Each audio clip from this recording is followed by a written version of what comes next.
Greetings, this is yours truly, Lord Karo, welcome to my domain. The Green Blur Part 2299 Chapter 13. There are always consequences. And we are back with another chapter. Sorry I've been gone for so long, but I shut everything down to focus on final exams. But now that I have a break, I will start writing again. Anyway, without further ado, let's just jump into it.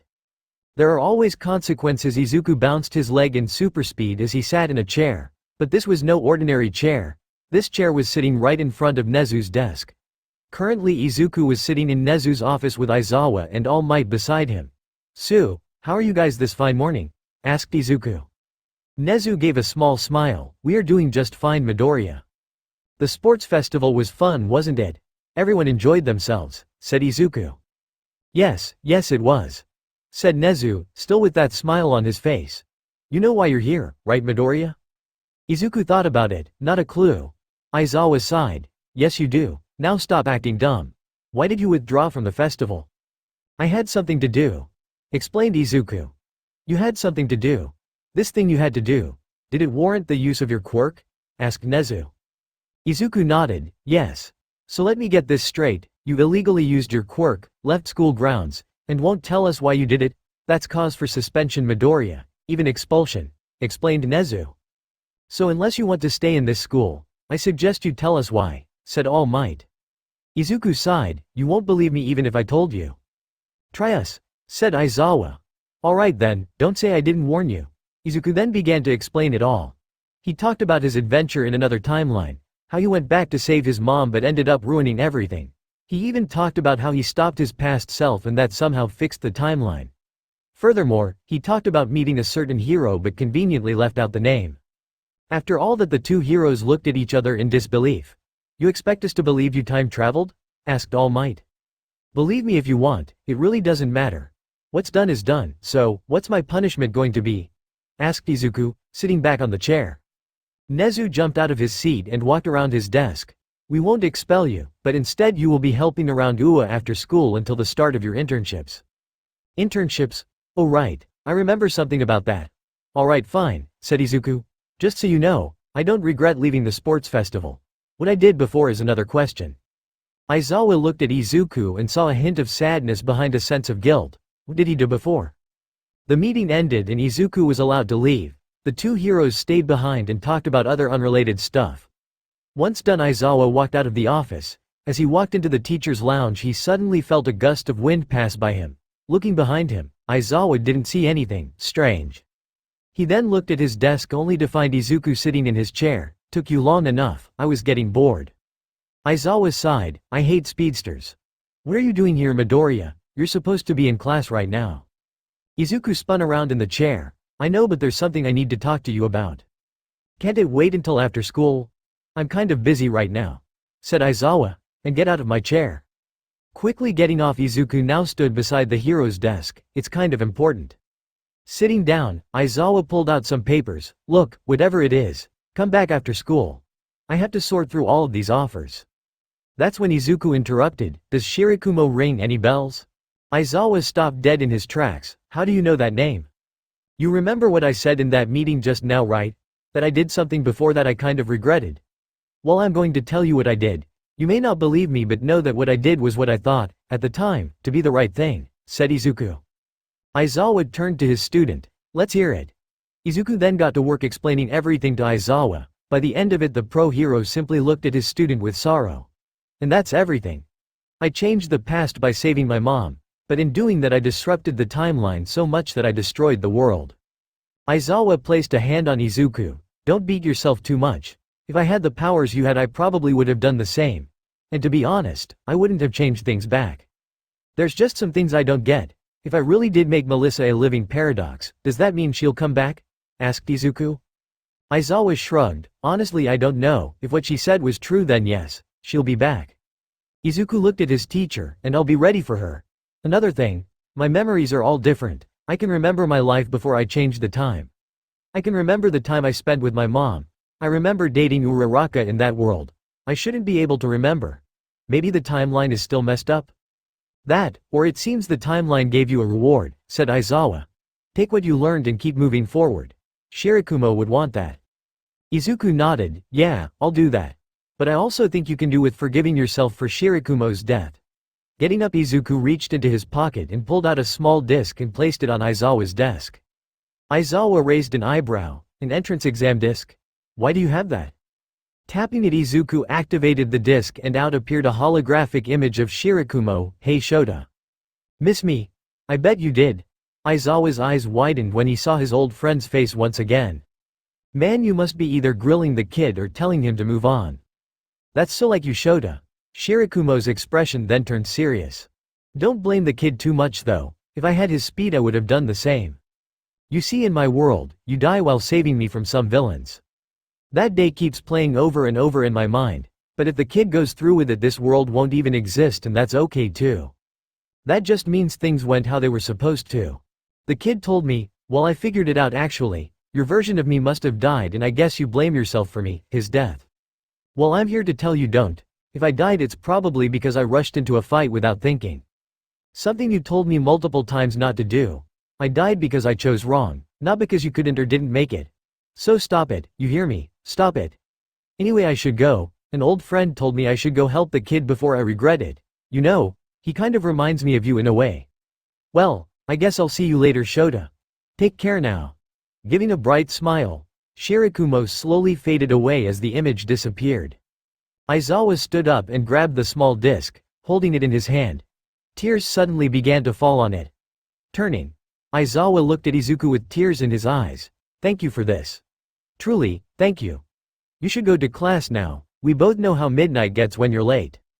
Izuku nodded. I'll see you in homeroom, Aizawa. With that, Izuku was just about to walk out of the door when Aizawa stopped him. Wait, I forgot to tell you. Your father's new trial, it's set to start in 2 weeks. You'll be in your internship, but you should be able to be there, explained Aizawa. Izuku's eyes widened. Thanks. Walking to class, Izuku could hardly contain himself. This was it. His father was finally going to get out of jail. He could be with his dad once again. Just hold on for a bit longer, Dad. However, right now Izuku was happy. It was after school that had him worried. He still had to explain everything he did to Mei. Later that day, Izuku stood outside UA's gates waiting for Mei. When it was apparent that she wasn't coming out, Izuku went in to find her. Going towards the support department, Izuku found her still working on something. Come on. I just need to align the compound, and just then a puff of black smoke rose up, completely covering Mei in it. Coughing, Mei fanned the smoke away. Damn it, another failure. What are you working on? Asked Izuku standing next to her. Startled, Mei jumped. Izuku. When the heck did you get here? Mei then looked around to find the lab empty. Where did everyone go? Mei, class ended 30 minutes ago. Your teacher is gone and so is most of the school, explained Izuku. Oh, so that's why things got quiet. Guess I zoned out for a second and lost myself in my work, said Mei, wiping the black smudges off of her face. You think? Come on, let's go, or do you not want to hear what I did? Said Izuku. Mei nodded. I do. Hold on, I'll clean up real quick and then we can. But before Mei could say go, a flash of green ran around the lab. Go. Looking down on her desk, she found it clean. She then looked at Izuku, who dusted off his hands. Never mind, let's go. The two talked about the sports festival on the way to the beach. Izuku was a bit disappointed to find out that Mei had withdrawn as well, but not before showing off her babies. Still, Izuku was happy that Mei enjoyed her time. Making it down to the beach, the two entered the hut. Izuku wanted to relax for a bit, but Mei took a seat on an old couch they found. Sit, she ordered. Izuku sighed. Fine. Sitting down, Mei looked at Izuku with determined eyes. So, go ahead. What did you do? Izuku turned to Mei. Well, for starters, I time traveled. Mei's eyes widened. Really? So the papers were right. You must have opened a wormhole. Oh, but the energy needed to open a portal would have been greater than the energy given off by the sun. It would have to be black hole energy level, if not greater. Wait, when you run, your body gives off some sort of energy. Maybe it has something to do with that? But as Mei was rambling, Izuku hung his head. I went back to save my mom. Mei stopped. What? I saved Mom from Melissa, but in doing so I completely changed the timeline. And not in a good way. I was stuck in that world for a while until I got my powers again. But during that time I lived another life. Mom was alive, but Dad and Bakugo were dead. You and I weren't as close, and apparently me and Uraraka got together. Mei couldn't believe what she was hearing, but it was that last part that made her heart ache the most. Izuku. Izuku looked at his hands. Then a villain showed up and destroyed the world, but before he could, Melissa was killed. Just as the world was ending, I ran back to when I decided to stop Melissa. I had to let my mom die. In order to set things right. What kind of a son am I that I let her die? I know she told me to do it, but still. I have all this speed, all this power, but what good is it if I can't save the ones I care about? I wish I never got these powers, they're nothing but a curse. Mei reached out and grabbed Izuku's head, pulling him, she brought him to her chest. Izuku, you have done nothing but good with those powers. You saved the class, saved All Might, and you even saved me. So don't you dare say that your speed is a curse. You're wrong, it's a blessing. We don't get to choose the quirks we were born with, but your powers chose you.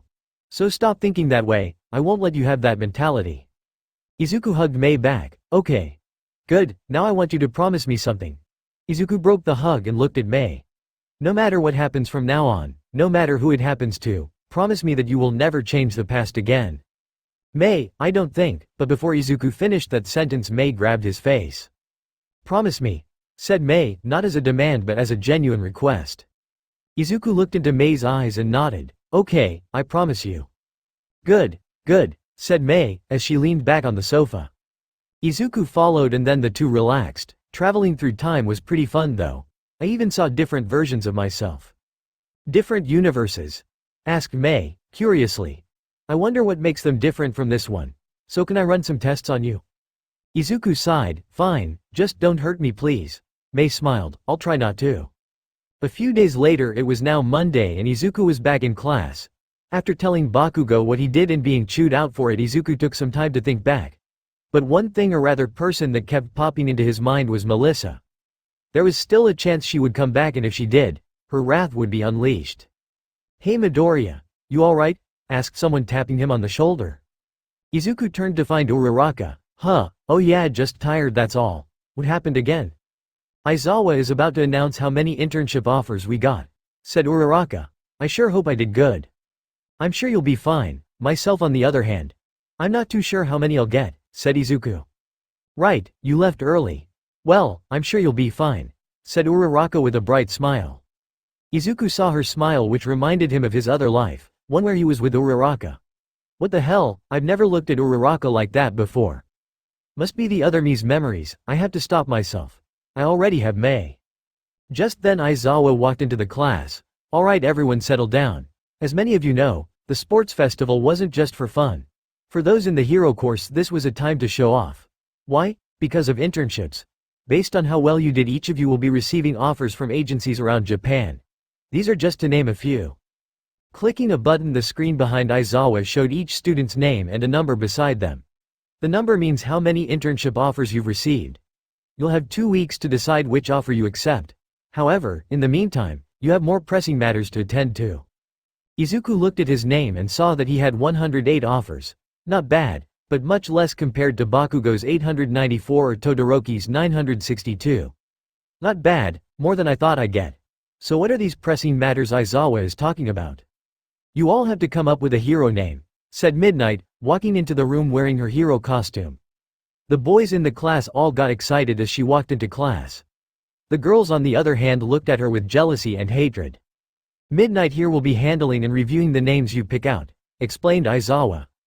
Midnight nodded. Just remember, you're most likely stuck with that name, so choose wisely. Now, whiteboards are making their way around. Take one and write down the hero name you want. Once you're done, come to the front and show us. Izuku grabbed a whiteboard and looked at it. I wonder what my hero name should be. The Emerald Speedster? No, that's too lame. I want something that would make me stand out.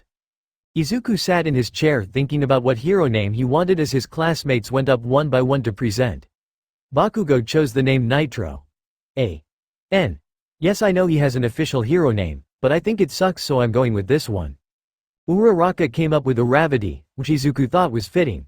It was now down to the two students. Izuku and Todoroki still needed to present. Alright, let's see, Midoriya, come up and show us what you got, said Midnight. Izuku looked down at the whiteboard to find it still blank. He needed to come up with something fast. Lucky for him, he was fast. Scribbling down a name, Izuku got up and walked towards the front. Turning his board around, Izuku showed the class his hero name. You know what, he may be right, said Kirishima. Yeah, after what we saw at the USJ I'd believe it, said Mina. Pretty bold if you ask me, said Kaminari. Izuku smiled. Show me someone else who can do what I do and I'll drop the name. Until then my hero name will be the Green Flash, the fastest man alive. Drop the green in the name. The Green Flash just sounds like a mouthful, suggested Midnight. Or you could go with the Green Blur. It's up to you. Izuku thought about it. The Flash sounds good, I'll go with that one. Midnight clapped her hands. Excellent, now Todoroki. You're up next. The hero watched as Todoroki walked up and showed his board, which just had his name on it. Your name, huh? Well, I guess it's better than nothing. If you change your mind, let us know. Alright, now that everyone has gone, Aizawa will take over again. Bye. With that, the hero walked out of the class, but not before blowing a kiss. Now that you have your hero names, all of you need to start taking this seriously. Your lives are going to change. Get used to it. In time we will teach you how to act, fight, and carry yourselves like true heroes. For now, you will be all interning with a hero. Take a look at your offers and pick one. You have until Wednesday, and starting that Friday you go on a week-long study internship. Handing out a list of their offers, Izuku looked through the pages and found one name that popped out. Huh? I didn't know he had his own agency. I'll keep that place in mind. School was now over and Izuku stood outside the gates to wait for Mei. Izuku expected her to be late, but much to his surprise she actually didn't take long. Who are you? Asked Izuku. Mei looked at him with a confused look. Huh? What are you talking about? The Mei I know is never this early, so you're clearly a doppelganger, teased Izuku. Mei pouted slightly. Hey, I can be on time sometimes. Besides, the teacher kicked me out. Izuku smiled, and there it is. Well, as long as you're here it's fine. Come on, let's go. As the two got on a train they noticed Iida, the boy from Class B. Izuku's eyes widened when he thought back to what he told him. Maybe I should go say something to him. I don't like how we parted ways. But before he could take a step forward, Mei grabbed his jacket. Izuku, look. Turning, Mei was looking at a TV that was hanging on the wall. That's when a reporter appeared. News reports are coming out that the hero Ingenium has been brutally beaten yesterday. Witnesses say that an unknown villain attacked the hero without warning and used a sword to sever his spinal cord. Doctors are not sure if he will ever walk again. Izuku's eyes widened. That's Iida's brother. Who the heck could have done that to him? Ingenium is one of the fastest heroes out there. He should have been able to dodge or at least leave. Who the hell could have done that? I don't know, but whoever they are, I hope the heroes catch him soon, said Mei. Yesterday night Ingenium walked down the streets of a busy road. He was on patrol and was looking out for any criminal activity. That's when he got a phone call. Oh, it's Iida. I wonder how he's doing. Picking up the phone, Ingenium walked into an alley to get some privacy. Tenya, how are you? I saw your matches at the sports festival. Shame, but you'll get them next year. On the other side of the line, Iida sighed. I'm doing well, brother, and yes, it is a shame. But as Grandma always said, it's not a race but a marathon. I'll win next year, just you wait. That's what I like to hear. So, what's up? You don't usually call, said Ingenium, curious. Well, the thing is, I sort of said some mean things to someone in an effort to make them show their true colors. But in the end it didn't work, and after thinking about it for a while, I felt bad. I want to apologize, but I feel like he'll just ignore me. What should I do? Asked Iida. Ingenium leaned up against the wall. Well, if you truly feel bad then you'll find a way to apologize. You can't take back what you said, but you can fix it further. Just talk to him, and if you are really sorry then he'll listen. Iida thought about it. I'll do that. Thank you, brother. I needed this. Ingenium smiled. Anytime. Now get to bed, and it's getting late. It's a school day tomorrow. Iida nodded. Right. Be safe out there. Bye. With that, Ingenium hung up the call. With his phone in his pocket, Ingenium smiled. Oh, that brother of mine. He can be a real handful sometimes. However, that's when it happened. Out of the corner of his eye, Ingenium spotted something shiny headed towards him. Almost as if it was instinct, Ingenium leaned back and dodged throwing stars. What the hell? Looks like the rumors about you are true. You really are fast, said a voice above on the roof. Dropping down, the mystery person pulled out a sword from his back. Ingenium's eyes widened. That weapon, that voice, it's you, isn't it? You're the hero killer, Stain. Stepping into the light, a thin man with messy long hair and small red eyes. He wore a bodysuit that was lined with pieces of armor and an old ragged bandana mask. For his weapon, the hero killer had 2 swords on his back and several smaller knives on his side. That's right, hero, and guess what? I'm on a mission to exterminate the fake heroes in this world. Unfortunately for you, that also includes you. Without warning, Stain jumped at Ingenium, but just as the blade was supposed to touch his neck, Ingenium dodged out of the way. "Hey, you're pretty fast, but you won't be able to touch me at your speed." "We'll just see about that." Frustrated, Stain quickly jumped at Ingenium once again, but it was the same. Slash after slash failed to cut the hero.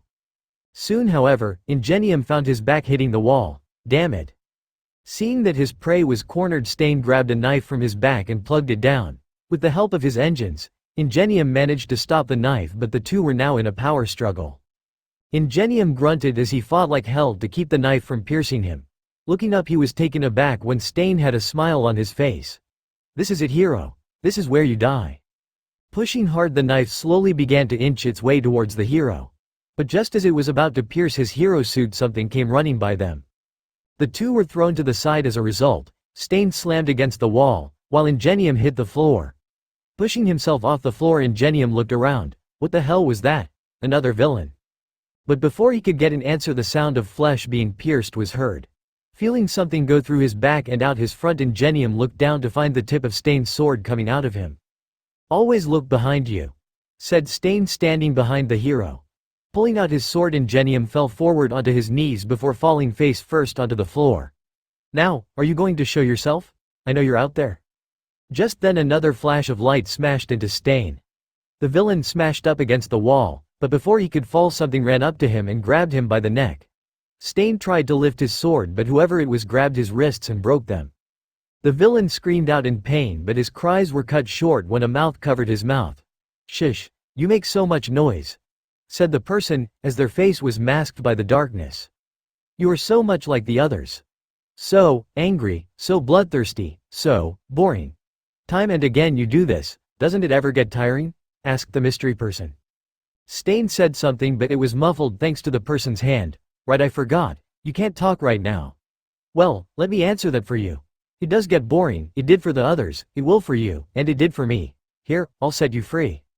Pulling a sword from behind his back, the mystery person stabbed into Stain's stomach. Stain's eyes widened when he felt the metal pierce his flesh. Finally removing their hand, the mystery person showed that Stain was now pinned to the wall. "I'll kill you for this." No, you won't, rather you can't." "Why?" asked the person. "Because after all the heroes you've taken down, you can never kill yourself." Stepping towards the light, Stain saw someone wearing a mask that covered their face. Stunned, Stain recognized it. That's my mask. I used it earlier in my career." "How did you get that?" The person laughed behind the mask. "Come now, you know I can't tell you that. But what I can say is that we share the same goal. To rid the world of the fake heroes. But in order to do that, one man has to die in order to make our dream come true. Izuku Midoriya must die." In a flash of yellow light, the mystery person disappeared and took Stain with them. "Soon, this world too will know and feel my work. This world will be cleansed in the blood of the fake heroes. But not before I make Izuku Midoriya suffer just as I have. For I am the fastest killer alive." Dun dun dun. A new villain has appeared. But who are they? Thoughts? You like the little emotional scene with Aizawa? Also, who should Izuku go for his hero study? I was thinking maybe Aizawa, or even Mirko. Let me know who you would pair him with. Also, when I upload this, it should be Christmas Eve, so happy holidays everyone. And as always, stay safe. 299 Chapter 14. Punishment. And we are back. Thank you all for the support on the last chapter, it really means a lot. So without further ado, let's just jump into it. Punishment. May was frantically finishing something up on her workbench. Come on. I need to get this done before they leave. With several batches of chemicals around her, some boiling, May had to get this right. This was already her 5th time trying this, and the past experiments led to some interesting outcomes. With the batch of chemicals now done, May grabbed the container and walked over to another station. This one had Izuku's suit, carefully dripping his hero costume into the solution, and after a minute May lifted the costume out. And much to her pleasure, it had the desired effect. Yes, it worked. Now instead of the normal-sized costume, it turned into a much smaller version of it. Now for the hard part. Folding it. Placing it down on the table, May used her quirk and zoomed in on the suit. Using a pair of tweezers, she began to fold it. Once done, she used the same tweezers. May brought them over and placed it inside of something small. With a click, May was officially done. Pulling up her goggles, she turned to look at the clock. 12:50 p.m. Her eyes widened. Crap. I have to get this to Izuku now. grabbing the object. Mei quickly ran out of the lab and down the halls of UA. With Izuku, he was currently standing outside of UA waiting to get on a bus that would take him and his class to the train station. Today was officially the first day of hero internships. Izuku looked around and found that all of his classmates had suitcases with numbers on them. These suitcases had their hero costumes, and Izuku didn't have one. Instead he had a duffel bag with some clothes in it. "Is she almost here?" asked Aizawa, walking up to Izuku. "I have no idea, she could be asleep for all I know," explained Izuku. "Mei has a tendency to sleep in random places. Want me to go find her?" But just as Aizawa was going to answer, Mei came running out the main building's doors. "Finally. What took you so long?" asked Izuku as Mei caught her breath. After taking some deep breaths, Mei stood up straight. "I couldn't get the solution right. The damn thing kept blowing up on me, and then when it didn't, the suit would stretch or lose durability. Man, I need to start running more." "But you finished it, right?" asked Aizawa. Mei nodded. "Yup, sure did." Reaching into her pocket, Mei pulled out a green ring. "Ta-da." Aizawa blinked a couple of times. "That's it? That tiny ring has Midoriya's hero costume." "Sure does." After making some slight upgrades, I doused the suit into a solution that caused it to shrink. Once it was at the right size, I made a special ring that would eject the suit within, explained Mei. "Well, that's all fine and dandy, but won't his costume still be small when it pops out?" asked Aizawa. Mei shook her head. "Nope, thermal expansion. All Izuku has to do is activate his speed and it should shoot out." Izuku took the ring and looked at it. "Impressive, but wait, you never tested this, right?" Mei looked away. "Of course I tested it, once. And, what were the results?" asked Aizawa. Mei began to sweat a bit. The test dummy was crushed. Izuku looked at Mei. "But it was only one test and way before I made this one. That shouldn't happen, I hope." Izuku smiled as he threw the ring into the air and caught it. "I'll just have to trust you." "Thanks, Mei. I owe you one. This is a lot better than carrying around a suitcase. So how do I get it back into the ring?" Mei then pulled out a spray can and tossed it to Izuku. "Use that, it's the solution I used. As for getting the suit in the ring, use small tweezers. I can already tell that it is going to be difficult to get in," said Izuku, slipping on the ring into his right middle finger. "When I get back we'll work on it together." Mei nodded. "Can't wait. I can try to use some of my babies this time around." "Are you two done? 'Cause we really had to get going," said Aizawa halfway on the bus. "You should get going," said Mei. "Make sure to call me on the day, alright?" "Yeah, I will. I'll need you there," said Izuku.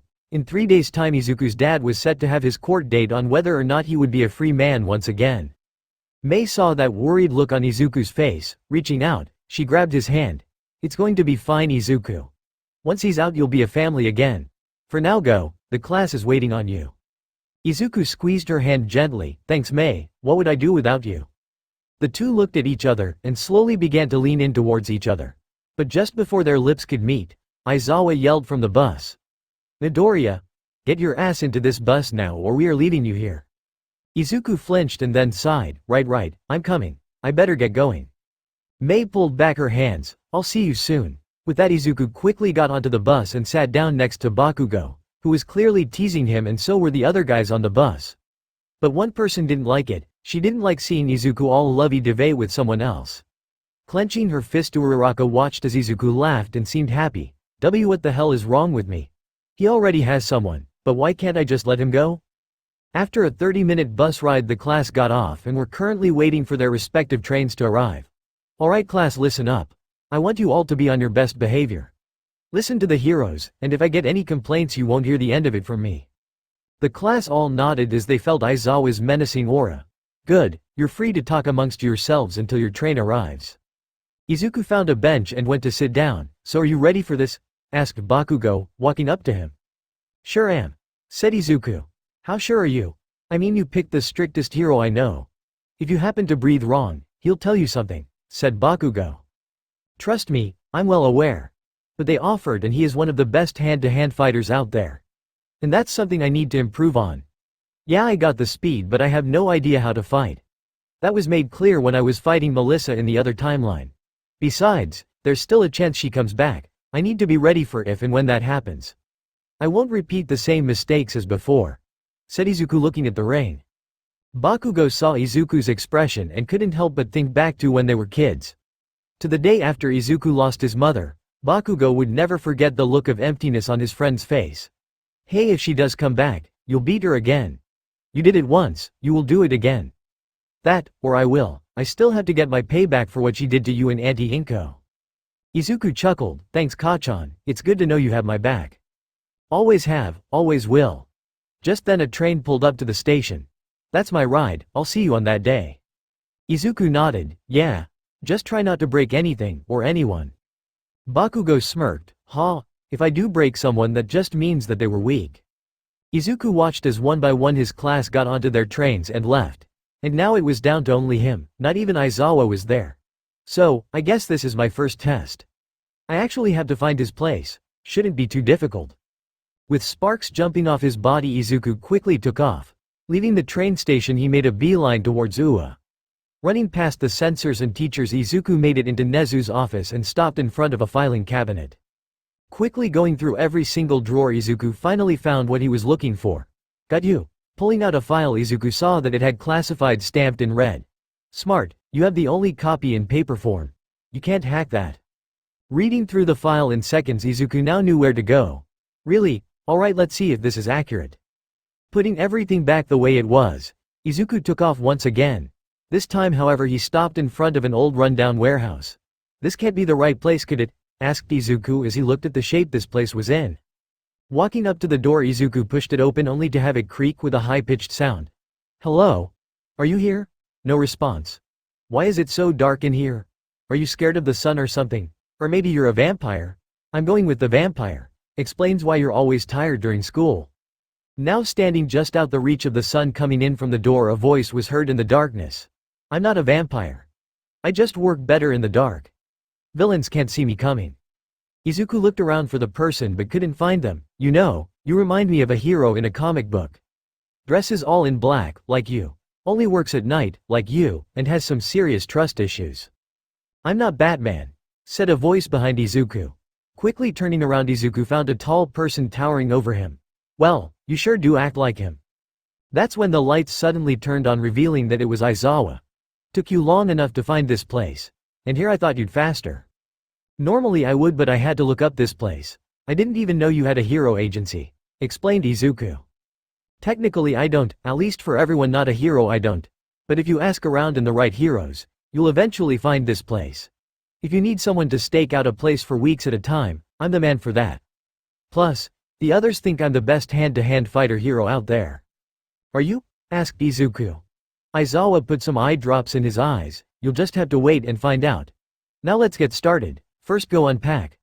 There's a bed on the second floor. Once you're done, come back down and meet me in the training room. I'll need to see how much you know first if I'm going to teach you. Izuku nodded and went upstairs to put down his duffel bag. Throwing it onto the bed, Izuku also put his phone in there for safekeeping. Once done, Izuku walked back down and went towards the training room. There he found weights, a punching bag, an actual boxing ring, several bench press machines, and a treadmill. So this is where a racerhead works out. Not bad, you got the basics down. Basics, yes, but it's just that, basic. The best way to train is to get out in the field, said Aizawa. But we'll get to that soon enough. Now, you ready? Izuku nodded. Yes, good. Aizawa then got into a fighting stance. Come at me, but don't use your speed. You're fast, but you fight like an amateur and your movements are too linear. Izuku laughed. Shirakumo said the same thing to me, before I sent him flying into a monitor. Well, he was right. Now come on, fight me, but don't use your speed. Izuku got into a sloppy fighting stance and charged Aizawa. Izuku didn't stand a chance by the end of their first sparring match. The speedster was on his back looking at the ceiling. That was sloppy, kid, said Aizawa, standing over him. Come on, get up, we aren't done yet. Getting up, Izuku cracked his neck. OWW, that hurt. Aizawa scoffed. Just so you know, that was me holding back. Izuku's eyes widened. You and Shirakumo were a lot alike. Alright, what did I do wrong? For starters, your footing is all wrong. You need a solid foundation if you want to punch hard. And that's the next problem. You suck at throwing a punch. Copy me, arms up. One leg forward and extend your arm straight. Do this until it feels natural. Once it does, we'll move on to other stuff, instructed Aizawa. Izuku nodded. Right. Training went on for the rest of the day. It was now night time and Izuku sat down on the table devouring his dinner, which consisted of hamburgers and fries. How did I do for the first day? asked Izuku as he stuffed his face with food. Aizawa sighed, at first you were terrible, I'd never seen anyone as bad as you. But like your power, you learn fast. Honestly you were above average when it comes to fighting technique already. Izuku smiled, thanks, Aizawa stood up, but you still have much to learn. We'll do the same thing tomorrow, then I'll take you out for some real-life experience. You mean patrol? Awesome, can't wait then. Oh wait, but the day after tomorrow is, I can't, said Izuku, much to Aizawa's surprise. That's when the decision on Dad's case is going to be. Right, then it seems you'll have to work twice as hard tomorrow, said Aizawa. In the meantime get some rest, you got a rough few days coming up. Day 2 it was 7 a.m. when Izuku got up. Walking down to the first floor he found Aizawa staring at the TV. Last night 15 heroes were killed. All were pronounced dead on the scene and each had a USB drive on them. The heroes are still investigating who exactly did this and what exactly was on those drives. No witnesses were present but people did report a streak of light flying past them. More on this story coming up on the morning news. Aizawa narrowed his eyes, a streak of light, that's almost like me, said Izuku standing behind Aizawa. Turning around, Aizawa looked at Izuku. It couldn't have been you. The sensors would have captured you leaving last night. But still, could this be the work of the hero killer? Everything adds up. But still 15 heroes die in one night. He usually takes down 1, 2 at the best. You don't think it's... But Izuku shook his head. No, it's not Melissa. She would have come straight at me. This is someone else. Could be, but stay alert. If she does show up deal with her quickly, instructed Aizawa. Izuku nodded as green lightning jumped off of his body. Quickly I can do. Good, now let's start training again. With that Izuku and Aizawa went back to it. Since Izuku learned so quickly Aizawa was starting to move on to more advanced stuff. Like how to perform jump kicks or trap and lock your opponents. By the end of the day Izuku was sparring with Aizawa. No one would believe that Izuku didn't know a lick of fighting technique just 2 days ago. Good, you've improved so much in these last 2 days. And all this was without your speed. Combine them together and there would be no one on this earth that could stop you, said Aizawa. Izuku sat on the floor. Man, I can't wait to go on patrol. Well you are going to have to. Remember tomorrow is the big day. Aizawa tossed a water bottle to Izuku, which he caught. Izuku looked at the water. Yeah, tomorrow I finally get to see if my dad walks free. That night Izuku had taken a shower and was supposed to be asleep but his mind wouldn't let him. Laying on the bed Izuku found himself thinking about his dad. Just then his phone began to ring. Looking at who it was he smiled and picked it up. Hey Mei. Izuku, figured you'd be still awake, answered Mei. Could say the same thing about you. Got another baby you were working on? Asked Izuku. Yup. This baby is going to help people with ice quirks increase their power. It's essentially an ice gun but if they channel their power through it, the output will be increased, said Mei with enthusiasm. Izuku hummed, that could work for people with low-ranked ice quirks. Maybe you could even make one for fire quirks too. Mei gasped, I didn't think of that. If I just change out the quirk amplifier then it should work. Now I have another baby to work on. Glad I can help, said Izuku, laughing slightly. That's when Mei noticed. Hey Izuku, it's going to be fine. Izuku lost his smile. How can you be so sure? What if they don't let him out? What if this is the last chance he'll get? Then you'll find another way to help him, said Mei. Izuku sighed, but what if I can't? Do you know how many times I've thought about breaking my dad out of prison? It'd be so easy too. I could get him out before anyone has time to blink. That would make you a wanted man. Yes, the heroes probably won't be able to catch you, but do you honestly believe that's what your dad would want? Izuku stayed silent. Didn't think so. Just, please don't give up hope. Okay Mei, I won't, answered Izuku. Good, now get some rest and I'll see you tomorrow morning. That's when Mei heard Izuku chuckle. What's so funny? I should be the one telling you to rest up. We both know you end up sleeping late or not at all sometimes, said Izuku. But thanks Mei, I needed this. Mei looked at her baby. I really didn't do anything, but you're welcome either way. Hey, can you do me a favor? Can you check to see if there's another? But before Izuku finished that sentence he stopped. No, it's nothing, forget I said anything. Good night Mei. On the other side of the line Mei raised an eyebrow. Good night Izuku, I'll see you soon. With that Izuku hung up the call, leaving Mei to think about what he was going to ask. Morning, courthouse. Izuku stood in the halls of the courtroom pacing back and forth. Hey kid, stop, you're making me nervous just looking at you, said Aizawa leaning up against the wall. Stopping, Izuku looked at Aizawa. Sorry, it's just that. That's when Izuku felt something grab his hand. Looking to his side he found Mei. Izuku, look at me. Breathe, okay. Take nice deep breaths and calm down. Following her instructions, Izuku tried to calm down but just simply couldn't. Sorry, I can't, I'm just too nervous. However, that's when someone came in and smacked Izuku over the head. Hey you damn nerd. Relax. Pacing like this isn't going to help you. Turning around he found Bakugo. I get that this is a big moment but you need to calm down. Taking a deep breath, Izuku exhaled. Right, you're right. This isn't helping anyone. I need to stay focused on what's important. Just then the doors of the courtroom opened up and out walked a police officer. Those who are attending, please make your way inside. The hearing will start in 5 minutes. Walking into the courtroom, Izuku sat in the front row. Mei sat to his side, with Aizawa and Bakugo on the bench behind them. 4 minutes had gone by and the door on the side of the room opened up and out came Izuku's father. Izuku's eyes widened when he saw his father handcuffed and wearing the orange jumpsuit. Dad. Feeling his heart rate increase, Izuku began to sweat, and he was just about to have a panic attack when he felt someone grab his hand. Looking down, Izuku noticed that it was Mei. It's okay, I'm right here with you. Calming down, Izuku went back to looking at his father. Hisashi and his son smiled at each other as the hearing was about to begin. A minute later, Izuku along with everyone in the court stood up as the judge and jurors walked into the courtroom. This is Hisashi Midoriya versus Japan. Both sides will try to convince the jury why this man shouldn't or should be free in light of new evidence. This might take all day, so let's get on with it. Izuku watched as police, old neighbors, heroes, and even Bakugo's parents took the stand and talked about what happened that night. All this did was flood Izuku's mind with terrible memories of Melissa and what she did. But every time Izuku thought that he would panic, Mei was there to comfort him. This went on for an excruciating 8 hours. It was now 5 p.m. and it was now up to the jury.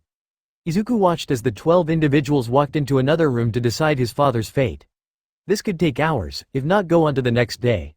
For 5 long hours Izuku waited in anguish for a verdict. All Might had taken the stand. The number 1 hero took the stand and told the jury about Melissa. How she confessed to killing his mother that fateful day, but was it enough? Izuku held his hands to his forehead when he heard the door to the jury room open. Snapping his head up, Izuku knew this was it. They came to a verdict. They brought Hisashi out once again and the judge took a seat. Has the jury come to an agreement? One of the jurors stood up. Yes, Your Honor. The judge nodded. Very well, speak the verdict. Pulling out a note, the juror began to read out loud. When it comes to the case of Hisashi Midoriya versus Japan, we the jury find the accused. Mei, who was still holding Izuku's hand, could feel him squeeze tighter, not guilty. Hearing those words, the courtroom erupted in cheer.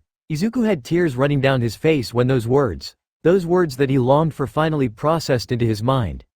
Mei immediately hugged Izuku, as she too had tears coming down her face. Hisashi himself had his face on the table, tears streaming down his face. Mr. Midoriya, you had several conditions placed on you while in court. As of this moment all conditions are hereby void and removed. You are now a free man. Thank you, Your Honor. With a strike of a gavel, Hisashi Midoriya was now a free man. A guard then came and removed his restraints. Turning to face the stands, Hisashi found Izuku being held up by Mei. Izuku had so many emotions running through his head right now that he couldn't take a step towards his father. But that's when Aizawa gave him a light push from behind. Go on, kid. You've waited long enough for this moment. Wiping the tears away, Izuku quickly ran towards his father and for the first time in years hugged him. Dad. Hisashi hugged his son. I'm here, son, I'm here. The judge cleared the room but everyone else stayed. After several minutes father and son separated. Wow. Oh wow, you really have grown taller. From the other side of the glass I thought it was just an illusion, joked Hisashi. Izuku laughed. No tricks here, Dad. But you should thank Masaru and Mitsuki for feeding me. Hisashi looked at his old friends. Thank you, for taking care of Izuku. I know Inko would be thankful as well. I'll repay this kindness, I swear to you. Mitsuki smiled as she held her husband's hand. Please, we didn't do much. It was our pleasure taking care of Izuku. Right, Dad, this is Aizawa. He's my homeroom teacher at UA. I'm currently interning with him, said Izuku. Aizawa appeared and bowed slightly. It's good to finally meet you, Mr. Midoriya, and congratulations on being released. Hisashi nodded. The pro hero Eraserhead is your homeroom teacher. I did not see that coming. Izuku smirked. Then I bet you won't see this coming. Dad, meet All Might, the man who helped you become a free man. That's when All Might himself stepped forward. "Mr. Midoriya, it's an honor to meet you." Hisashi was star-struck. "It's All Might, in the flesh. The honor is mine. Even inside the walls of the jail your heroic acts spread. Thank you for all you've done for me," said Hisashi, bowing. All Might smiled. "Please, it's what a hero would do. I'm just sorry it took so long to set you free." Raising his head, Hisashi smiled. "Don't be. As long as I'm with Izuku everything will be fine." That's when Hisashi noticed someone beside his son. "Is that who I think it is?" Mei jumped slightly. In all the years she'd known Izuku, this was the first time seeing Hisashi. In the past Mei had asked to visit him, but Izuku refused, saying that the first time they would meet was when he was a free man. "Dad, this is Mei Hatsume, my girlfriend," said Izuku. It's nice to finally meet you, sir. I mean Mr. Midoriya," said Mei, slightly panicking. Hisashi's eyes softened. "Hey, relax, I'm not going to hurt you. So you're Hatsume. Thank you for staying by Izuku's side and I hope you'll continue to do so." "Of course," said Mei, excitedly. "Izuku saved me, there's no way I'm ever leaving him." Izuku blushed slightly at Mei's comments. "What would you look at that? Seems like you have a wife now, you damn nerd," said Bakugo, jabbing his elbow into Izuku's side. "Shut up," said Izuku. "You know that's a long way out." As the group talked, a security guard walked over to them. "Sorry folks, I have to ask you to leave. The next session is about to begin." But before any one of them could move, a yellow streak of light appeared in front of the man, before disappearing. However, that's when it happened. Blood came splattering out from the guard's neck as it had now been sliced open. Izuku's eyes widened. He didn't even see what the light was, or worse yet, who it was. They were moving so fast, I didn't even see them. However, as the initial shock hit them, several thuds were heard. Looking around, the group found the bodies of every single guard on the floor and with blood pooling underneath them. "What the hell just happened? And what was that light?" asked Bakugo. Aizawa pulled down his goggles. "I don't know, but that light, this must be the person killing the heroes, it's Stain." All Might couldn't believe it. "Where is he? Midoriya?" Just then the yellow light began to circle around them, like a shark hunting its prey. Izuku shook his head. "Can't see, they're moving too fast, even for me. Hold on, I think I can." Raising his hand with the ring on his, Izuku generated lightning and the resulting heat caused his costume to spring out. In a flash of green light, Izuku ran towards his costume and quickly put it on. "Stay here, I'll catch this guy." Aizawa's eyes widened. "Wait kid, don't." But it was far too late. Izuku ran after the yellow light, but before he could even get close to the person, a hand wrapped around his neck. The entire room was hit with a powerful gust of wind as a result of the sudden stop in speed. Then a laugh echoed throughout the room. "Far too slow, Izuku Midoriya."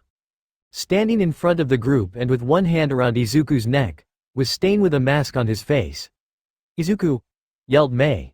She tried to go help him but was stopped by Aizawa. "Don't!" shouted Aizawa.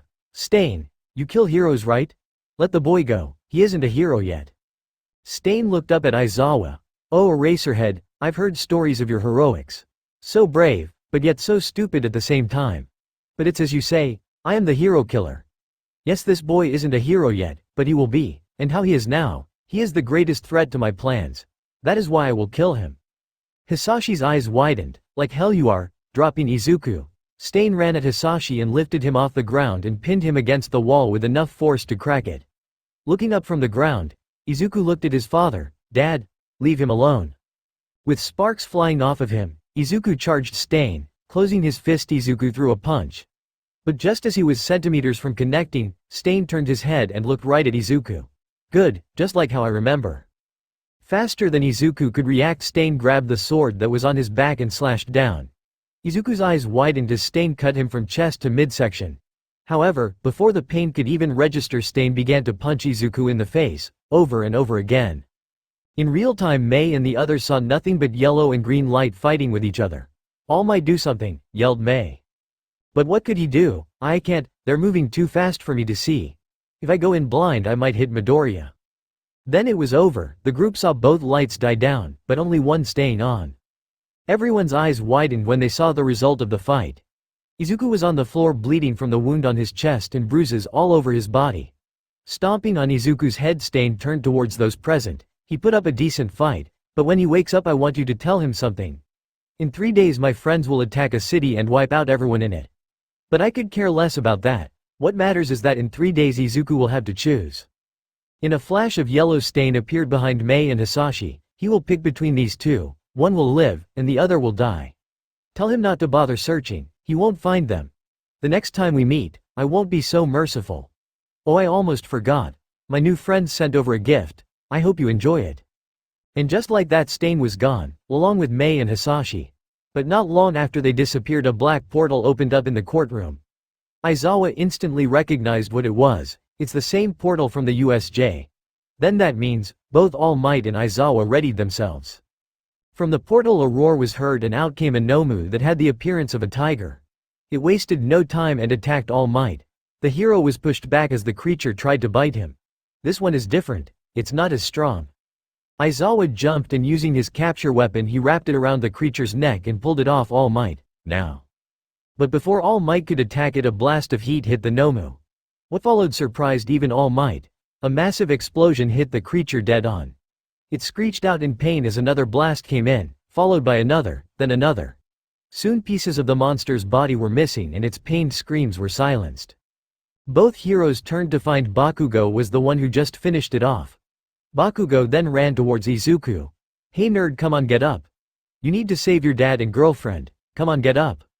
But Izuku was knocked completely out. Bakugo then turned to Aizawa, get him help now. Dun dun dun. This was meant to be one of the best days of Izuku's day. His dad was finally out of jail, and he could now live life with him.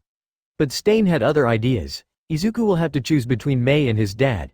Who will he choose? And why is Stain doing this? Find out next time. In the meantime, stay safe. 299 Chapter 15, Choice. And we are back with another chapter. Thank you all so much for the support on the last chapter, it really means a lot. So without further ado, let's just jump into it. Choice. After the incident, Izuku was quickly taken to a local hospital. Bakugo and his parents followed behind them as they were still technically his guardians. Bursting through the doors to the OR, Izuku was put on a bed and wheeled into a spare room. The nurses and doctors got to work doing what they could. By the end of it, Izuku was out of any mortal danger, which was good news. Bakugo and his parents were then led into a room where Izuku lay still under the effects of the aesthetic and his injuries. Outside, Aizawa and All Might stood looking through the glass. I didn't think Stain was this fast, said Aizawa. He was on a completely different level. All Might nodded, I agree, and this wasn't a random attack. Stain knew about Izuku's father and chose to attack this day. And now it seems he's aligned himself with the League. There's also the matter of Hatsume. Why did Stain take her? Was it really just to piss Midoriya off? All that's going to do is push him to take him down, explained Aizawa. Still, the time and room for this trial was meant to be secret. The only people who knew about it were those present. So someone squealed. If they did once, they'll probably do it again. Let's go find out who talked. With that, the two heroes went off to find out the person in question. Unknown location. Mei and Hisashi both slowly began to wake up. Looking around, they noticed they were in a cell. Where are we? Asked Mei. Hisashi then suddenly got a feeling of nostalgia. We are in a prison cell. Cold air, metal bars, and a cement floor. Seems like I'm back in my old cell. Mei tried to get up but was suddenly stopped when she noticed chains around her neck. What the? These are quirk eliminators. Only the government is supposed to have these. How right you are, Mei Hatsume. You're as smart as they say you are, said a voice from the other side of the metal bars. Appearing from the darkness was Stain, his white mask reflecting off the small amount of light. Hisashi got up and tried to attack Stain, but the chain stopped him. What do you want from us? We aren't heroes, so let her go at least. I'll stay. One hostage should be enough to get what you want. Stain thought about it. Yeah, no, the two of you have roles to play in my upcoming fight. Mei sat back down knowing that there was nothing she could do. So you're the hero killer. As your name implies, I thought you only attacked heroes. I've never seen or heard of you taking hostages. Stain looked at Mei. I don't, but in order to get to Izuku, I needed some help. Ha! Izuku is going to find you and kick your ass, yelled Hisashi. Your time spent killing heroes is just about to end. With yellow lightning jumping off of him, Stain grabbed the bars of the cell. I wasn't always like this. I used to save lives, but slowly after time I found out the truth. What truth? Asked Mei. The truth is that the way of the heroes was flawed. We fight, I win, they are thrown in jail, they get out, and then we go back and forth. The endless cycle starts again, and every time it does, people get hurt. So I decided to end that cycle. I set out to achieve peace. So, I stopped holding back, I purged my world of the villains. But the heroes labeled me a villain. After all I did for them they turned on me. Suddenly the cell Mei and Hisashi were in began to shake violently. So if they wanted a villain, I gave them one.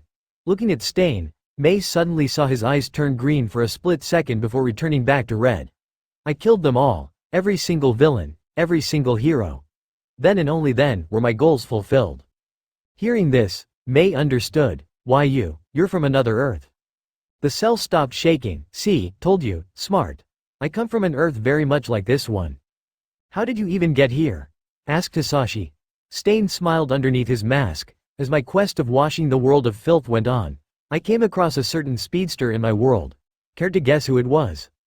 Mei's eyes widened. Izuku, you killed him, right again. Killing him wasn't easy but eventually I found out his weakness. Stain then pointed at the two of them. You two are not only his greatest strength, but also his greatest weakness. Thanks to you two I was able to kill him and take his speed for my own. With his speed I was able to take on everyone in a matter of minutes. Then I had done it, peace. However, one day when I looked over my completed work something happened. It was as if time and space itself began to crumble and shift, almost like a bomb had gone off. My world began to crumble and disappear, but just as it did I heard a voice. It told me to run, so I did. I ran faster than I ever had before and then it happened. A bright white light engulfed me, blinding me for a moment. But when I opened up my eyes I realized that I wasn't on my Earth anymore. When I arrived here I hypothesized that someone was messing with the fabric of time and space. Whoever it was, they caused a ripple effect throughout the multiverse, opening and connecting each one of them but only to those with super speed. And no, said Mei, knowing what this meant, when Izuku went back in time to save his mom. Stain stayed silent before laughing. He caused this. Oh, that's just great. You have to stop. If you spend time here or interfere with this world there's no telling what you would change, said Mei. Stain was surprised. Stop. Why would I stop? I get a chance to clean up this world. Think about it. A world where there's no more crime, no victims, no pain. It'd be perfect. A perfect world, built on blood, said Hisashi. You'd kill countless people just for that stupid dream. Stain eyes widened. No, not a stupid dream. The dream, I built a world where no boy would ever lose his parents because some hero couldn't save them. I won't make the same mistakes. Never again. Mei saw Stain's eyes soften, but in order to do that, I need Izuku out of the picture. He is the only person who has any chance of stopping me. However, first I need to break Izuku. But as Stain was speaking a black portal opened up behind him. Oh, seems like my new friends want to talk. I'll see the two of you later. Turning his back on the two, Stain walked into the portal. Mei couldn't believe what she just heard and saw. Izuku mentioned something about a portal when the USJ was attacked, and the ones responsible were the League of Villains. And now they're working together. Don't worry Hatsume, Izuku will come and find us. Just you wait. My son got me out of prison. He can get the both of us out of this mess, said Hisashi, trying to calm Mei down. Mei nodded. Why yeah, of course. Izuku will find us soon enough. Then we can get back to making babies together. Exactly. Wait, what? What did you just say? Asked Hisashi, confused as to what Mei and Izuku were doing. Hospital. 2 days later. It had now been 2 days since Mei and Hisashi were taken. During that time countless heroes went out to find them but to no avail. Izuku on the other hand was still asleep. The wound on his chest healed rapidly but still Izuku wouldn't wake up. Bakugo was sitting beside the bed looking at Izuku. You know, this is the second time you're in a hospital and refused to wake up. We waited so long for you to wake up. But this time I don't think we can afford to wait. The inventor and your dad are still missing, and it's been 2 days since then. Stain gave us a 3 days warning. You can't lose them now. Not after what you've gone through, with Mei, and especially your dad. So get up, please. But still nothing. Bakugo sighed and got up to leave but just as he was at the door frame he heard sparks. Turning, Bakugo found green lightning jumping off of Izuku's body. Shielding his eyes, Bakugo was suddenly hit by a bolt of lightning and sent crashing to the floor. Groaning in pain and with a slightly burnt shirt he looked up to see Izuku sitting up on the bed, his eyes sparking green lightning. Izuku looked at his hand before looking at Bakugo, the spark in his eyes dying down. Kachan. Where am I and what happened? In a hospital, again. Explained Bakugo. As to what happened, you got your ass kicked. The masked villain sliced you from the chest down. Izuku's eyes widened as he began to remember. That's right, that person, they were fast. Faster than me. He then turned to Bakugo. Is everyone alright? Bakugo looked away. Izuku immediately began to worry. Who? With a heavy heart Bakugo turned and looked at Izuku. Hatsume, and your dad. They're both missing after that guy took them. Thing is, what happened at the courthouse was 2 days ago and there still hasn't been any word on them. Without skipping a beat Izuku quickly got off the bed and stood up. I have to go, I have to find them. But before Izuku could even look for his clothes Aizawa appeared from the door. Hold on kid, you have to wait first. Izuku turned. Wait, Mei and my dad are missing and you want me to wait? Aizawa nodded. Yes, that person was Stain. Let me ask you something, even after he just sent you to the hospital, do you think you can beat him? Thinking about it Izuku shook his head. No, but still, I had to try. Aizawa then stepped up to Izuku. You'll try and fail. Right before Stain left he warned us that he wouldn't be so merciful next time you met. He put you in the hospital the first time you met, the next he'll kill you. Are you ready for that? Izuku once again stayed silent. Aizawa was right. He would die if he faced Stain again. Then what can I do? I can't just stay here and do nothing. Wrong, you can do something. Stain said he would face you in 3 days. That means we have 1 day to make you faster than he is. Do that, and there's a chance we can save them both, said Aizawa, placing a hand on Izuku's shoulder. Faster, I can't. 1 day isn't enough to get that much faster. That's when Izuku thought of something. Unless, we add skill to the mix. Aizawa smirked. I like where this is going. I need you to train me. Once I save Mei and my dad I need to beat this guy, said Izuku, staring at Aizawa. Let's get to it then. Oh right, before I forget. Catch. Reaching into his pocket Aizawa threw something at Izuku. Catching it Izuku looked down at it and smiled, revealing it to be the ring with his suit in it. Thanks, now I'm ready.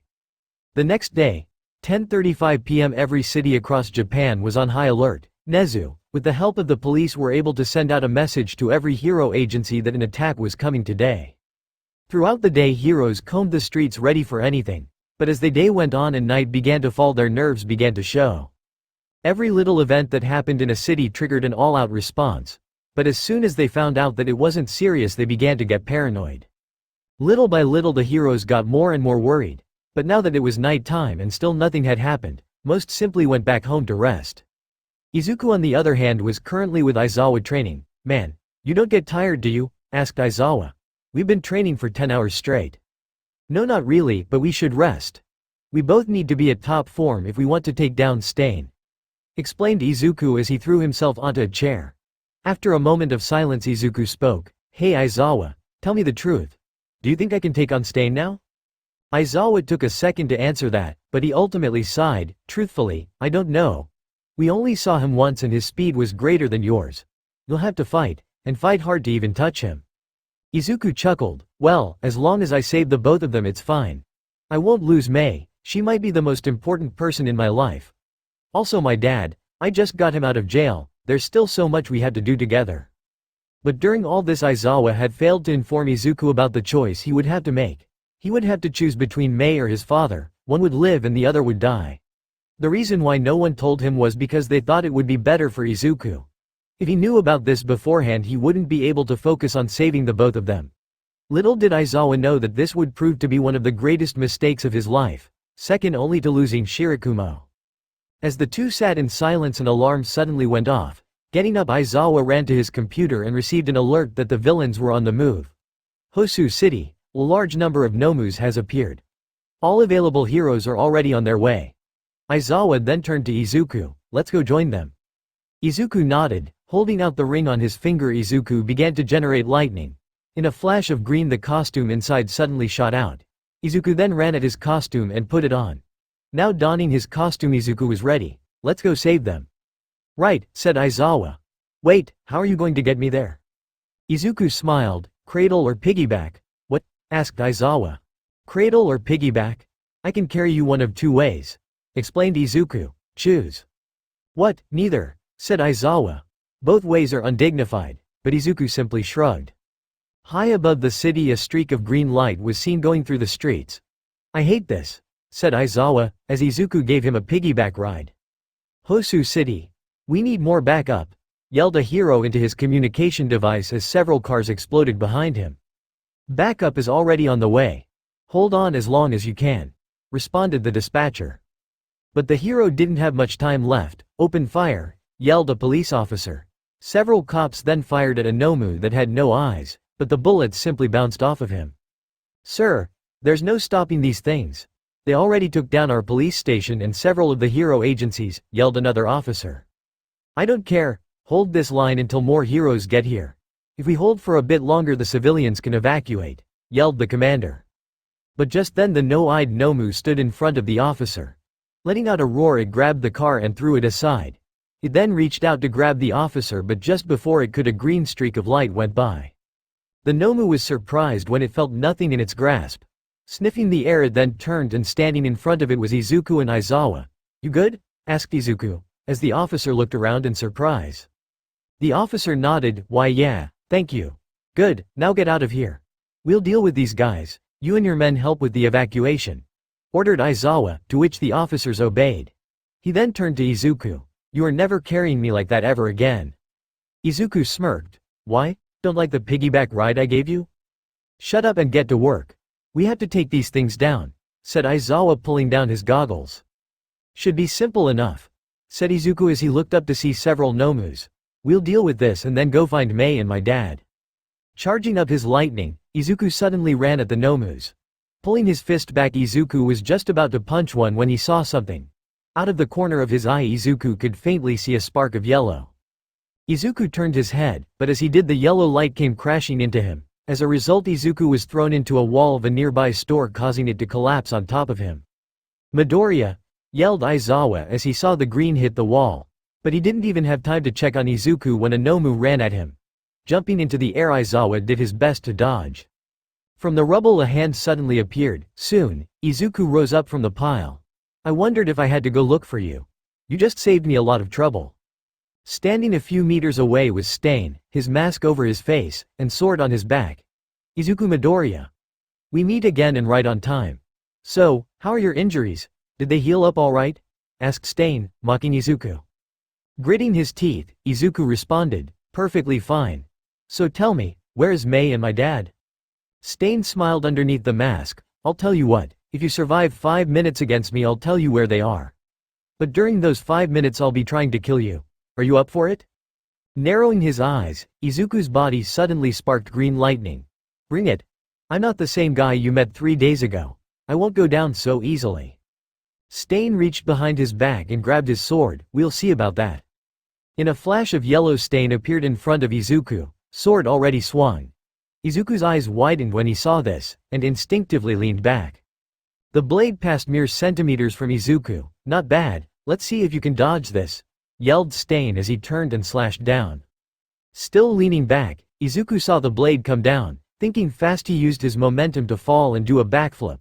But as he flipped in the air, he outstretched his arm and touched the floor. That's when he pushed off the ground, narrowly dodging the blade as it hit the ground. Sliding to a stop and with sparks flying off him, Izuku looked at Stain. It seems you really have improved. And in 3 days no less, most impressive. But unfortunately for you, I've seen those moves before, said Stain, putting away his sword. Izuku's eyes widened when Stain ran at him. What he saw surprised Izuku. It looked as if Aizawa himself was attacking him. Stain's movements were exactly like Aizawa, down to the angle of his legs. Izuku tried to dodge, but Stain punched him across the face, hard enough to draw blood. Turning, Izuku swung his fist and managed to graze Stain's mask. Enough of this. Tell me where Mei and my dad are, yelled Izuku. Stain stopped running and looked at a timer on his wrist. You still have 4 minutes and 20 seconds. Try and stay alive, for their sake. Feeling frustrated, Izuku began to produce lightning. Tell me. The two speedsters then ran at each other. Meeting in the middle, a loud boom echoed throughout the city, shattering windows and knocking down people. However, as they fought, Shigaraki and Kurogiri stood atop a building watching the yellow and green lights. Was this really a good idea, Shigaraki? Asked Kurogiri. Shigaraki nodded. Yes, it's like Master said. We can't let this fake Stain ruin us. The only reason the Master agreed to help him was he thought the heroes would be able to stop him. However, it seems like the same kid who stopped us at the USJ is their only hope. But what if he fails? What becomes of us then? Asked Kurogiri. Shigaraki smiled. It's still a win-win for us. The speedster dies and we go down as the ones who leveled an entire city. Besides, if it comes down to it, the master has a plan. Still though, it seems this Stain has a personal vendetta against the student. I wonder what it could be. 4 minutes and 30 seconds later, with a loud boom, Stain punched Izuku across the face. Blood splattered across the floor as Izuku staggered back. The last 4 minutes and 30 seconds were nothing short of a one-sided beatdown. Izuku did manage to break Stain's sword, but that only pissed him off. Grabbing Izuku's head, Stain then ran into a wall and began to drag him. Pieces of the wall broke off as Izuku's face dragged along. Getting to the end, Stain threw Izuku to the ground. Rolling to a stop, Izuku spit out blood as his mask was shredded in one half. Sighing, Stain hung his head. Man, you are really slow, aren't you? Slowly picking himself up, Izuku bled onto the floor. Speak for yourself, I'm only getting warmed up. Yeah, but unfortunately for you, you're all out of time, said Stain looking at his timer. Izuku raised an eyebrow. What are you talking about? Here, I think you should hear this. Stain reached into his pocket and pulled out a radio, and then tossed it. Catching it, Izuku looked at it for a second when two voices were heard from it. Izuku, yelled two people. Immediately Izuku recognized them. Mei, Dad, where are you? I'm in a dark place, Izuku, I can't see a thing, said Mei. Same here, can't see. We have no idea where we are, said Hisashi. Just hold on a bit longer, I'll find you and save you both. I promise, said Izuku, now panicking. However, that's when Stain began to laugh. That's where you're wrong, kid. You won't be able to save them both. What are you talking about? Asked Izuku, turning to Stain. No one told you? Stain then smirked. I placed bombs. Right now both Mei and your father are surrounded by enough explosives to level a small building. And you're running out of time. Izuku's eyes widened. Screaming, he ran at Stain and actually managed to grab him, slamming him up against a police car. Izuku began to punch him over and over again. Tell me where they are, tell me. But as Izuku kept punching, Stain only smiled. Yes, this is more like it. As Izuku went in for another punch, Stain managed to grab it out of midair. Should you really be wasting your time here? Holding up his wrist, Stain showed that Izuku only had 15 seconds left. Time is running out, Izuku. And you'll only get to save one. Now is the time you choose. Both are 1,500 miles from here. They could be in a building, underground, could be anywhere. Mei is west and your father is east. You have 13 seconds. Gritting his teeth, Izuku head-butted Stain one final time before taking off. Grabbing the radio, Izuku began to look for them. Hold on, you two, I'm coming. With Mei strapped to a chair, Mei managed to shake off the blind over her head. Looking around, she saw the amount of explosives around her. My god. Just then Hisashi's voice came through a radio mounted on the wall next to Mei. Hatsume. What do you see? Explosives, and a lot of them. Enough to level a small building. Explained Mei. How did we even get here? I don't know, but I'm sure that guy in the mask brought us here, said Hisashi. How are you anyway? Are you injured? Mei looked at herself. No, I'm fine. Good. I would have hated it if something were to happen to you, said Hisashi. Hatsume, thank you. Mei raised an eyebrow. For what? For being with Izuku.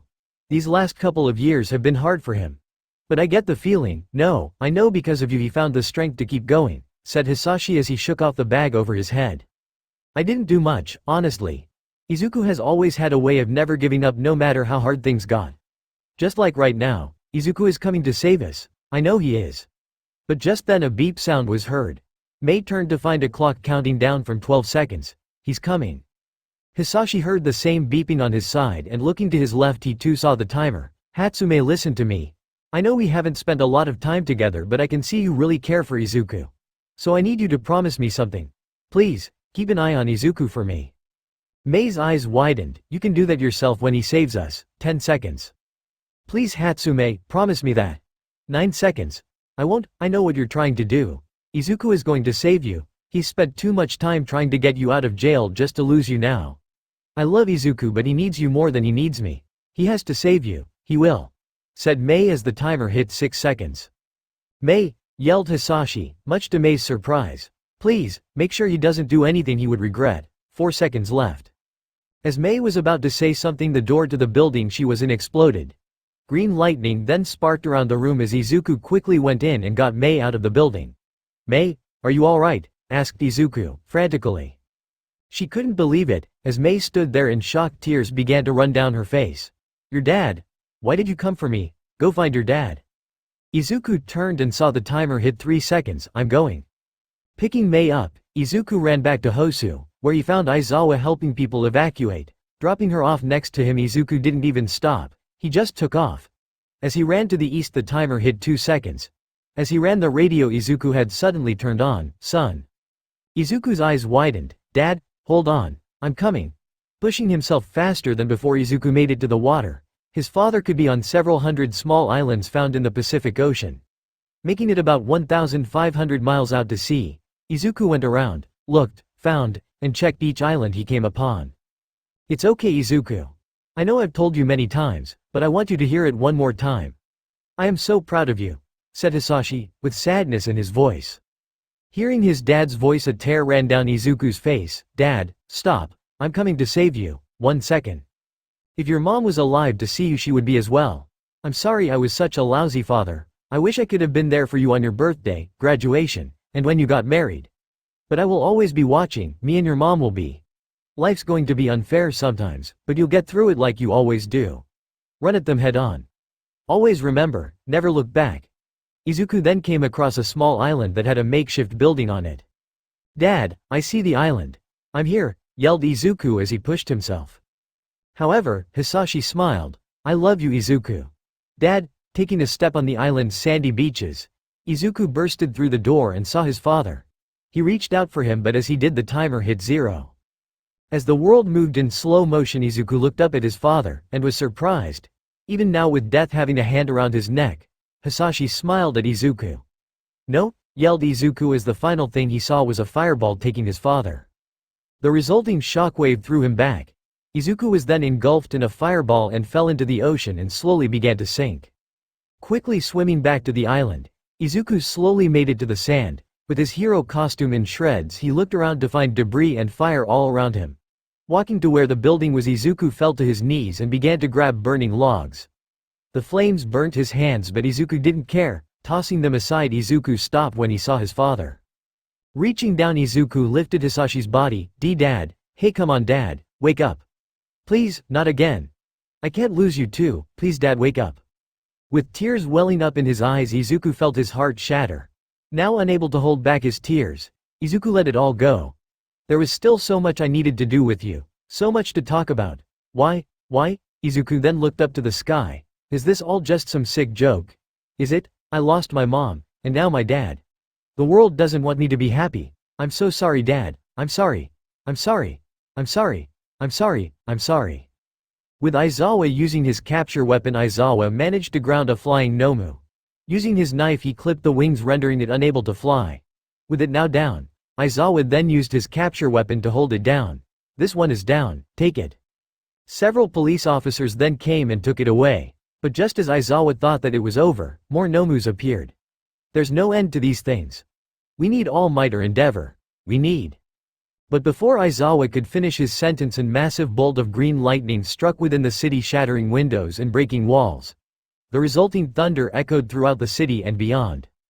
Covering his ears, Aizawa wasn't sure what was going on. Once the noise disappeared, he looked up to find all the Nomus that were attacking the heroes turning to the east. What the is that? Coming down the main street, Aizawa and every hero present could see someone walking towards them. Mei, who was taking shelter on a rooftop, saw this, and using her quirk, she zoomed in. And no. Izuku was coming down the street holding his father in his arms. But something was different. Every step Izuku took resulted in green sparks jumping off of him. Every Nomu roared before charging in, but just as they were about to reach Izuku, a flash of green light engulfed the area. Blinded, Aizawa shielded his eyes, but once he opened them he flinched when Izuku now stood in front of him. Aizawa. Izuku's voice was cold and empty. Looking up, Aizawa took a step back when he saw Izuku's eyes. The once bright light behind them was gone, and in its place was nothing. No light, no hope, no emotion. Take him. Looking down, Aizawa saw Hisashi's body. Nodding, Aizawa took Hisashi from Izuku. The speedster then turned around. Thank you, Aizawa, now keep him safe while I deal with them. Hearing this, a shiver ran down Aizawa's spine. He tried to speak, but his body wouldn't let him. In all his years of fighting crime, Aizawa never froze. Mustering up every ounce of willpower, the veteran hero spoke. Midoriya, what are you planning on doing? Without looking back, Izuku responded, something I should have done from the start. With another bolt of green lightning, Izuku took off, but before the light could even register, it was over. Reappearing in front of Aizawa, Izuku dropped something at the hero's feet. Looking down, Aizawa couldn't believe what he was seeing. Midoriya. There on the floor, in a duffel bag, were all of the hearts of each and every single Nomu in the city. Then simultaneously every hero in the city reported that the Nomus just fell over dead. Izuku once again took Hisashi from Aizawa. Thank you. As if nothing had happened, Izuku began to walk, not run, walk past Aizawa. Reaching the bottom floor, Mei watched as Izuku carried Hisashi. Izuku, she yelled out to him, but he couldn't hear her. As he walked by her, Mei looked at Izuku's face only to see a single tear run down his face. The city was saved, no heroes were severely injured, and all of the civilians evacuated. But it came at a cost, one too high for Izuku to pay. Stain was nowhere to be found, but Aizawa knew he would be back. He also knew that whatever happened from now on was on Izuku, and for everyone's sake, he hoped the kid would make the right choices. The next day, Aizawa walked into a meeting with Nezu, All Might, and Naomasa, their topic of discussion, Izuku. Taking a seat, the hero could feel the heavy atmosphere. How is Midoriya? Asked Nezu.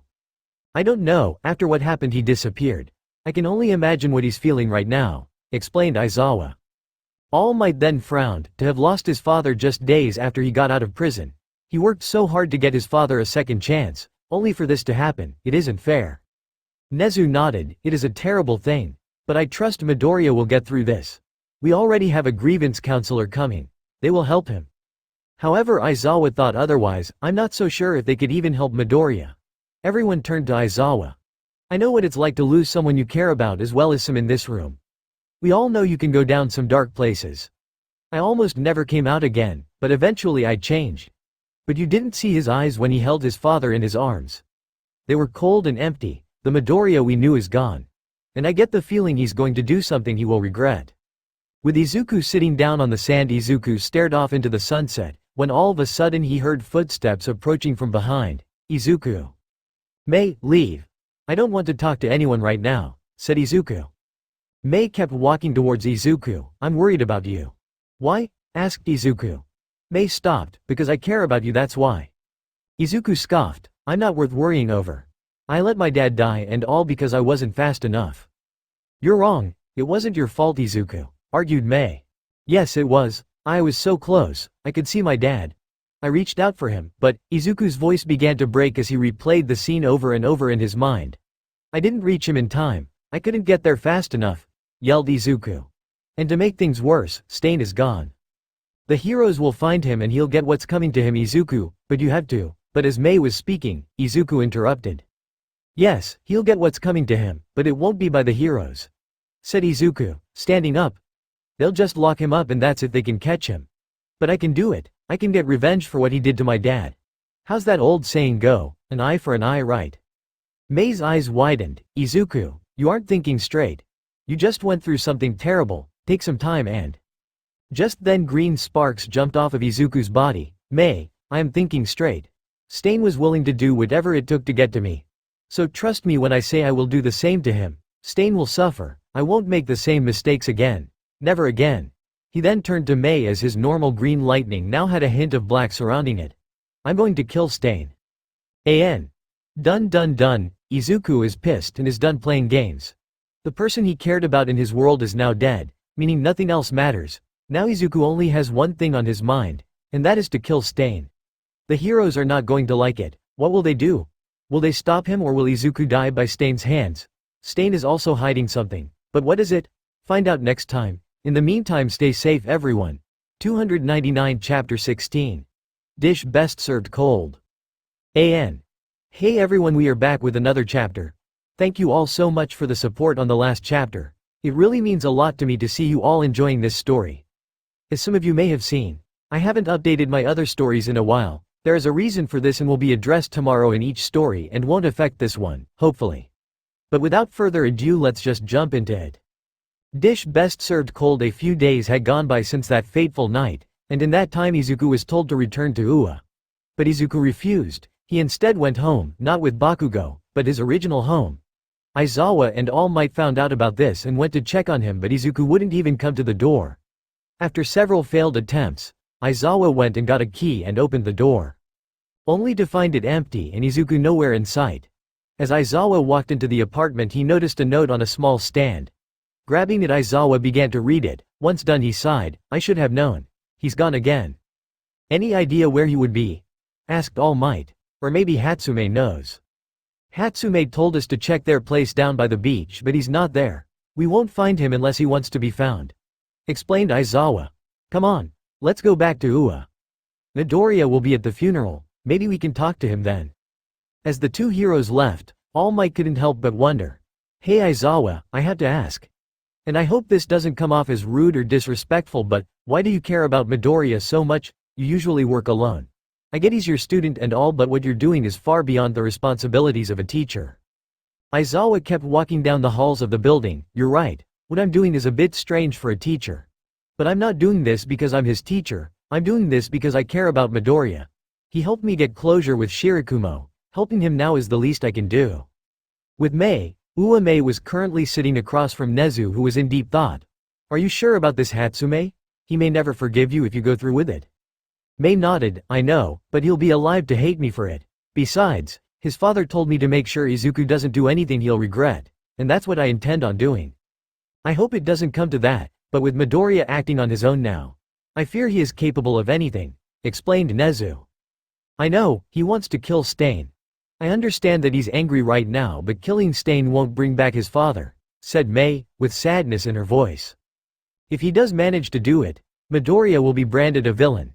That's something no one wants to happen," said Nezu. "Try talking to him first, if that doesn't work then you can enact your plan." But Mei knew that talking wouldn't work. Izuku was dead serious about killing Stain. If she couldn't talk him out of it then she'd use other methods. 1 week since that day, throughout the week leading up to Hisashi's funeral, reports were coming in that low-level villains were being beaten down by someone, leaving them with multiple fractures and some even in a comatose state. No evidence was found linking someone to the crimes, but reports say that in a blink of an eye a green streak appeared before disappearing. This was most certainly Izuku. He was going around beating people up. But none of that mattered right now, for today was the day they buried Hisashi. At the funeral service, family and friends came to see off Hisashi one final time. Bakugo and Mei were there and even some heroes, but much to everyone's surprise Izuku wasn't. "Is he really not going to show up?"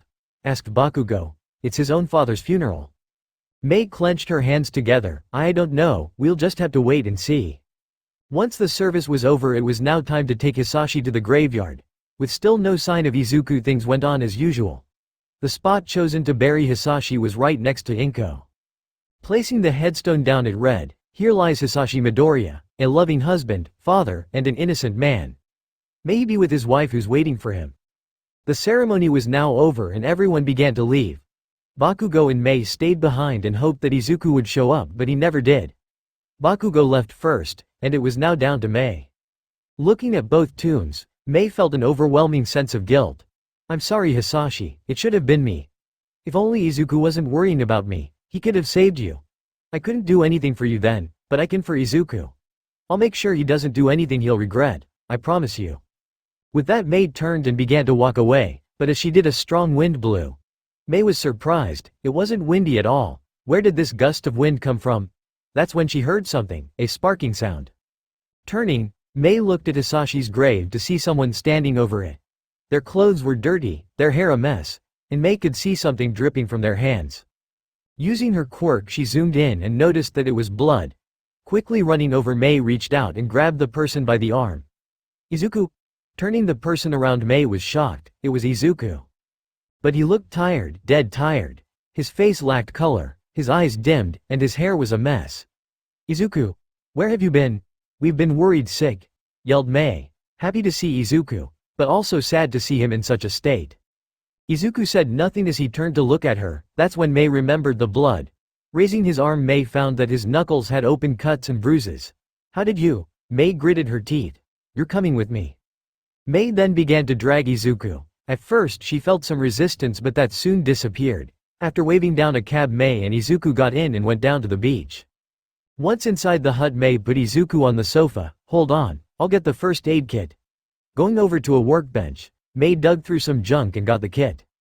Walking back, Mei began to clean up Izuku's injured hand. "How did you get these injuries?" she asked, but got no response. "Were you the one taking down those villains?"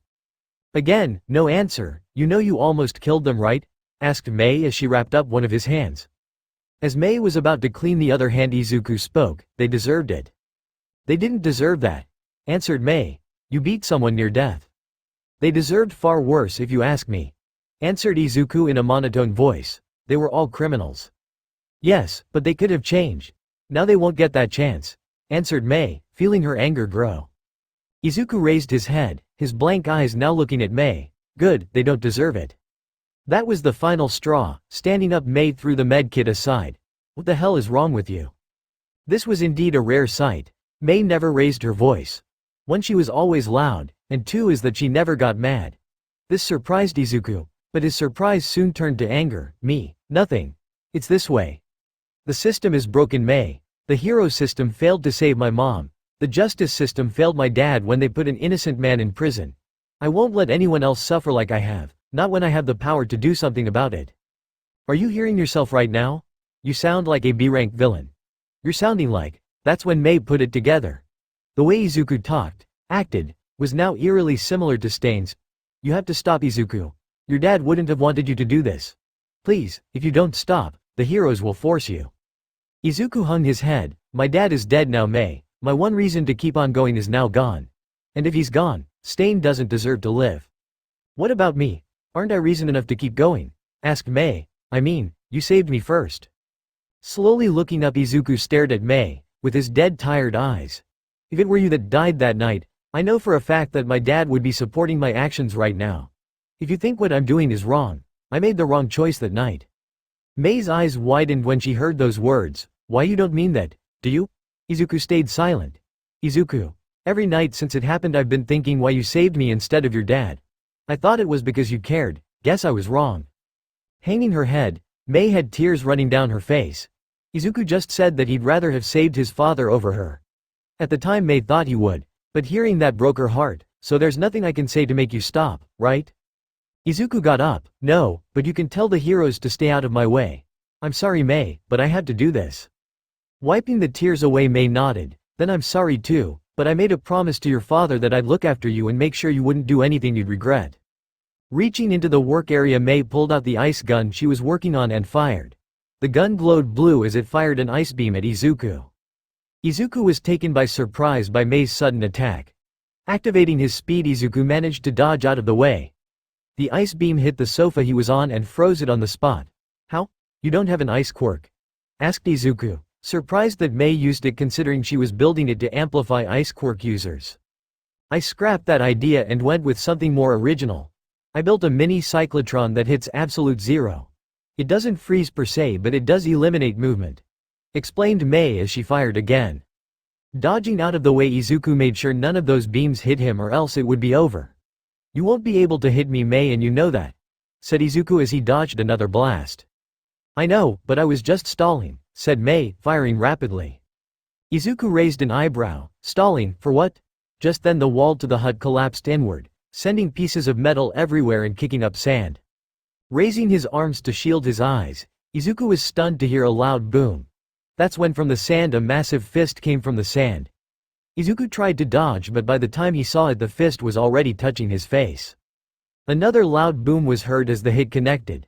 The hit was so strong that the sand in the air dispersed and Izuku was sent flying towards the wall. "She was stalling until we arrived," said All Might. Izuku groaned in pain as he got up, but before he could stand, cuffs were thrown on his wrists. Looking up, Izuku found Mei, All Might, and Aizawa all looking at him. "Looks like the gang's all here. How did you even know I was here?" "Mei notified us. All she needed to do was make sure you stayed here long enough for us to get here," explained Aizawa. Izuku chuckled. "So what now? Now we bring you back to Ua. There you will be confined and will be given therapy. Midoriya, you just lost someone important to you. You need help, you need a hero," said All Might. "We are heroes, so helping is what we do. We are supposed to give people hope, not fear. No, my father needed a hero. I need revenge. And are you really going to pretend that you never shattered my dreams? Failed to give me hope?" asked Izuku. Aizawa and Mei looked at All Might. All Might's eyes widened. Izuku saw this and smirked. You still remember, don't you? What you said to me that day? I remember, and I regret those words every day, said All Might, hanging his head. Then where is my apology? Even after all this time, I still haven't heard a single sorry from you. While we're at it, where's my apology from that deadbeat cop Naomasa? He's supposed to have a lie detection quirk, he could have helped my dad, but all he kept saying was, I can't tell, I didn't want to hear his excuses, I just wanted my dad out of prison. Izuku stayed silent, before laughing. You know it's funny actually. There is one person I should be thanking, and it isn't a hero. I should really be thanking Melissa. Everyone's eyes widened. The person who killed my mother was the only person who actually made an effort to get my dad out of prison. If it wasn't for her confession, we would have never made it to trial. Imagine that. Mei suddenly walked over to Izuku and pointed her freeze gun at him. Shut up. Melissa doesn't deserve to be on your mind, let alone thinking about thanking her. Enough. You're coming with us whether you like it or not.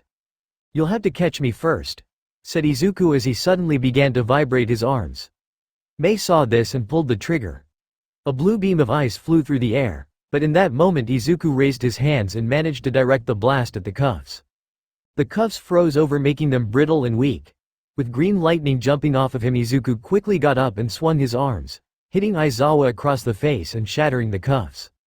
All Might rushed in, but as he raised his arm Izuku appeared and touched his weak spot. If I remember, it should be right around here. Activating his speed, Izuku managed to shake All Might himself. The number one hero screamed out in pain as he fell to the floor on his knees. What did you do to me? I vibrated your entire molecular structure. Not enough to kill you, but just enough to make it hurt, a lot, said Izuku as the hero hit the floor unconscious. As Izuku now stood over the defeated heroes, a blast of ice managed to graze him on the shoulder. With his shoulder now encased in ice, Izuku turned to Mei. In a flash Izuku appeared in front of her, and just as she was about to pull the trigger, Izuku slapped the gun out of her hands. Enough of that. Mei now stood eye to eye with Izuku. Are you going to knock me out like you did to them? No, but you have to stay out of my way, Mei. I don't want to hurt you, said Izuku. You already have, Mei said, glaring at Izuku. Izuku sighed, but as he was going to respond, something suddenly came from the outside. Whatever it was, Izuku caught it and noticed that it was a metal ball. What is this? Your last resort? Turning back to Mei, Izuku noticed a gas mask over her face. Yes, actually. The metal ball then cracked open and let out a purple gas that Izuku inhaled. One whiff was enough to make Izuku lightheaded. Dropping the ball, Izuku stumbled backwards. What is this? What did you do to me? He asked as he tried to grab onto stuff on the workbench, only to knock everything down. Midnight's quirk puts anyone to sleep within seconds. Works even better on men. With a little help from my baby and some muscle from Bakugo, you never expected it, said Mei as Izuku struggled to keep his eyes open. Bakugo, he's in on this too. Izuku fell to his knees. Mei then kneaded down with him and touched his face. This is for your own good, Izuku. I won't let you throw away your life so easily. With that, Izuku fell face first onto the floor, completely knocked out. Several hours later, slowly waking up, Izuku could hear voices. He's waking up. Is everything ready? One voice asked. Yes, all containment procedures are in effect, another said. Snapping his eyes open, Izuku found himself in a room with a glass pane in front and several devices around his body. Where am I? You are at Izuku Midoriya, said Nezu, appearing from the glass door. We brought you here to help you, and make sure you don't get in our way. In your way? What are you talking about? Asked Izuku. We are taking down Stain, said All Might, appearing behind the glass. This is a job for the heroes. You're too angry, it's clouding your judgment. Once we deal with Stain, we'll let you go. Izuku narrowed his eyes. I'm the only one who can even get close to touching him. You fight Stain and you'll all be dead before you could even blink. That's where you're wrong, said Aizawa, walking up to the glass with Hatsume by his side. We have a plan to stop him. Your plan will fail, explained Izuku. Who the hell even came up with this plan anyway, Nezu? It was me, said Mei, much to Izuku's surprise. What? There's no way, you couldn't have come up with a plan in such a short amount of time. Unless, Izuku then realized something. Unless you already had plans made. But in order to do that, you made plans to stop me? Mei hesitated for a second before shaking her head. No, the plans were originally for Melissa if she ever came back. Izuku scoffed, and now you're using the plans on me. But that's not the only reason why you made these plans now, is it? Yeah, I know you may. You don't make something unless you have 5 or more uses for it. So tell me, what's the other reason? You are also the reason why I made those plans. Why? Because you're too fast. After your little time travel incident, I calculated that you have a 85% chance of destroying the world. And the worst part is, you did it in under 5 minutes. Explained Mei. So I modified and made plans to stop you if that time ever came. Izuku was stunned. How could you? I trusted you, Mei, and now you're going to betray me. Mei slammed her fist onto the glass. I'm not betraying you. I'm helping you. I promised your father I'd keep you from doing anything you'll regret. And by all my past babies, I will keep that promise. Don't use my dad to justify what you're doing now, yelled Izuku. Killing Stain will be more than justified and you all know it. He's killed so many, not just my dad. I'll be doing everyone a favor. No, you wouldn't. If you kill Stain you'll be beyond our help. Please Izuku. We want to help but killing Stain won't help anyone in this situation, said All Might, pleading with Izuku. Izuku hung his head. That's where you're wrong. It would help me. Sorry kid, but we won't let you go through with this, said Aizawa. Yeah, I know. And I'm sorry too, but I can't have you guys stopping me. With that Izuku suddenly began to spark green lightning. Alarms went off in the room as Izuku shattered the restraints.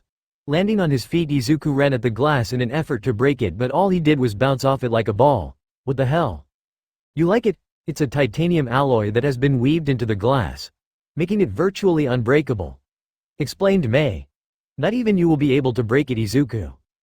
After touching the glass, Izuku smirked. Not bad. This would have worked if you caught me 3 days ago. Unfortunately for you, all the time I've been gone have been thinking of ways to kill Stain.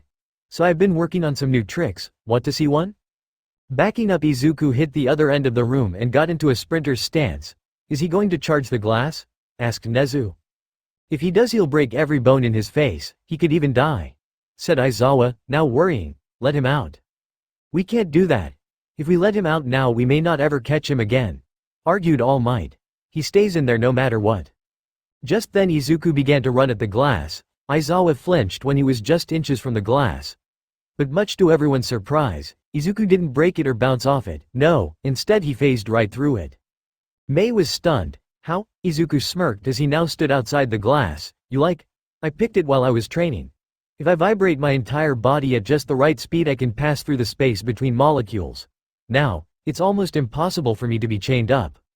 Aizawa jumped at Izuku, but Izuku simply sighed. When will you ever learn?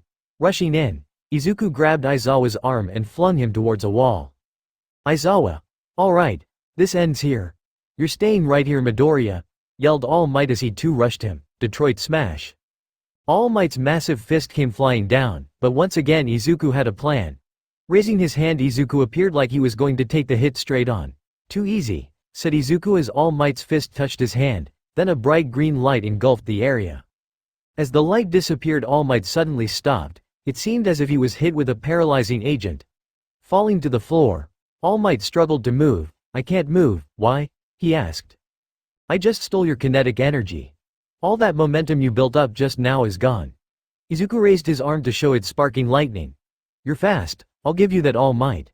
But compared to me, well, you might as well be standing still.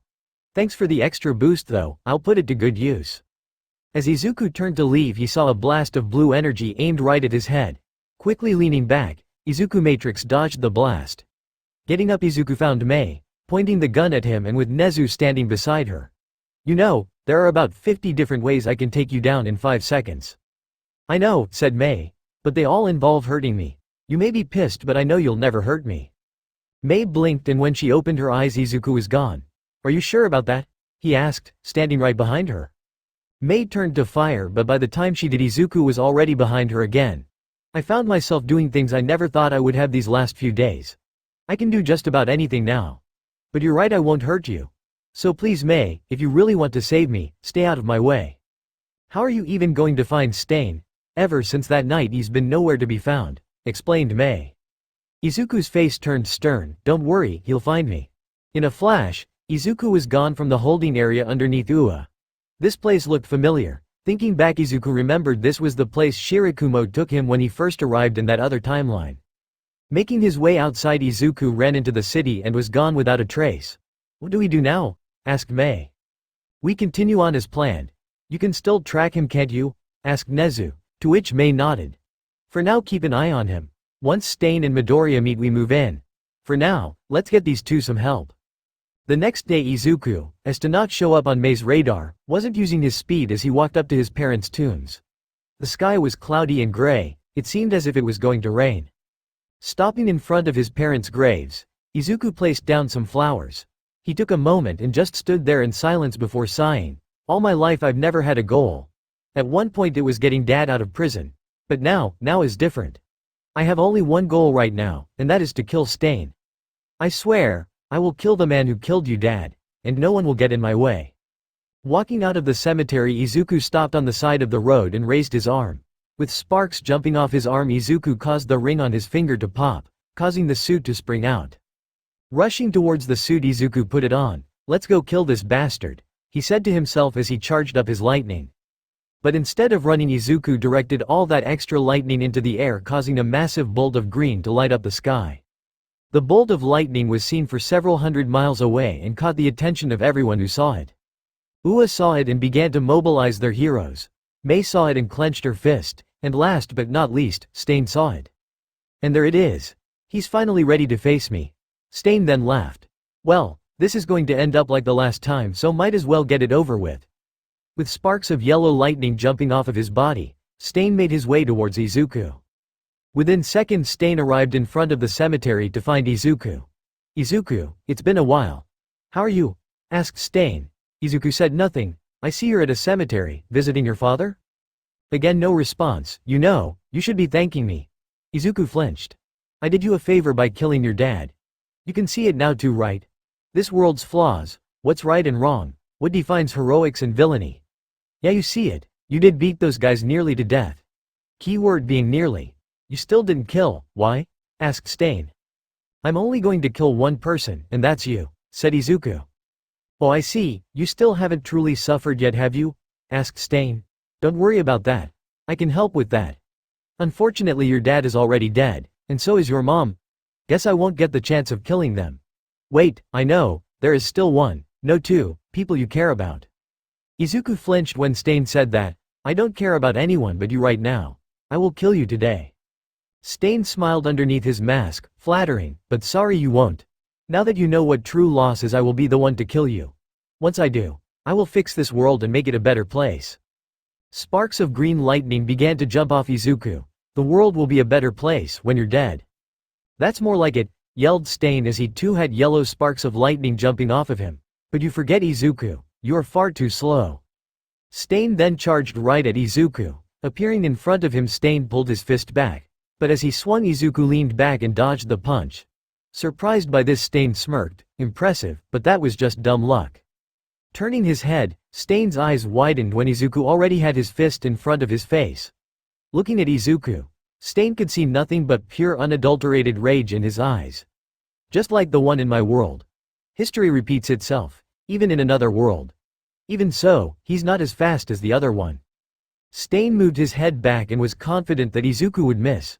But as he moved back, Stain was surprised to see Izuku's fist moving faster. Then it hit. Izuku landed a blow to Stain's mask. The punch knocked Stain several feet back. Sliding to a stop, the hero killer looked up. As he did, cracks began to show around his mask. Get up, ordered Izuku. We aren't done yet. Stain stood up straight. You've gotten faster, and in such a short amount of time. This isn't the result of training. No, this is the rage of a boy, a sad, alone, arrogant boy. Tell me, how does it feel? But instead of answering him with words, Izuku instead answered him with his actions. Vibrating his fist at just the right speed, Izuku launched his fist forward and created a blast of wind. Stain dodged, but as the blast went by, it hit a building, completely piercing through it and continuing through several more. Most of the buildings hit began to fall, sending innocent people running for their lives. Now that's new, said Stain as he watched the buildings fall. Izuku repeated this attack over and over again, but Stain in turn began to run around him, which in turn caused more damage to the city and hurt several people. Fed up, Izuku stopped his attack and ran towards Stain. Seeing this, Stain jumped into the air, but as he did, Izuku managed to grab his leg and slam him onto the ground. Bouncing off the floor, Stain was then grabbed by the neck. This is going to hurt, yelled Izuku as a loud boom echoed throughout all of Japan.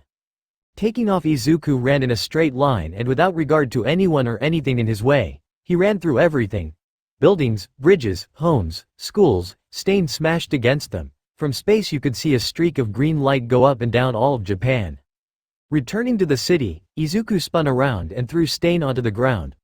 Rolling to a stop, Stain had blood dripping down from underneath his now cracked mask. "Let me ask you, how does it feel?"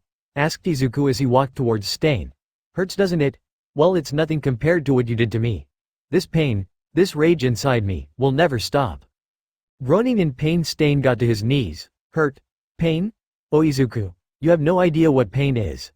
Stain then turned to find green lightning engulfing Izuku, his eyes burning green with power. "Those eyes. Those are the same eyes I had when you took everything from me." Running in, Izuku punched Stain across the face, cracking the mask further. "I don't know who you are, and honestly I don't care." "Shame really, I'd hope you'd at least remember who I am." "Whatever, I'm done playing games." In a flash of yellow, Stain got up and ran into Izuku. The two lightning bolts crashed as Izuku was thrown into the air. Spitting out blood, Izuku could barely see what had happened. Gritting his teeth, Izuku landed on his feet and ran. The two speedsters crashed into each other and locked hands.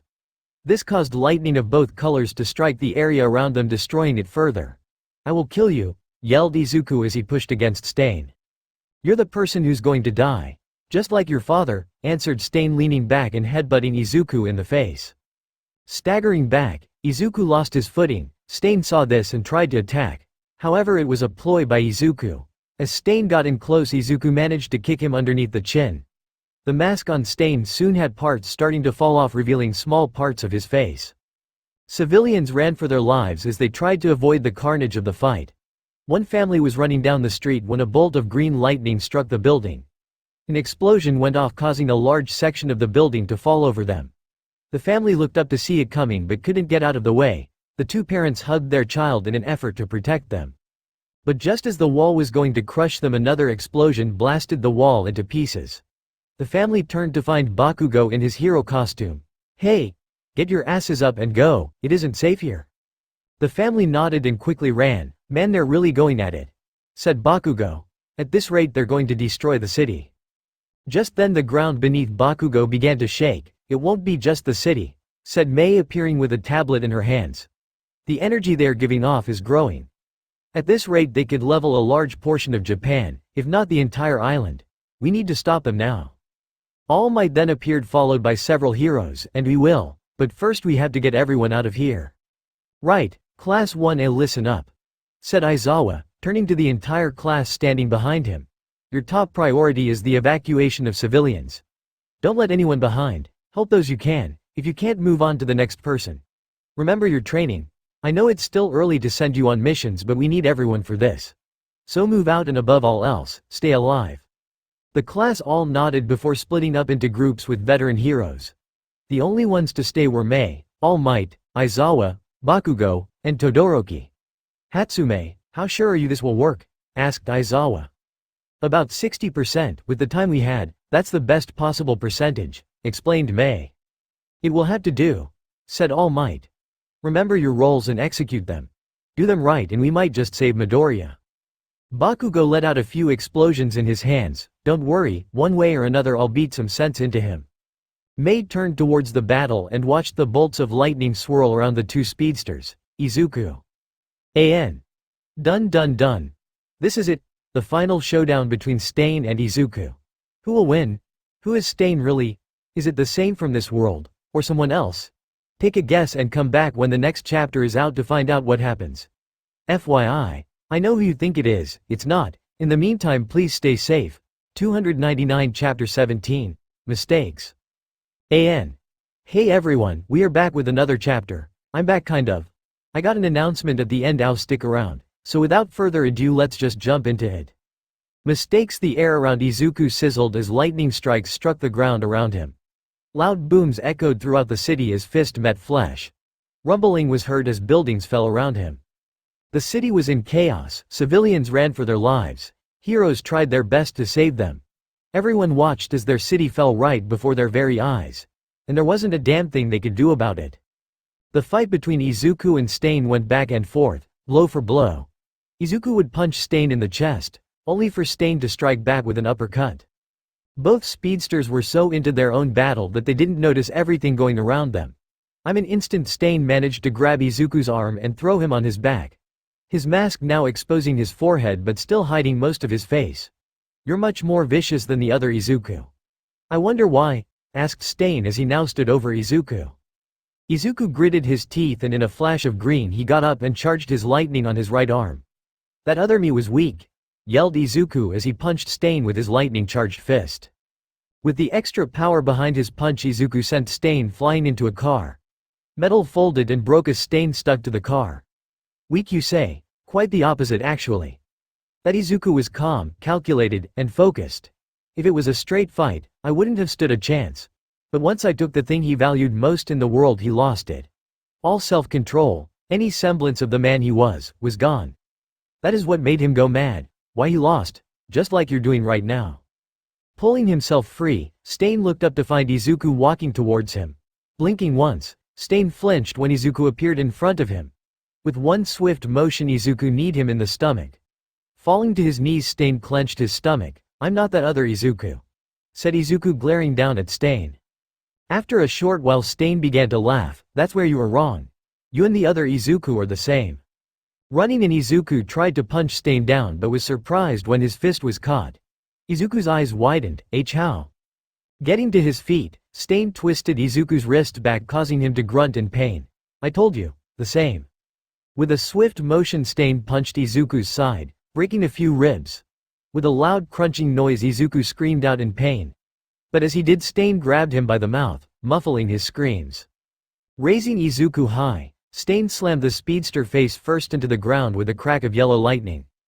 Gasping for air and with blood running down his nose, Izuku laid on the ground in agony. "Every step you take, every breath you take, every movement you make. I know it all. There's nothing you can do that I can't see coming. Those hits you got in before, I let you have those." Feeling his rage build up inside him, Izuku clenched his fist, got up, and let out a battle cry and began to rotate his arms, creating a vortex.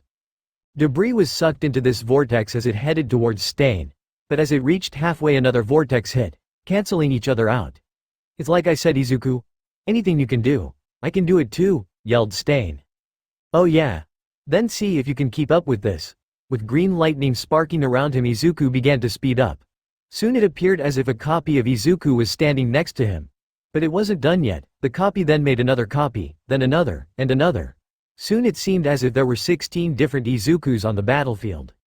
Mei and Bakugo, who were getting into position for their plan, were surprised to see this. "What the hell? Since when can he make clones?" asked Bakugo. Mei shook her head. "They're not clones, more like an illusion created by moving super fast.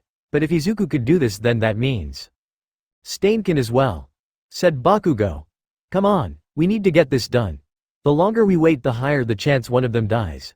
Hey, half and half, you ready?" On the ground Todoroki nodded. "Ready," he said, holding a spherical device. Mei then chimed in. "Remember, pour everything you got into that thing." Back with Izuku, his clones were running at Stain trying to attack him. But as soon as one got in close, Stain would thrust his hand forward, killing them. "This is just a waste of time, Izuku. You're only delaying the inevitable." "Then try and find me," said the clones all at once. "By the time you do, I'll find an opening." Stain smirked. "You underestimate me, Izuku. I already know which one is the real you." Running in, Stain aimed for a clone with his hand vibrating. Izuku flinched and moved back. Stain's hand sliced Izuku's side, causing blood to splatter. Thanks to this, the clones all disappeared as Izuku stumbled back, clenching his side. "Like I said, I know every move you'll ever do," said Stain, wiping the blood from his hand. "Then how about mine?" yelled a loud voice from above. Izuku and Stain looked up to see All Might come crashing down in between them. "The both of you will stop this at once." "All Might? What the hell are you doing? Get out of here, you'll only get in my way," said Izuku, furious that All Might would even show his face. "I can't do that. Right now my only priority is making you stop this nonsense. The only way to do that is to take him down," said All Might, turning his attention to Stain. "You stop me, please. You can't even touch me," boasted Stain. "But I, on the other hand, running at All Might." Stain suddenly appeared in front of the #1 hero. "Could kill you right here, right now." Stain was about to pierce All Might's heart when from behind Izuku appeared and tackled him away. The two went tumbling towards the ground before getting up and facing each other. As much as I hate you right now, All Might, I don't want you dead. But if you stay I won't be able to keep you alive for long, said Izuku. Yeah I know, but I've been in the hero game a long time so I've learned a few tricks, explained All Might pressing a button on a remote. Just then a beeping sound was heard beneath both speedsters. Both looked down to see a small flat circular device. But before either of them could tell what it was, the device suddenly popped. This caused 4 light ropes to wrap around both of their arms and legs, pinning them in place. The both of you are fast, but at those speeds you tend to lose your surroundings, explained All Might. Izuku tried to break free but found that he couldn't and he knew exactly who made these. Damn you Mei, even now you're getting in my way. You're wrong Midoriya. Mei is helping you. You are just too blind with rage to see it.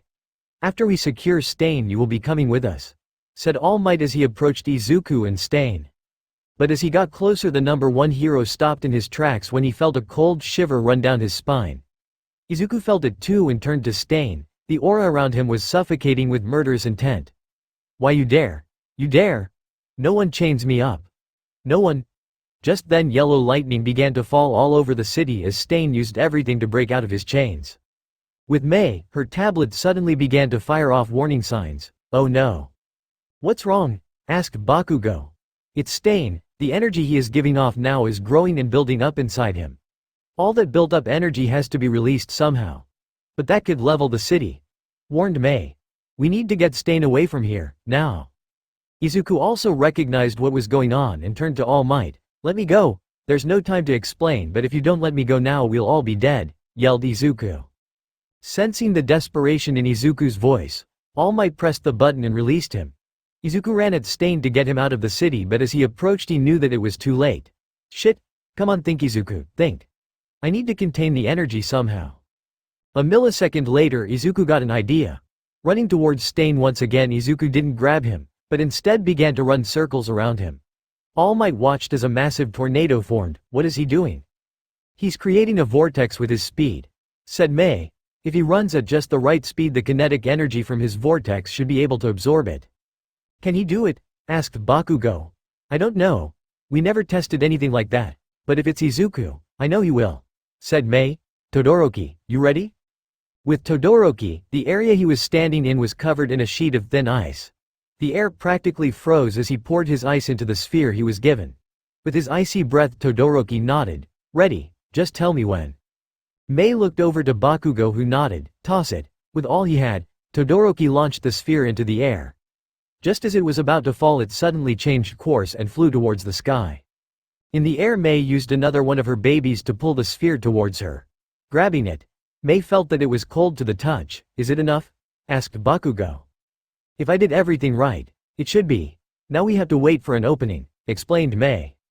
With Izuku, his plan was working somewhat. The energy given off by Stain was slowly being absorbed but it wasn't enough. He's still going to take the whole city with him. I'll just have to kill him before he does, said Izuku as his eyes burned green with power. Closing in the vortex, Izuku was close enough to fire off a massive barrage of punches at Stain. With each hit lightning crackled inside the vortex. This ends now you villain. This is for my dad, yelled Izuku as he stopped running and stood a few meters away. Taking a deep breath Izuku ran at Stain and pulled back his fist, preparing a kill shot. Mei saw this and knew that the time was right. Now Bakugo, do it now. Grabbing the sphere Bakugo used everything he had and with a massive explosion threw the sphere down towards the ground. The world slowed down around Izuku as he was now a few feet away from Stain. This is it, I'm finally going to kill him. But as his fist was inches from Stain, the villain suddenly looked up. You call me a villain? How dense. A loud crackboom was heard as a bolt of yellow lightning came falling down on top of Stain. The resulting explosion was enough to throw Izuku aside, level several more buildings, and shake the land for miles. When it was all said and done, and the dust settled, Izuku laid on the slope of a crater, his costume almost completely burned off. All Might fared no better as he was thrown and knocked out, and was now bleeding from his head. Mei and Bakugo didn't get hit as badly, they were high enough and behind enough cover that it simply knocked them over. But the city was in even worse shape than it was before. My god, said Bakugo as he looked over to see a crater about 200 meters wide and 100 meters deep. Mei slowly looked over as well and saw the carnage. And this was a scaled-back explosion. If Izuku didn't do what he did, we wouldn't be here. Bakugo looked around. Where is Izuku anyway? And Stain for that matter. Mei used her quirk to zoom in and look around. A few moments later she spotted Izuku lying on the ground. He's alive. As for Stain, I don't know. She looked around for him but couldn't find him at first. But as she looked near the center her eyes widened. It can't be. What is it? Is Stain still standing? Asked Bakugo. Mei's lips trembled as she spoke. I can see him. I can see who Stain is. Bakugo was a bit confused. We already know who he is. But Mei shook her head. This Stain isn't the one we know. It's. Hearing the name Bakugo's heart sank. And no, you're wrong. I wish I was. Said Mei. But I'm looking right at him. This Stain, the Stain from another world is. Down on the floor Izuku was slowly opening his eyes. His vision blurred as he looked around him. That's when he heard some footsteps. Looking down towards the center of the crater he could barely make out the outline of someone. Slowly making their way towards Izuku was a very injured Stain, his suit torn, his arms bleeding, and his mask was starting to flake off. No one has ever pushed me to this point. Not even my world's Izuku. But you're different, aren't you? Said Stain as half of his mask broke off. You were right, that other Izuku was weak. I see that now. He couldn't kill me, but you can kill me. So go ahead, kill me, yelled Stain as the bottom half of the remaining mask broke off. Izuku struggled to push himself off the ground. Sitting up, his eyes widened when he saw who Stain was. Why you? Surprised? Asked Stain as he stepped up to Izuku. The other you was surprised too. The final pieces of the mask Stain had on broke off. As it hit the ground the wind blew causing dust to be picked up. And in that wind Stain's ash-blonde hair blew. His red sharp eyes pierced into Izuku's very soul. Stain smiled as he saw the look of despair in Izuku's eyes. Yeah, that's the look I was looking for. What now, Deku? What's your next move? Asked Stain, who looked exactly like Bakugo. Kachan? No, this has to be some trick, yelled Izuku as he forced himself to his knees. Who are you? Stain smiled. It's me, Deku, your best friend since we were kids. The friend who you forgot about. The friend you abandoned. The friend who let everyone special in my life die. Izuku was shocked. This doesn't make any sense, Mei told me. Stain cut in, the truth. I was a hero and a damned good one. Life was good. Bakugo, unknown Earth, hey mom, I'll be there soon, said Bakugo while on the train. Should be there in 5 minutes. On the other side of the line Mitsuki smiled alongside Masaru. You better hurry up, kid. Your girl is going to eat everything if you don't hurry up. Standing beside his parents was a girl with fawn-colored hair and brown eyes. Hurry up, babe. We've been waiting forever. Bakugo smiled. I'm going, just hold on. Still don't know why you guys wanted to eat at a restaurant. What do you mean? It's the perfect place. You're just about to graduate from UA. Of course we are going to celebrate, said Masaru. Thanks guys. Oh, the train is pulling into the station now, I'll be right over, said Bakugo as the doors slid open. As Bakugo got off the train a sudden explosion rocked the station. Looking around he saw that it came from the east. What the hell? Is someone fighting? That's when Bakugo got an alert on his phone, warning that the green streak was currently fighting a villain. Deku? He's fighting. Hey mom, I got to go. Seems like the nerd needs some help. Then go kid, just make sure you catch this guy, said Masaru. We'll be waiting right here. Cool, see you in A. But before Bakugo could finish that sentence screams were heard from the other side of the line. Mom, Dad, Kami. What the hell was that? More screams were heard from the phone as Bakugo began to run towards the restaurant.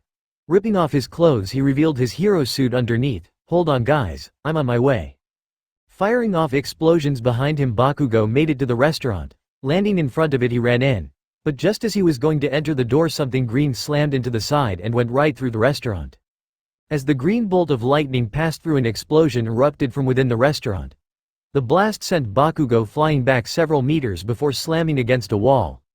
Bakugo was temporarily knocked out as a result but woke up a few short minutes later. When he opened his eyes and looked around he found the restaurant where his parents and Kami were reduced to rubble. No, injured Bakugo pushed himself up and limped towards the rubble. Climbing on top of everything, Bakugo desperately searched for his parents and girlfriend. Stone after stone he lifted and threw them aside. After some time Bakugo came upon Kami, her lifeless body on top of Mitsuki and Masaru. She had tried to shield them. Looking down at them, Bakugo suddenly heard the sound of cheers coming from several blocks away, and one name. Izuku? Izuku? Izuku.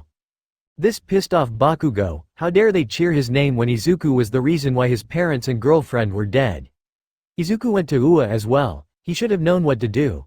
He should have known that at his speed that he needed to be more careful. But he didn't, and now his mistake cost the lives of the people Bakugo loved the most.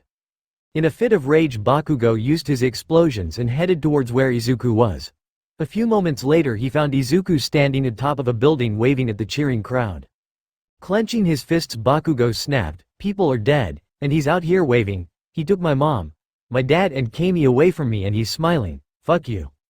Using his explosions, Bakugo launched himself towards Izuku. Izuku saw it but thought that Bakugo was going to congratulate him. But much to his surprise, instead of a hello, or a hi, Izuku got an explosion to the face. "You killed them, you bastard, you killed them," yelled Bakugo as he fired off explosion after explosion.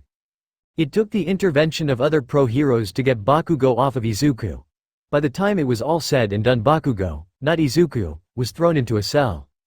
Being still a student technically at UA, Bakugo was expelled from the school and wasn't going to graduate. As for Izuku, at the time he was working under All Might and was given permission to fight. Since All Might was still an influential person, he managed to get Izuku off with a lecture. The casualties were nothing more than that, just casualties, it just happens. Bakugo was devastated. He had just lost his family and his career. Walking down the streets of Hosu City, Bakugo found himself in an alley. As he walked through, a voice called out to him, "It sucks, doesn't it, hero?" Bakugo turned but didn't find anyone. "Who's there?" "Someone who wants to help you," answered the voice. "Help me? I don't need anyone's help," said Bakugo. "Oh, but you do. You see it now, don't you? The injustice in the hero world. You saw it firsthand after all," said the voice, now closer. Bakugo gritted his teeth. "Deku." The voice now appeared to come from the wall. "Think about it. He's the one who killed 3 people and he doesn't get any punishment. But you, on the other hand, did nothing but react and were given a much harsher sentence. The only reason you were out was because he pitied you. Where's the fairness in that?" Bakugo thought about it. "There is none. Everyone I cared about is gone. But if it wasn't for Deku, this wouldn't have happened. And now you are a nobody. While he still becomes a hero, such a shame. But I think we can both help each other," said the voice. "I can see it in your eyes. You want revenge, don't you? The justice system failed you. But there are other ways to get what you want." Bakugo flinched. "You mean hurt Deku? Hurt him the same way he hurt you? An eye for an eye," said the voice. "True punishment for his actions." Bakugo hung his head as he thought back to the times he spent with his parents, with Kami. He thought back to a time when he trained to be a hero. He thought about how he got punished while Izuku, who inadvertently killed 3 people, received none. It wasn't fair. How was any of this fair? Looking back up, Bakugo had a face full of determination. True punishment. "Excellent. You finally see it my way," said the voice. "Who are you anyway?" asked Bakugo. Appearing from the light was Stain, someone who knows what you're going through. "Now, let's get to work righting what is wrong." Back with Izuku. "And that's how I met Stain, my world's Stain. After taking me in, Stain taught me how to fight like a villain. I then took out those who wronged others, until finally I was ready to take you on," explained Stain. "But the first time we fought, it didn't end well.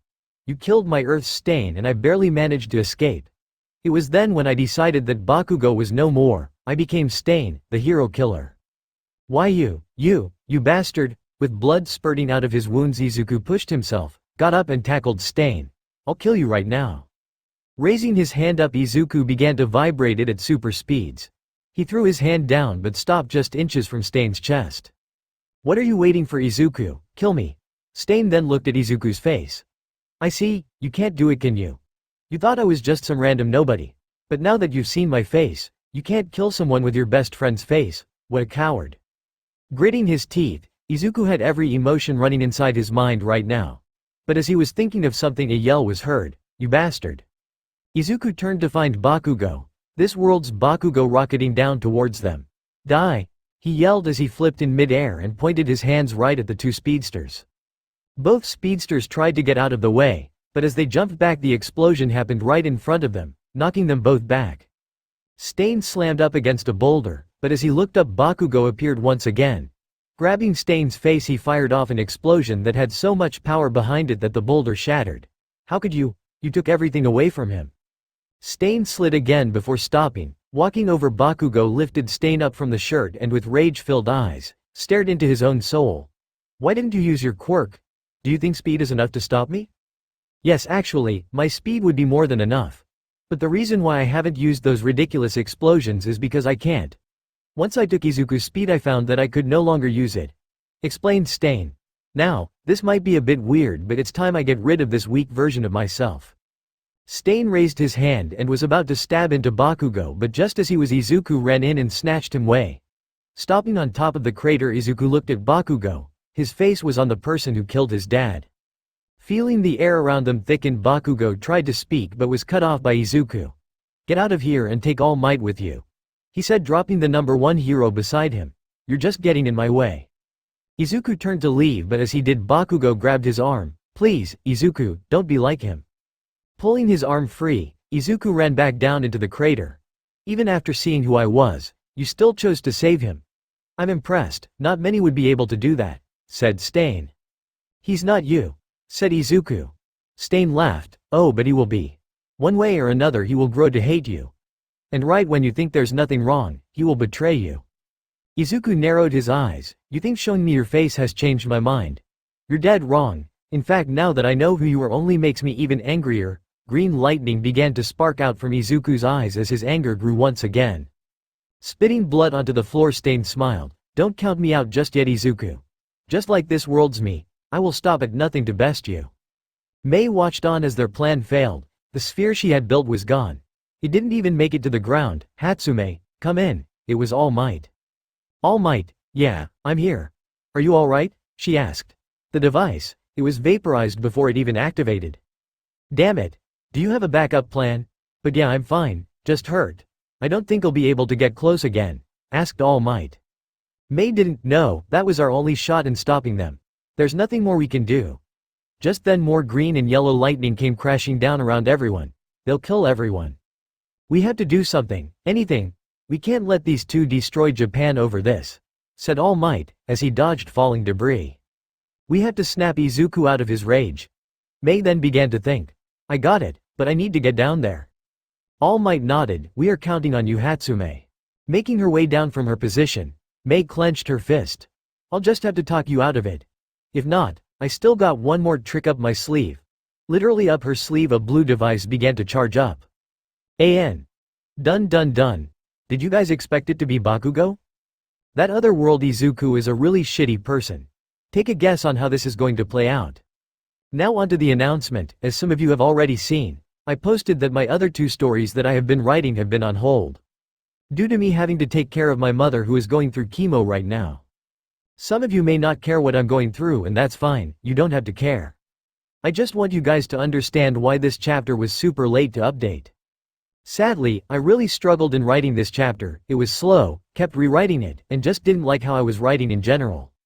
But I don't want to stop writing. I love to write. I already put 2 stories on hold. I don't want to do it to this one. So, I'm giving myself one more chapter. Alright, see if I write better, and if I can somehow find a rhythm again, I'll go at it. But if I can't, I'll put this story on hold, unfortunately. Again, some of you probably don't care, but it is what it is. I'm sorry, that's all I can say. I'm sorry.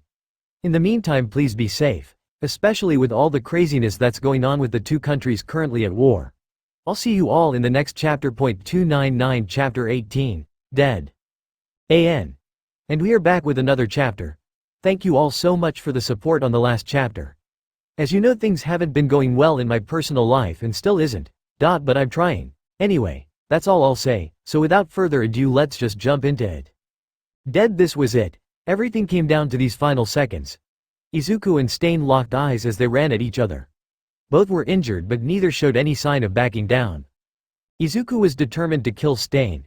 Stain was determined to rewrite the world. Each step burned as blood ran down their open wounds.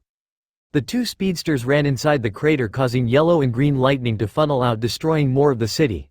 Punch for punch, the 2 went, both badly injured but neither wanting to give up. Stain punched Izuku across the face. What's wrong, Deku? My world's Deku was a lot stronger than you. Sliding back, Izuku grit his teeth as he rushed back in and kneed Stain in the stomach. Shut up. The hit forced Stain to hunch over. Seeing a chance, Izuku grabbed Stain's head with both hands and pulled.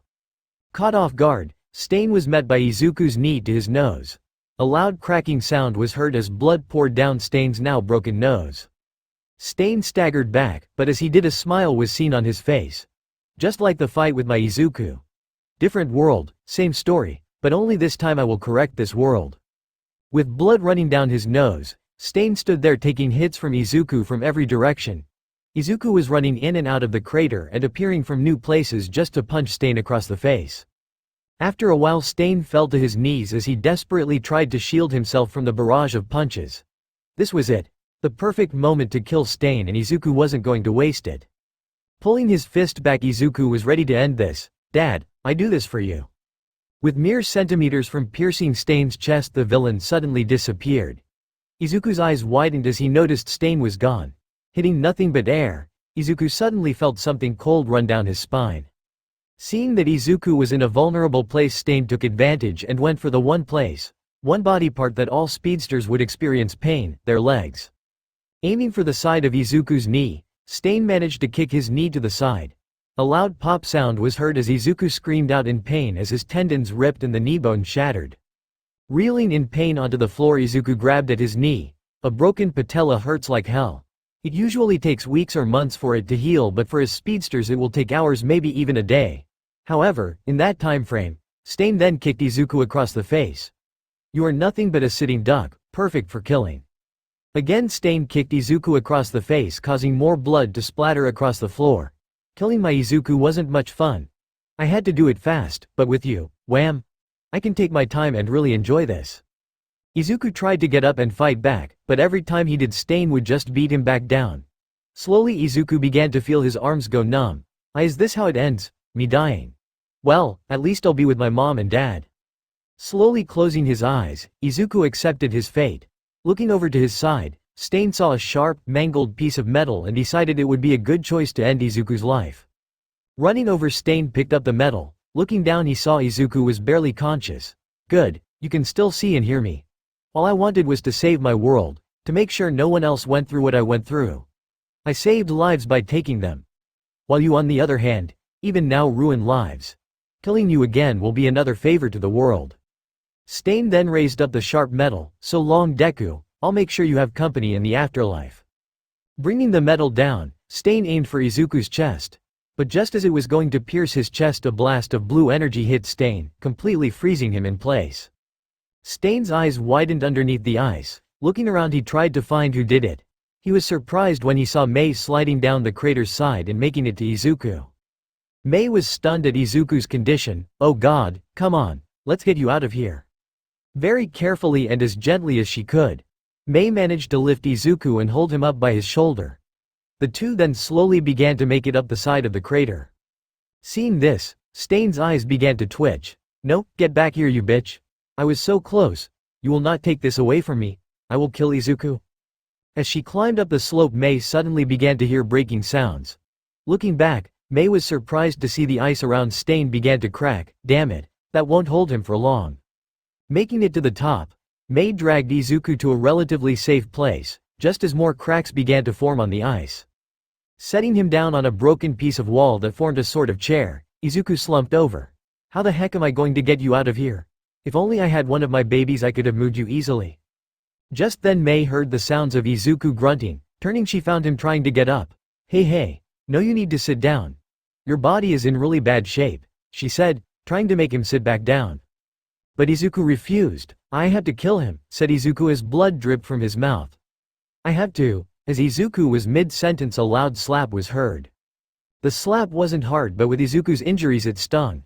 Turning his head back, Izuku couldn't believe what he was seeing. Mei had tears in her eyes. Mei. Why you absolute idiot, she yelled. Don't you see that your vendetta against Stain is going to get yourself killed? Look at you. You can barely stand, let alone run. And that's not even the worst part, look. Grabbing his head, Mei forced Izuku to look. Look at the city. The roads were destroyed, homes gone, buildings reduced to rubble, fires spreading. It was just pure destruction. This is all on you, said Mei. Your careless actions have destroyed this city and have displaced countless people. You said you were doing this to avenge your dad. But can you honestly tell me that this is what he would want? For the first time since his father died, Izuku's rage calmed. But I have to, for my dad. You have to stop, that's what you have to do. Are you really going to let others suffer, all in the name of your dad? Questioned Mei. Izuku was speechless. But nothing. You, Izuku Midoriya, are the kindest, most caring person on this world. At least you were. I know losing your dad has been hard on you. I may not fully understand what you're going through, but please stop and think about what you are doing, said Mei. Izuku hung his head. No one asked, he said in a low voice. Mei heard what he said, but didn't know what he meant. What? No one asked what? Izuku looked up, only for Mei to see tears running down his face. No one asked if I was okay. Everyone just kept saying I'm sorry for your loss. Or Izuku, you have to stop. Izuku, you have to relax. I didn't need to hear that, I needed to. No, I wanted to be told that it was going to be alright, that I'm not going to be alone. But instead you all treated me like I was a sad, out of control animal and tried to lock me up. And you know something, maybe you're right, maybe my dad wouldn't have wanted this, but it's what I want. Izuku. I'm sorry. I should have told you all of that when it happened, said Mei, with sadness in her voice. But look around you. You say you wanted this. Can you really say that when all you've done is destroy this city and ruined the lives of countless others? Look, is this how you want people to remember your dad? Izuku grit his teeth. And no, then please, end this. Don't fight anymore, come back to Uo with me. We'll find a way to stop Stain together, said Mei. For a second Izuku was about to agree when out came a bolt of yellow lightning. Izuku saw that it was aiming for Mei, so he quickly grabbed her and pulled her towards himself. Isn't that nice? It seems to me you two were finally making some progress. I was so close to breaking you, Izuku. The death of your father wasn't enough, so how about the death of Mei? Said Stain, pointing right at Mei.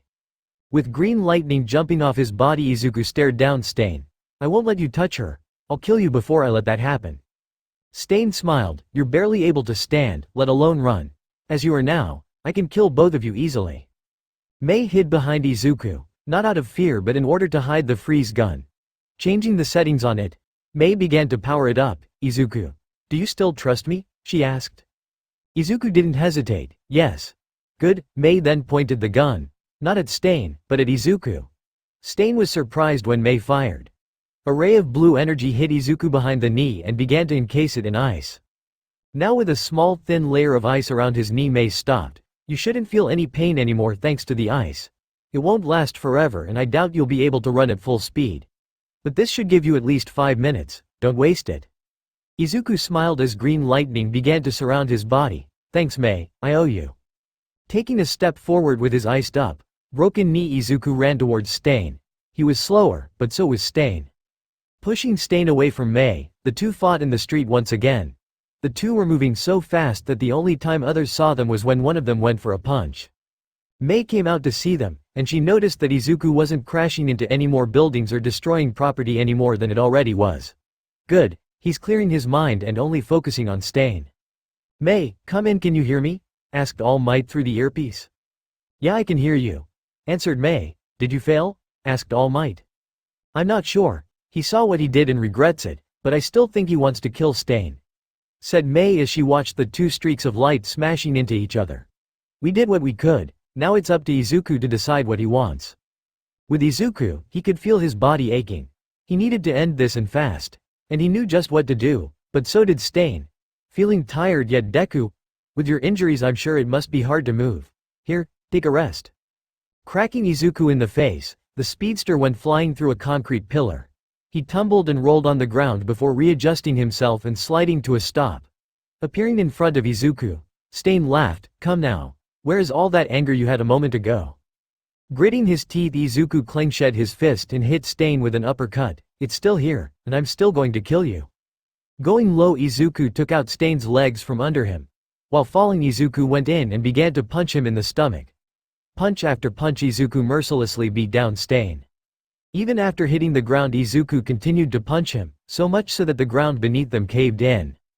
Stain could do nothing as the onslaught continued. Blood splattered in every direction. 5 seconds, that is all it took to punch Stain over 3,000 times. By the end of it, Izuku's knuckles had blood dripping down them. Laying there on the ground was Stain in a pool of his own blood. Breathing heavily, Izuku thought it was over, but much to his surprise Stain coughed out blood and let out a gasp for air. "I am still alive, Deku," said Stain, his breath wheezing and quiet. "As long as I'm still alive, I will make sure my dream comes true. I will make the perfect world." Izuku looked at Stain before silently walking over to him. As he did, Izuku began to vibrate his hand. Mei, who appeared from behind a building, saw Izuku ready to kill Stain. "Izuku!" Mei tried to go down to stop him but was instead stopped herself. "Let him," said a voice behind her. Turning around, Mei found an injured Bakugo with a hand on her shoulder. "But we have to," but as Mei spoke, Bakugo shook his head. "This is his choice. We have no right to get in his way, not anymore." Bakugo looked behind him. "Isn't that right, All Might?" Appearing from behind the two, All Might looked down at Izuku. "Whatever choice young Midoriya makes, will change him forever. We have to let him decide for himself." With Izuku stopping in front of Stain, the young speedster's eyes burned green with power. "You took away the one person that was still my family. You didn't just kill my dad that night, you killed me as well." Stain tried to laugh but instead coughed. "Now you know how I felt when you took away my family. But unlike me, you still have Mei. Once I recover, I'll kill her. Picture it, her lifeless body in your arms, and all because of you. Then, when you are broken, I will kill you." Hearing this made Izuku mad. Picking Stain up, Izuku slammed him against a wall with one arm and the other arm being the one that was vibrating. Mei, Bakugo, and All Might all flinched as it happened. Mei wanted to go down and stop him but the others were right. Izuku had to choose. "Yes, that's it. Get angry, kill me. Then you'll become just like me," yelled Stain as blood ran down his mouth. "Show this world your true colors." Pulling back his hand, Izuku narrowed his eyes with pleasure. Mei's eyes widened as she watched Izuku throw his hand forward. But much to everyone's surprise, instead of impaling Stain, Izuku stabbed into the wall beside his face. With his head hanging low, Izuku spoke. "I'm nothing like you. Mei was right. My dad wouldn't have wanted this. Even though I do, he wouldn't want me to go down this path." "Coward!" yelled Stain. "Kill me." But Izuku refused. "No, I won't kill you, but that doesn't mean you'll go unpunished." With his other arm, Izuku touched Stain on the chest. "Don't worry, you'll have all the time you'll need to reflect on what you've done." Just then a massive surge of electricity shot out of Stain as Izuku activated his speed. Stain knew what he was doing and freaked out. "No, stop, I'll turn myself in. No, kill me instead. Let me be with my family." Through the green lightning, Izuku gave Stain a sad look. "Sorry, but you won't get what you want this time." Mei, Bakugo, and All Might all shielded their eyes from the lights. As this was happening, Stain finally accepted his fate. "I'd say I'll see you in hell, Izuku. But you're already living in it. You killed those I loved in an instant. The only thing I saw was a blur, a green blur of light. Live with that." After a few seconds the lights died down. The group looked at Izuku, only to have him wobble before falling onto the ground. Izuku. Running towards him, Mei was the first one to reach him, only to find him unconscious, probably due to his injuries. "Thank goodness you're still alive." "Where's Stain?" asked Bakugo. The group then turned to find Stain standing in front of them. "Get ready, you two," said All Might, ready for a fight. But much to their surprise, Stain didn't move. "He isn't moving." "Why?" asked Bakugo. Walking over to the villain, All Might went to see if he was alive. He felt no pulse, but it seemed as if Stain was alert. "I can't tell if he's alive or not. He's also just standing there. I wonder why?" "We can worry about that later. We need to get Izuku to a hospital," said Mei, holding Izuku in her arms. Several hours later, slowly waking up, Izuku heard the beeping of monitors and immediately knew that he was back in a hospital, again. "Man, I really spend more time here than any other place." "That is an understatement," said Recovery Girl. "RC, what are you doing here? I thought this was a hospital," said Izuku, sitting up. "We are actually at UA. It was the only place that could heal you." "Well, that and we have the technology," said Recovery Girl, motioning to his arms. Izuku looked down to find metal cuffs around his wrists that had 3 striped lights. "Those are inhibitor cuffs, designed after you left the school, not by Hatsume. It won't negate all of your speed, you still need that for healing. But other than that, you should be just as slow as the rest of us." Izuku smiled. "I figured as much. I can feel it working all right. My body feels slow and heavy, so, what now?" "Now we decide what to do with you," said Aizawa, entering the room, along with All Might and Naomasa. "But let's start with what did you do to Stain? He isn't dead, but won't move. Explain. I froze him in time in a sense. Explained Izuku. Remember what I did to you, All Might? Yeah, if I recall, you stole my momentum, answered All Might. Izuku nodded. I did the same to him, but this time I cranked it up. Stain is alive and alert, but his movements are slow, really slow. If our movements are a 1, his right now are at 0.00000000000000000000000002. He'll stay like that forever, always thinking, unable to move. So in the end you didn't kill him, said All Might. Just imprisoned him for eternity. I don't know what's worse, death or that. I really wanted him dead, but my dad wouldn't have wanted that. I was so blinded by rage and sadness. I hurt people to get what I wanted, destroyed homes, buildings.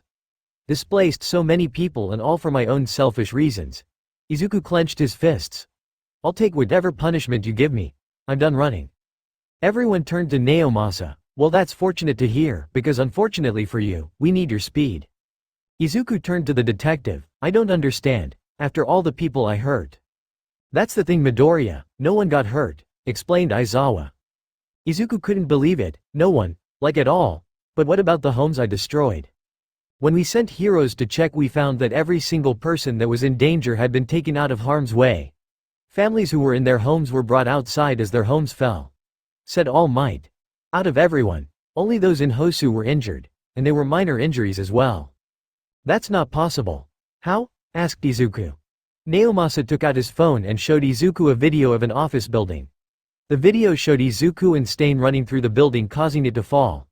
The office workers all ran for the exits, but they wouldn't make it. That is until another streak of light came in and got them all out of harm's way. That's the thing, we don't know. Reports say that a streak of light saved them. We were hoping you'd know. Izuku thought about it. The only other speedster that could move as fast as we were was Melissa. But she wouldn't have saved them, this was someone else. But who exactly? We will figure that out later. Right now, Midoriya, you have a debt to pay, said All Might. Nodding, Izuku looked at the group. Like I said, I'll take whatever punishment you give me, even if that means jail time. The next day, this is not what I expected, said Izuku as he stood in front of a building he destroyed. Count yourself lucky no one died. If they did, this would have been very different, said Aizawa. Now get started. Pressing a button on a remote, Aizawa deactivated the cuffs on Izuku.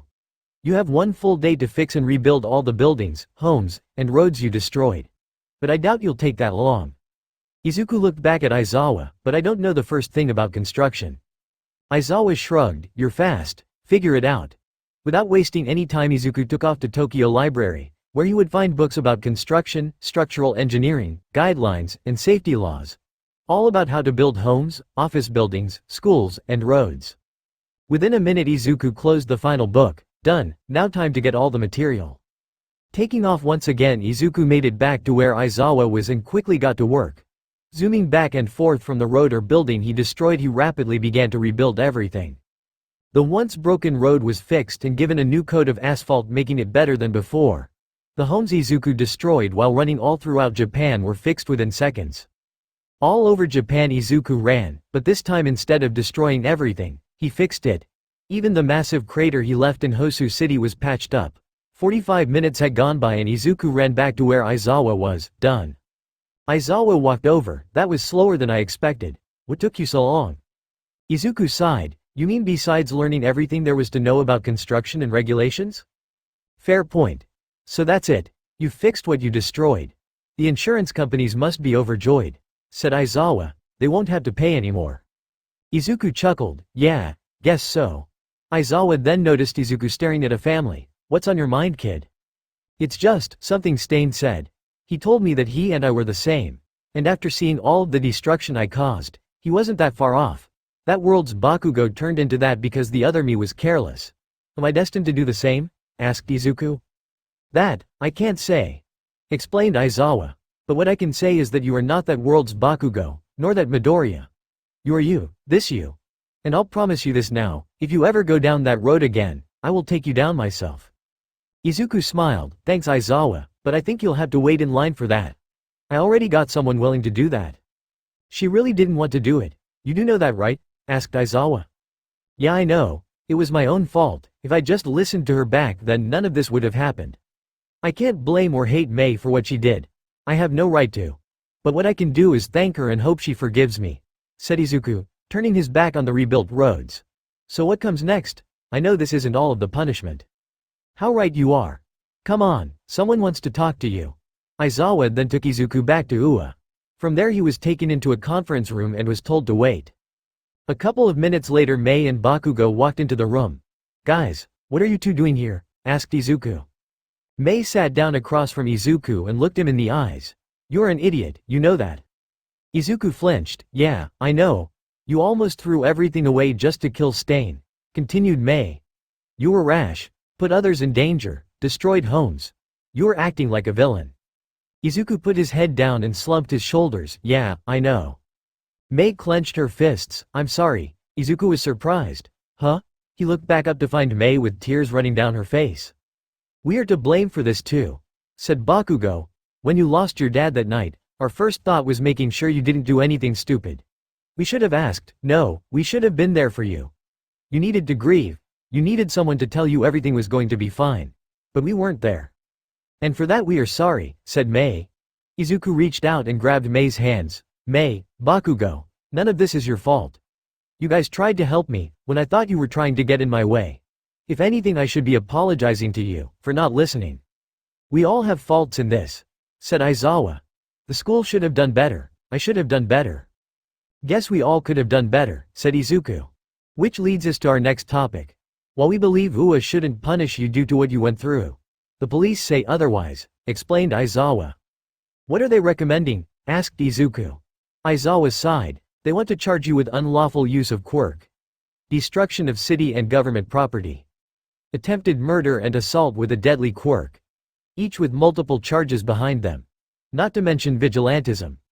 "What? That's bullshit," yelled Bakugo, angrily. "If anyone should be charged, it should be Stain." Ua agrees, but with him now out of the picture, the government and police are looking for a scapegoat. They could shift the blame to Stain, but with how he is now they won't accept that, said Aizawa. Izuku's eyes softened. "So in short, they want to throw me in a cell." "You can't let them," said Mei. No one is denying what Izuku did was wrong, but the entire blame shouldn't fall on him. Just then the door to the room opened up. "That's why we worked out a deal with the police," said Nezu, on All Might's shoulder.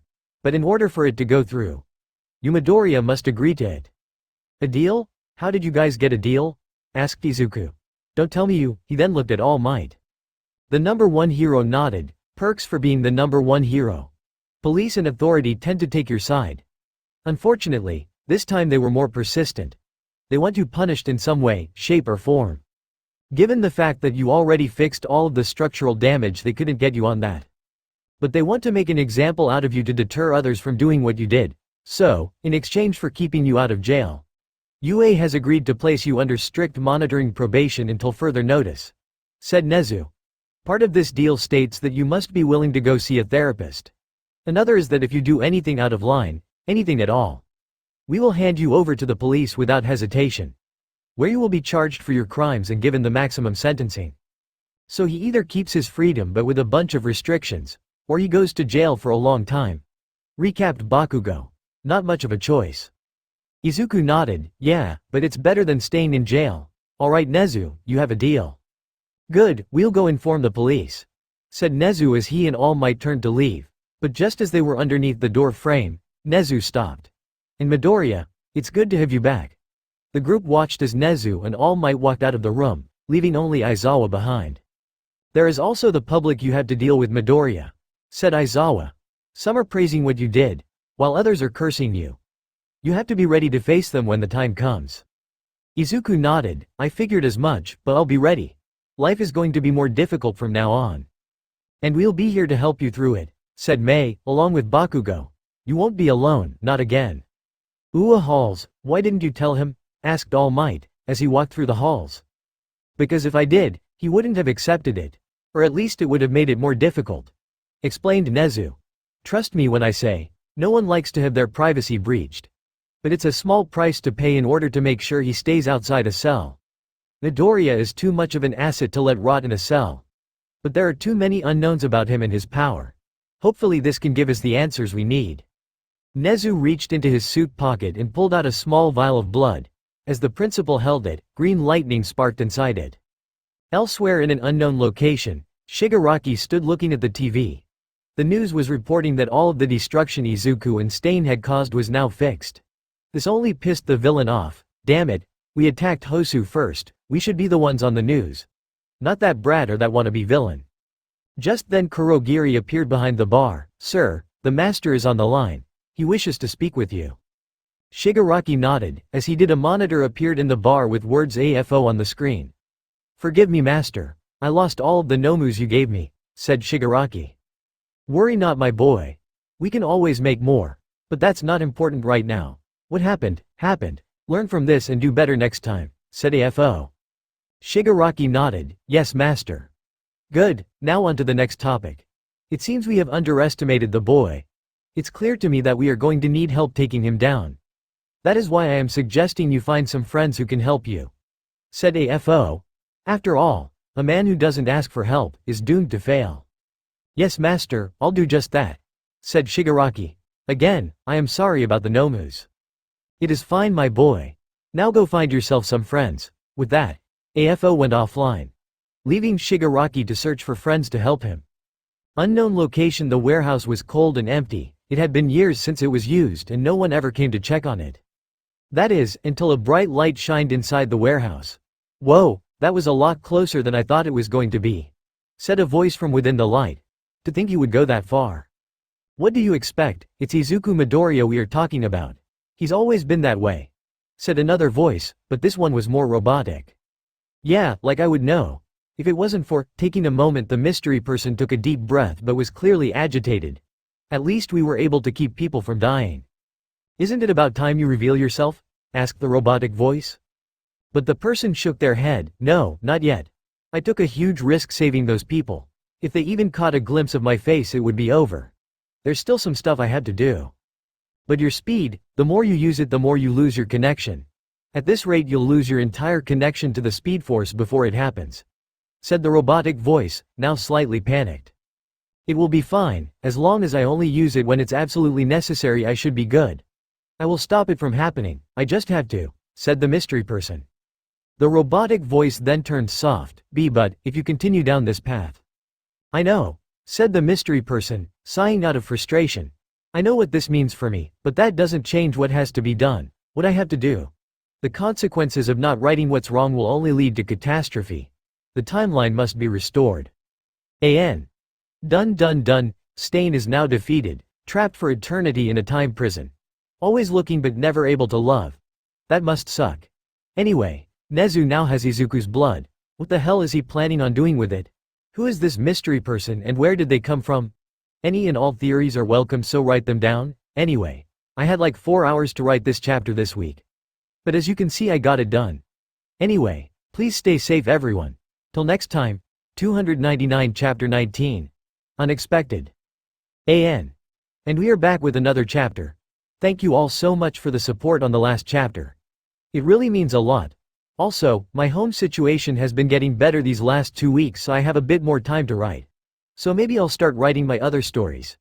But enough of that, without further ado, let's just jump into it. Unexpected. A few days had gone by since the Hosu disaster and things were slowly going back to normal. Izuku went back to school, but as he walked the halls he could feel people staring at him. They all saw the news and saw the destruction he caused and were afraid.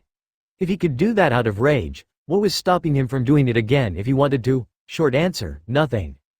But that wasn't the strangest thing that happened. The day after the disaster, the police were searching an old warehouse and found Stain, this world's Stain.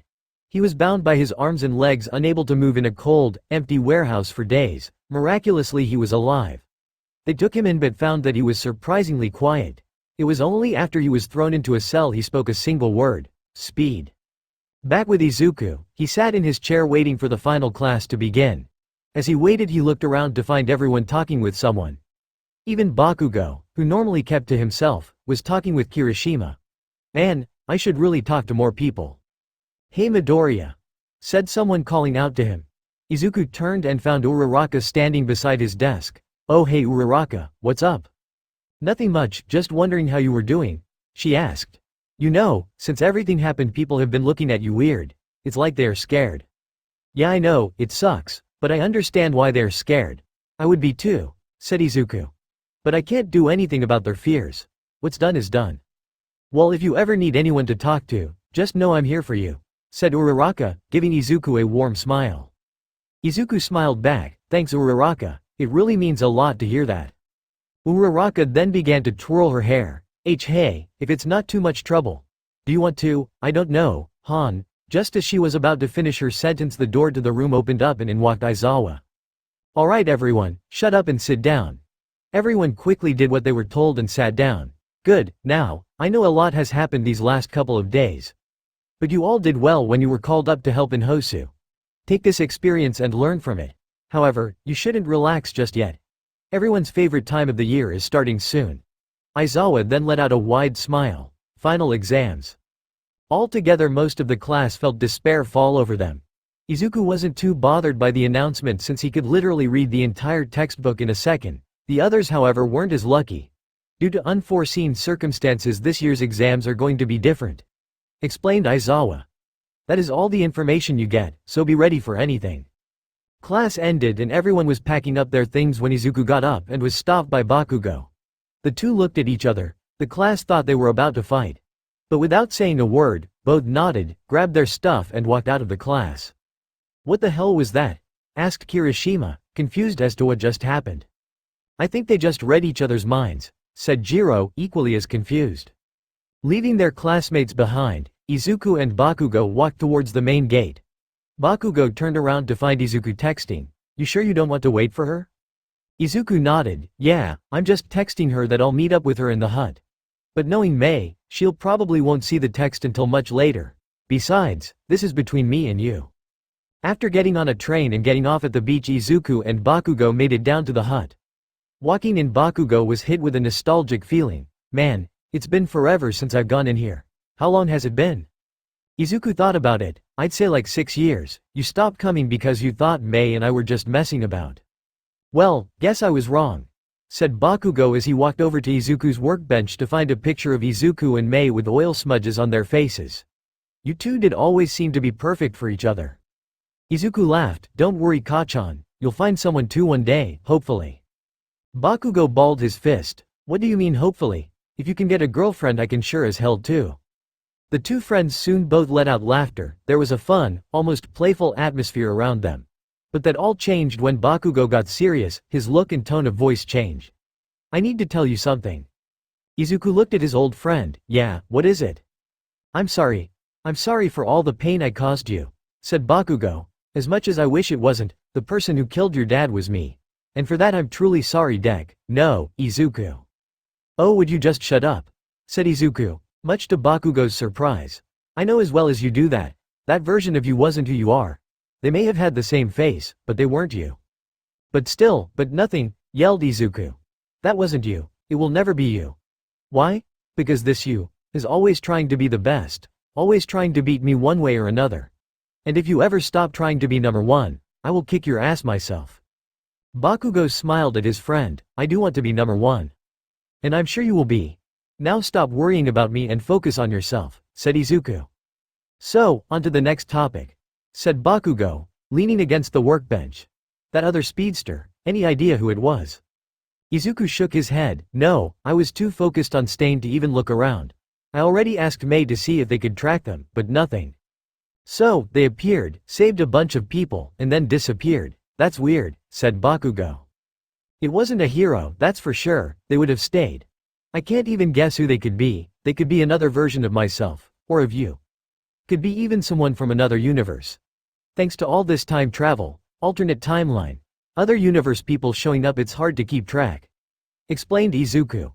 But one thing is for sure, things are going to get weird from now on. Bakugo scoffed, like it already wasn't. The two friends looked at each other before both letting out laughs. This was how it should be, two friends just hanging out, having a laugh. So, are you going?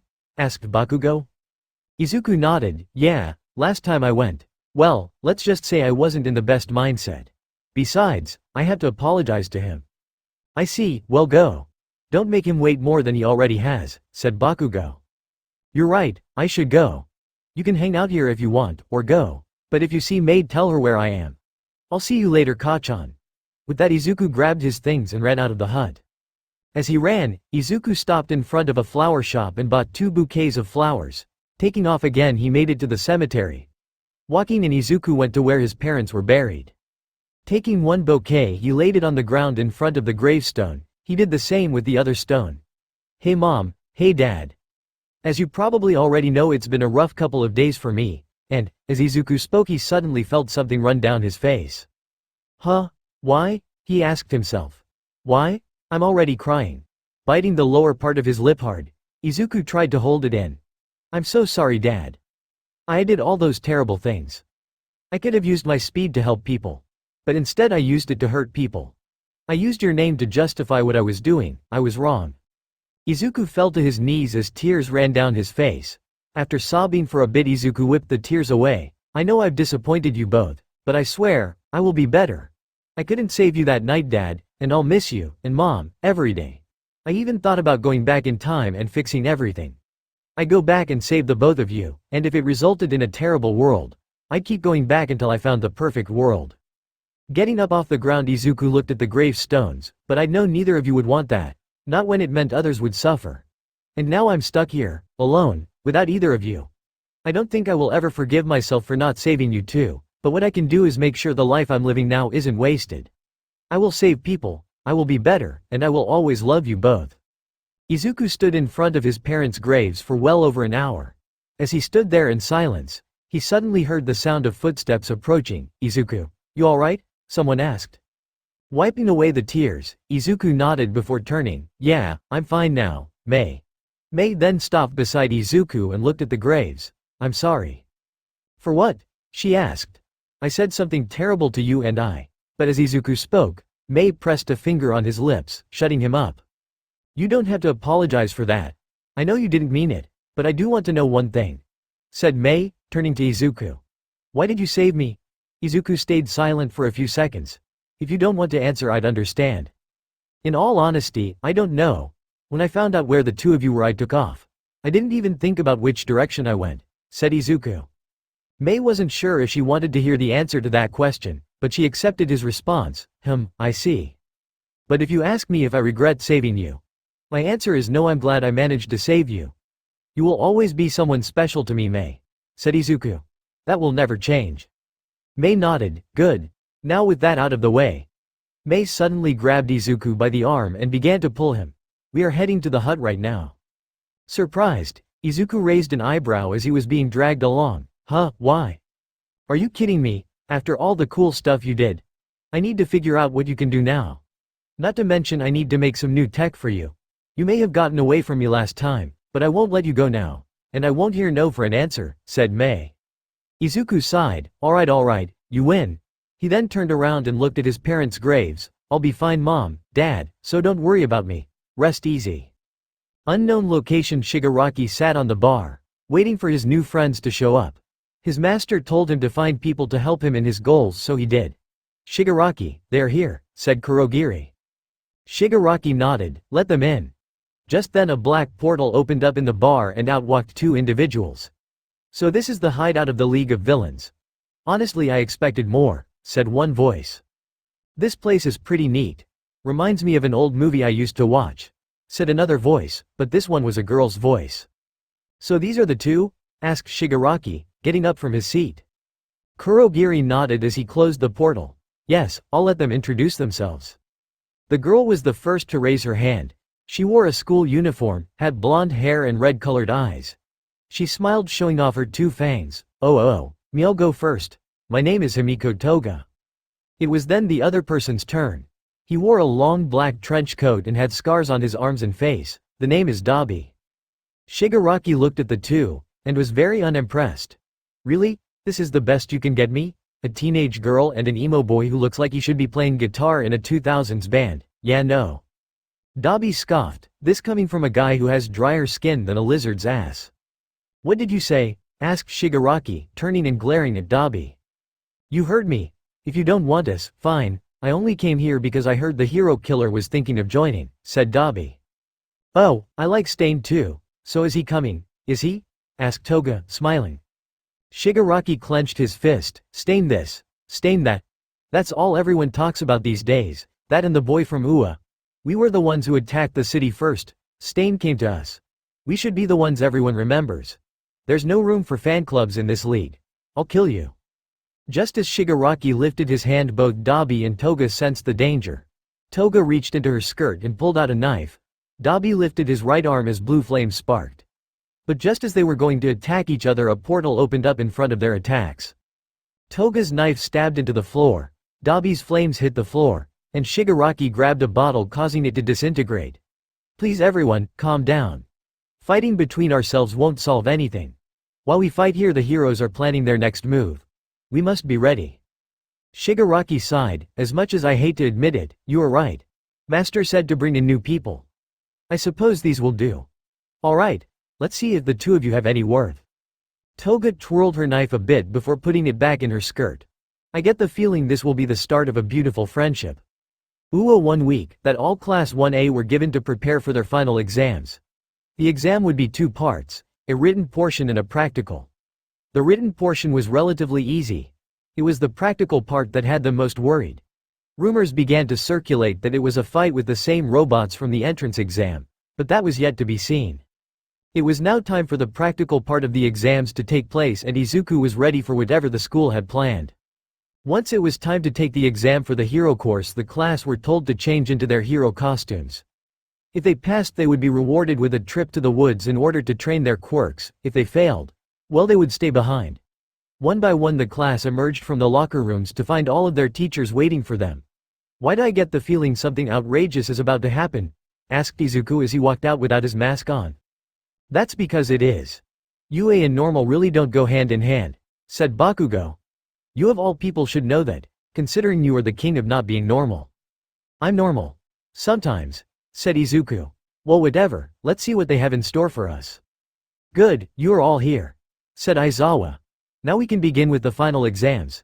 Nezu, I'll leave it up to you to explain. Appearing from within Aizawa's scarf was Nezu. Thank you, Aizawa. Now, as some of you may have heard, your final will consist of fighting. Similar to what you did during the entrance exam. However, this year we decided to change that. The class all started to get a worried look on their face. This year, instead of robots, you will be fighting pros. What? Yelled out the class in unison. You will be placed into teams of 2 and assigned a hero to fight. Explained Midnight. The exam will take place in one of our arenas, so be ready for that. Heroes will be given a handicap to even out the odds. Furthermore, there is an exit at the end of the said arena where if you exit, you win. This is also a timed exam, you get 30 minutes to leave or capture your assigned hero to win. Now that you know what's going on, let's start, said Aizawa. Names began to get read out loud. Izuku patiently waited to hear his name called, but much to his surprise it wasn't.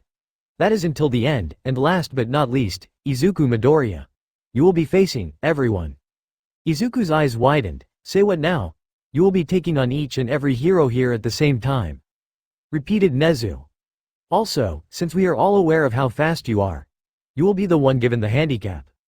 After hearing that, Izuku smiled. This is getting interesting. Alright, let's see what UA's best has to offer. Oh, we saved the best for last, said Aizawa, pointing up. Izuku looked up to see a shadow fall on him, and a loud boom as something came crashing down onto the ground. I hope you are ready, Midoriya. This won't be easy. Why? 'Cause I am here.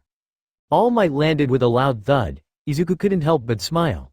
Now we are talking. What's the handicap? Nezu pulled out the cuffs Izuku was wearing in the hospital after his fight with Stain, but these were different. Power suppressing collar, specifically designed for you. It will limit your speed. I'd say a good 85% reduction should be enough. The same rules apply to you, but there's a catch. If the heroes manage to touch you even once, you lose. Also, you are not allowed to run out and win like the rest of the students. You must take down all of the teachers before you get to leave. That doesn't seem fair, said Uraraka. Midoriya is fast, but isn't this a bit much? No, actually, I think it's too little. Even with a 85% reduction in speed, he still might run rings around us, said Aizawa. But this should be fine. Izuku nodded. It's fine with me as well. How about we save the best for last? Good with you, Nezu? Nezu nodded. That's fine with us. With the terms set, Izuku, along with his class, went over to an observation area where they could see their classmates fight. Two by two they went. Most passed, but some did not. Izuku was looking up at the screen watching Bakugo when someone walked beside him. "Do you really think you can take on all the teachers?" asked Uraraka. Izuku smirked. "Honestly, maybe. The only thing I have going for me is my speed, that and some moves Aizawa taught me. Other than that, nothing." He then turned to Uraraka. "Why do you ask?" Uraraka rubbed the back of her head. "It's just that, I'm worried about you." That surprised Izuku. He wasn't particularly close with Uraraka. Sure, they talked and there was that with the alternate timeline, but their conversations normally boiled down to school. "I'll be fine, trust me." "Oh right. Nice job beating 13. You've really improved, those moves were awesome." Uraraka blushed slightly. Thanks, maybe I could teach you some of them, if you want." "Really? Sure, I'd like that," said Izuku, as he turned to the screen to find Bakugo had won. "Nice." Just then an announcement played on the speakers. "Izuku Midoriya, please make your way to Ground Omega." "Well, this is it. Wish me luck." Izuku turned and walked over to the arena.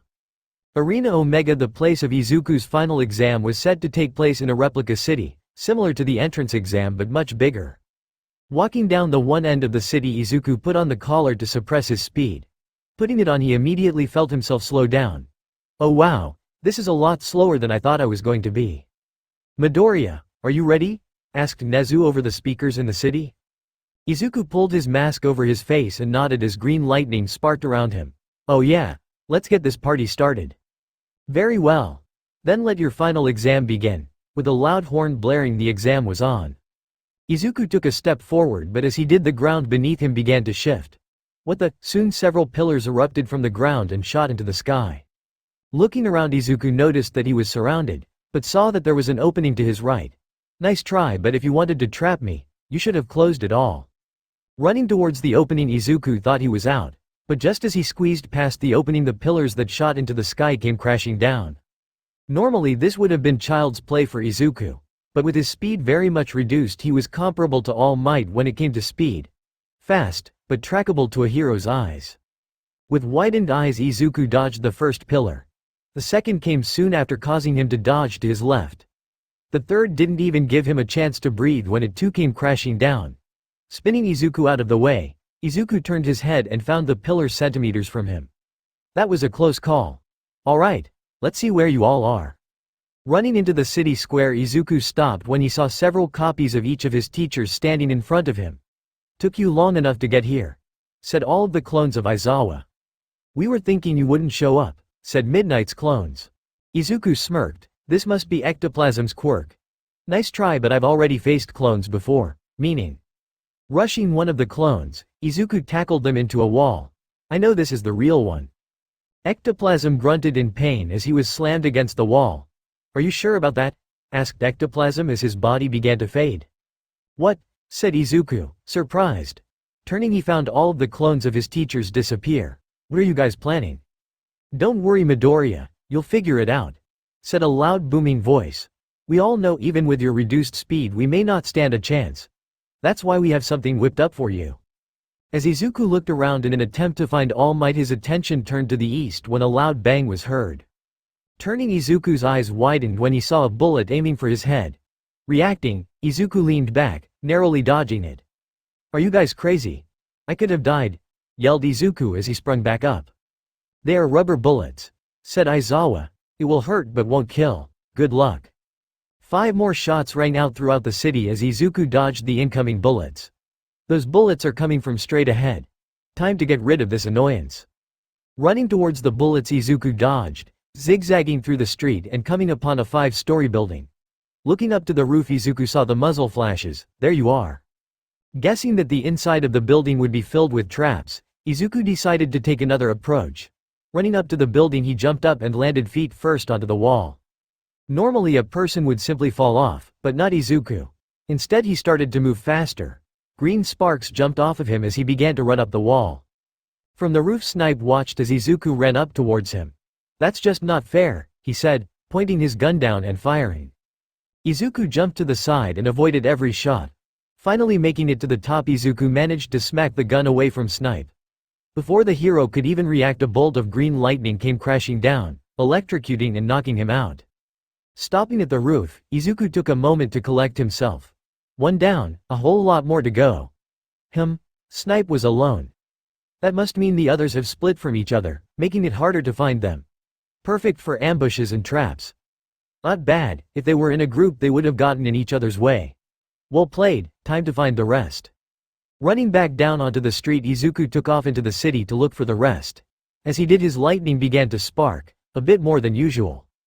Observation Room Class 1A was surprised. Izuku just took down a pro hero like it was nothing. That was impressive, said Momo, looking up to the monitor. You can say that again, said Kirishima. He took down Snipe like it was nothing, and while slowed down, that's so manly. While the class all focused on what Izuku did, Bakugo couldn't help but notice something. The way he moves is different.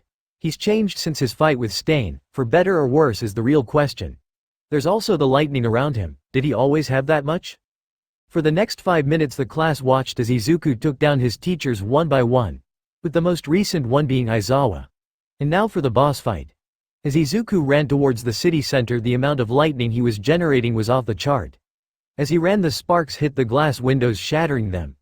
Everyone thought that Izuku was purposely doing this to show off, but they would soon find out they were wrong. Making it to the one center plaza, Izuku stopped as lightning sparked around him. You know I saved you for last, right? Yeah, I know. You were looking forward to this, and I'll admit so am I, said All Might from the other end. Shall we start? Izuku nodded. Let's. The two locked eyes as they both got into their stances. All Might flexed his muscles, and Izuku's lightning became more hectic than before. Making the first move, All Might rushed in. Izuku quickly followed, but as he took his first step things began to go wrong. At first Izuku felt fine, but as he pulled back his fist to face All Might, his heart began to beat loud. Then came the pain coming from his back and spreading like a poison through him. It burned. Izuku was no stranger to pain, but this was different. Dropping his arm, Izuku fell, his body tumbling on the ground as he slid by All Might.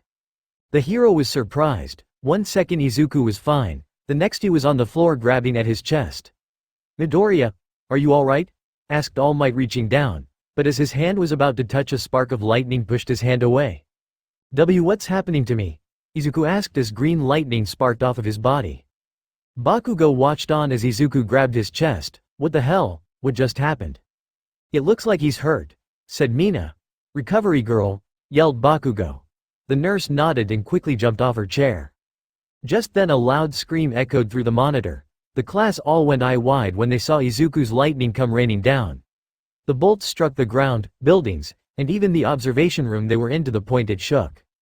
UA Research Labs May was hard at work at her station working on a baby for her final exam. With her goggles down she was soldering some components together. Almost have it. Just a bit more, I have to make sure not to burn the wiring. Her concentration was broken when her wrist began to beep. This caused her hand to slip and burn the wiring. Oh damn it. I have to redo this. Why did my baby beep anyway? I was sure I put it on silent. The only thing that it would warn me about is if something was happening to Izuku. Quickly checking her watch, a small holographic display appeared showing Izuku's current condition and location. May couldn't believe it. What's going on? His readings are off the charts. But his power, it's fluctuating. She then saw that every time his power would disappear his heartbeat would skyrocket. Getting up from her seat, May began to panic. If this goes on, the fluctuation of energy will destroy the area around him. But that's if he doesn't die before then. Dropping everything, May ran out of the class. Elsewhere a pair of glowing blue pixelated eyes flashed twice. Hey. What the hell is this? Said the robotic voice. The person who was sitting on the chair got up. What's happening? I don't know, answered the robotic voice. I'm detecting a disturbance in the speed force. Reaching behind their head, the mystery person pulled down a mask. Where? In one of their outdoor facilities, said the robotic voice. This is weird. There's no record of this anomalistic event in my database. Running some tests, the robot's eyes widened. Oh. What's wrong? Asked the mystery person. It's coming from an old speed limitator on Izuku. The type that was discontinued after it was found to have negative effects on speedsters, said the robotic voice, slightly panicking. The mystery person's eyes went wide. Shit, how long till it explodes? Running scan. Conclusion, 30 seconds. Considering your current state and use of speed that you'll need to reach from here to UA. You'd barely make it. But if you go, but as the robotic voice was explaining, a flash of light engulfed the area, The mystery person disappeared. You'll burn through most of your remaining speed, the robotic voice sighed. She never listens to me. I guess that's why I was made, to make sure she didn't do anything dumb. With Izuku, All Might was putting his arms out in a guard position as the lightning pushed him back several feet. Midoriya. Can you hear me, Midoriya? But Midoriya couldn't hear anything, the pain he was feeling overshadowing everything. Get away, I can't hold back my power. Just then the rest of the teachers landed beside All Might. What's going on? Asked Aizawa, shielding his eyes. I don't know, but he's in pain. Can't you shut down his quirk? Asked All Might. I tried that the second I arrived. His power isn't a quirk, remember, he got in an accident. Not when he was 4. Said Aizawa. Wait, the collar, it should be able to shut them down. Nezu. The principal nodded and pulled out the remote. Pressing the button he made so that it would shut down Izuku's powers. However, it didn't work, rather it made things worse. Izuku screamed out in more pain as his lightning began to level buildings. Aizawa saw what was going on. Shut it off. It's the collar. It's messing with his speed. Shut it off. Trying to act fast, Nezu pressed the button but nothing happened. He pressed it again but again nothing. It's not working, I can't shut it off. Damn it. We can't even get close to take it off, said Aizawa, frustrated. That's when Midnight noticed something. Hey look, the collar, it's glowing. The heroes turned to find Izuku on his knees trying to remove the collar as it glowed red. Shit. We have to get away, that thing is going to explode, yelled Powerloader. All Might lost his smile, but what about Midoriya? Leave it to me, said a voice as they ran by them. The heroes turned to find Mei using some sort of tech. Hatsume. They all yelled out. Using a backpack-looking gadget, Hatsume was weaving in and out of the way of the bolts of lightning. However, she couldn't dodge them all. Fortunately, she had a plan for that too. Baby number 47, activate. Raising her arm into the air, a metallic gauntlet covered her arm. The bolt of lightning struck her arm but the gauntlet glowed for a second but soon the energy dispersed. Reaching Izuku, Mei had to act fast. With her goggles down, Mei noticed the collar. What is this? Doesn't matter. I have to get this off of him before it goes critical. Getting right to work, Mei began to attempt to remove the device. But it was designed for Izuku and his high speed, so the material was tough. 10 seconds. Seeing that brute force wouldn't work, she instead tried to destroy it from the inside. Mei tried to fry the wiring but nothing was working. With 5 seconds left, the device was red hot, so much so that it burned simply touching it. Damn it, I can't get this off. Izuku barely opened his eyes to find Mei trying to help him. Mei, leave, you have to leave. But Mei refused. Never, I'm staying until I get you out of this. Too late, the device began to hiss as it reached its tipping point. Mei's eyes widened and quickly turned to the heroes. Run, you have to run. The heroes turned to run but they wouldn't make it in time. Mei hugged Izuku, the class who was sheltered in place took cover, and the heroes tried to run. Just as all hope was lost, a flash of green and pink lightning stopped in front of Izuku and Mei. It's really him. No, I can't lose focus right now. Alright then, let's get this done. Grabbing the collar, the mystery person phased it off. Now in their hands they threw it into the air. And with a bit of wind pressure they sent it sky high. The resulting explosion was massive, it even shook the ground but no one was hurt. When it was all said and done, everyone looked around to find the mystery person in front of Mei and Izuku.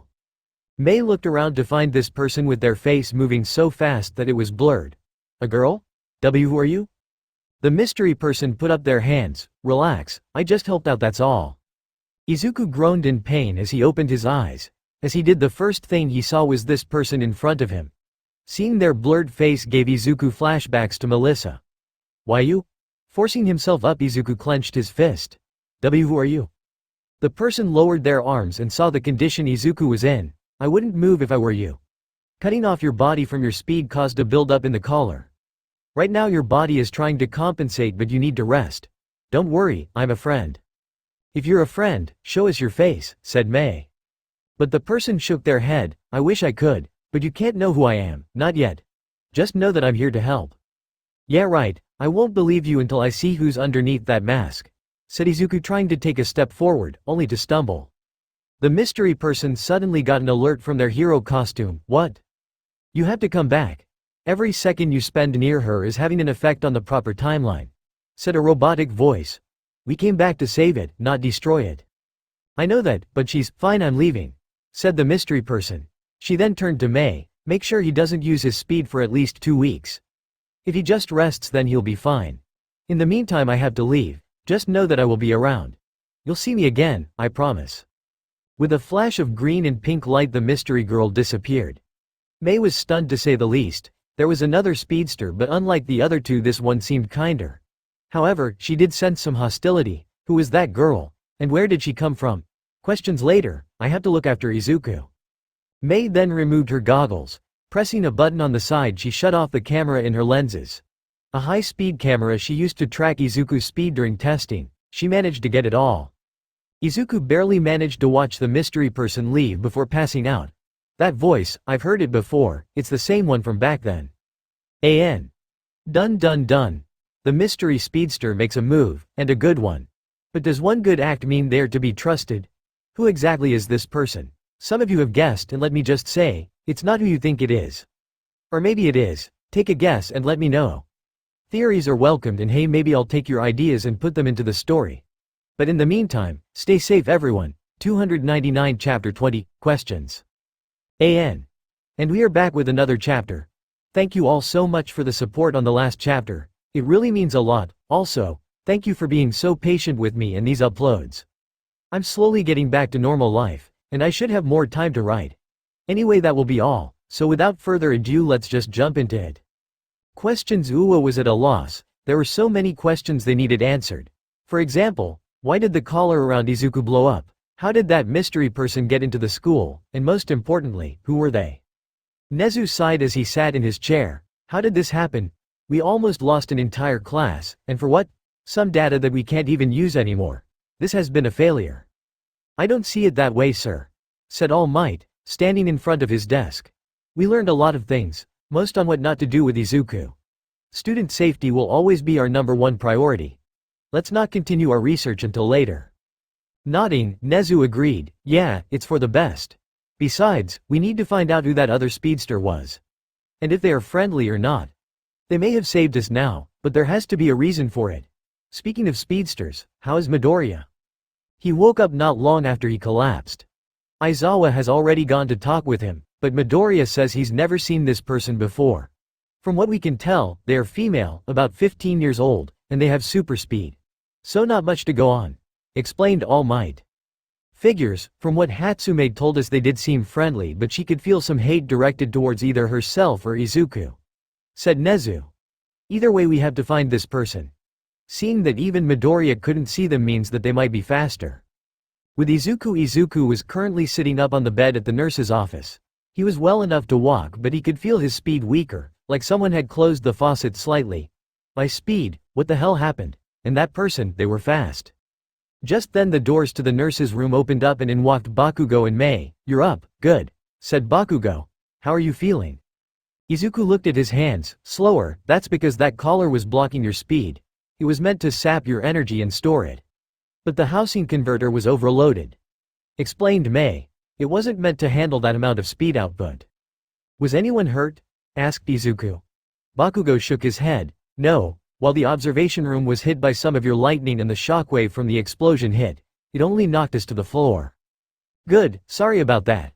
I didn't know this would happen, said Izuku. So now what? Now you rest, said Mei. You need to not use your speed for 2 weeks. At least, that's what that mystery person said. Right, that mystery person, the girl. Izuku turned to Mei and Bakugo. She had her face hidden. Yeah, no one got a good look at her, said Mei. Whoever she is, we'll find her soon enough. Yeah, I guess we will. Izuku then sighed before changing his expression, which caught Mei's and Bakugo's attention. Hey, so did I even pass the final? I still had All Might to take down?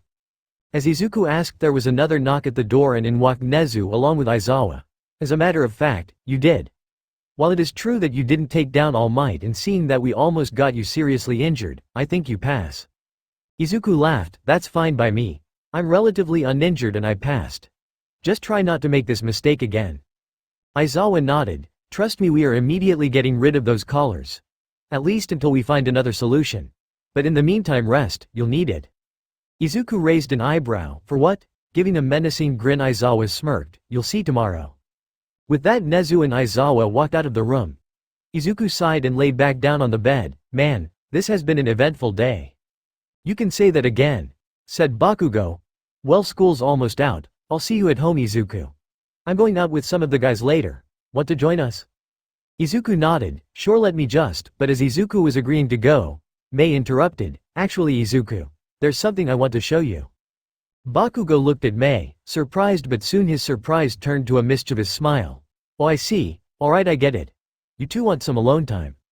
Izuku's face instantly turned red from embarrassment. What, Kachan? I know, sorry for getting in the way. Bakugo then walked towards the exit. Just make sure to be safe, we wouldn't want you two to have an accident. Izuku grabbed the pillow beside him and threw it at Bakugo. Unfortunately, he missed and Bakugo got away. I'll make sure to get him back for what he said, Mei. It's fine, but you really have to see this. It's about the mystery girl, said Mei, ignoring what Bakugo said. Meet me out front once school ends. Seeing how serious Mei was, Izuku nodded. Yeah, sure. After being checked out by Recovery Girl, Izuku was allowed to go to class. There he was surrounded by everyone and congratulated on how well he did against the pro heroes. They asked how he was doing and he reassured them he was fine. Izuku was a bit sad that he almost got his friends hurt again, but they were fine as well. With class now over, Izuku walked to the front gates and was surprised to find Mei already waiting there. Whoa, this is serious. Mei is never here before I am. She's always still in the labs building something. He then walked up to her. Mei, is everything alright? Mei turned. Oh, you're here, good, let's go. The hut. Making it into the hut, Mei wasted little time and turned on the giant monitor. You said this was about the mystery girl, right? Asked Izuku. Mei nodded as she logged into the system. Yeah, remember back when you first got your powers, I was having trouble keeping track of you. You built some sort of high-speed camera that was able to follow me around. But that was back then, I'm much faster now, explained Izuku. Mei agreed, that's why I built another one, but this one is much better, see. On the screen Mei played back a video of Izuku's fight with Stain. Whoa, it's not perfect but you can follow our movements just enough. After that fight I went back and was testing out a new feature. I was going to ask you to test it later. That is, until she came along. Pressing a button on the keyboard, an image came on the screen. Izuku's eyes widened as he saw the image. Is this? Yeah, it is. Can't make out the face, but that is without a doubt what you're thinking about.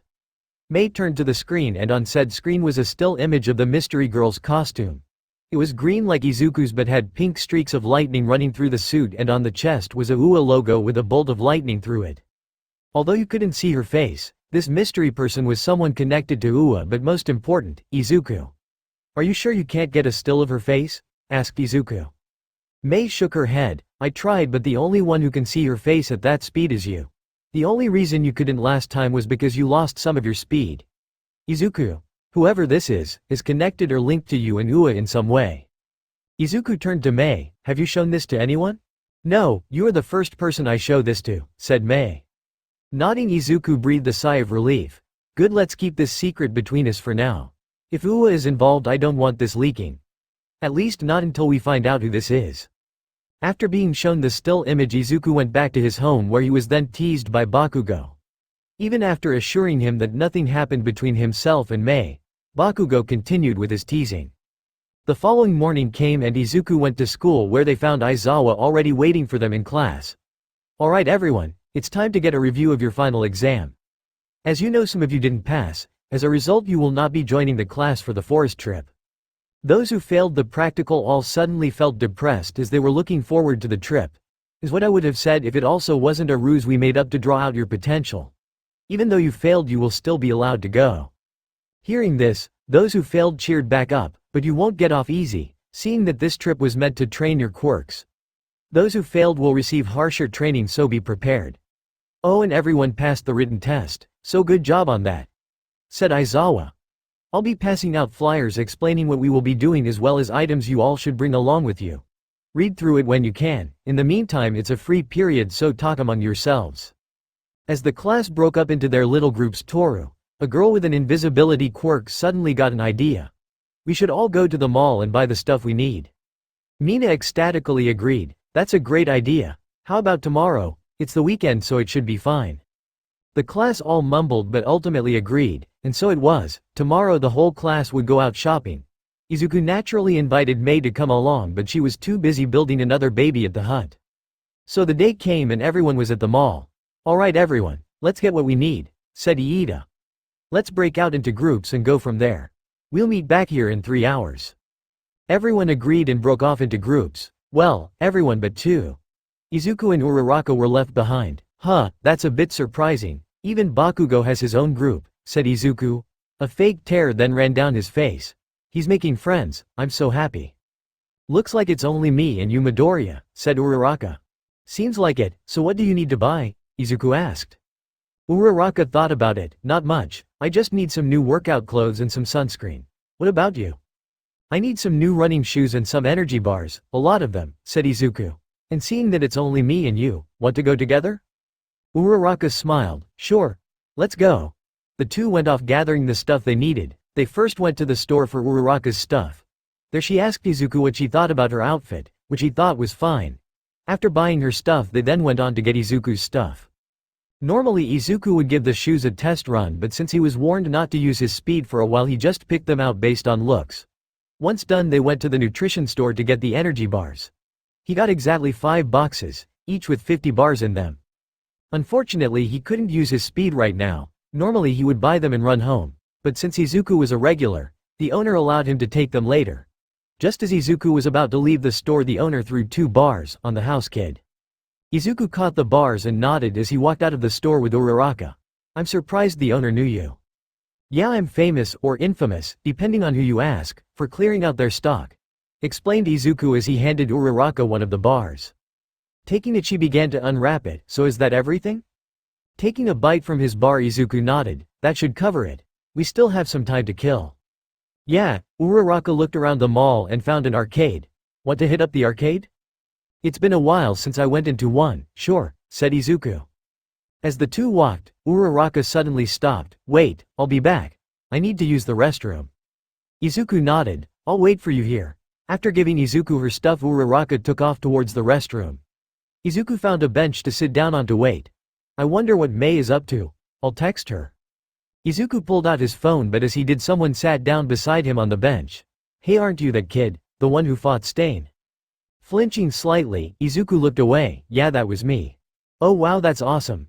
That fight was intense. No one could see you move, but we did see the lights through the TV," explained this person.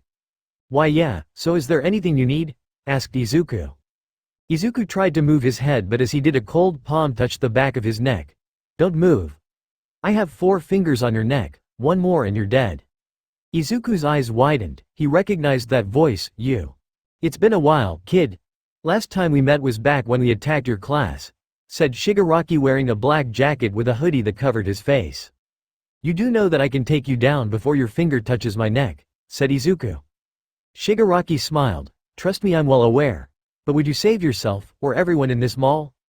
Pulling his other hand free from his pocket Izuku could see that Shigaraki had a detonator.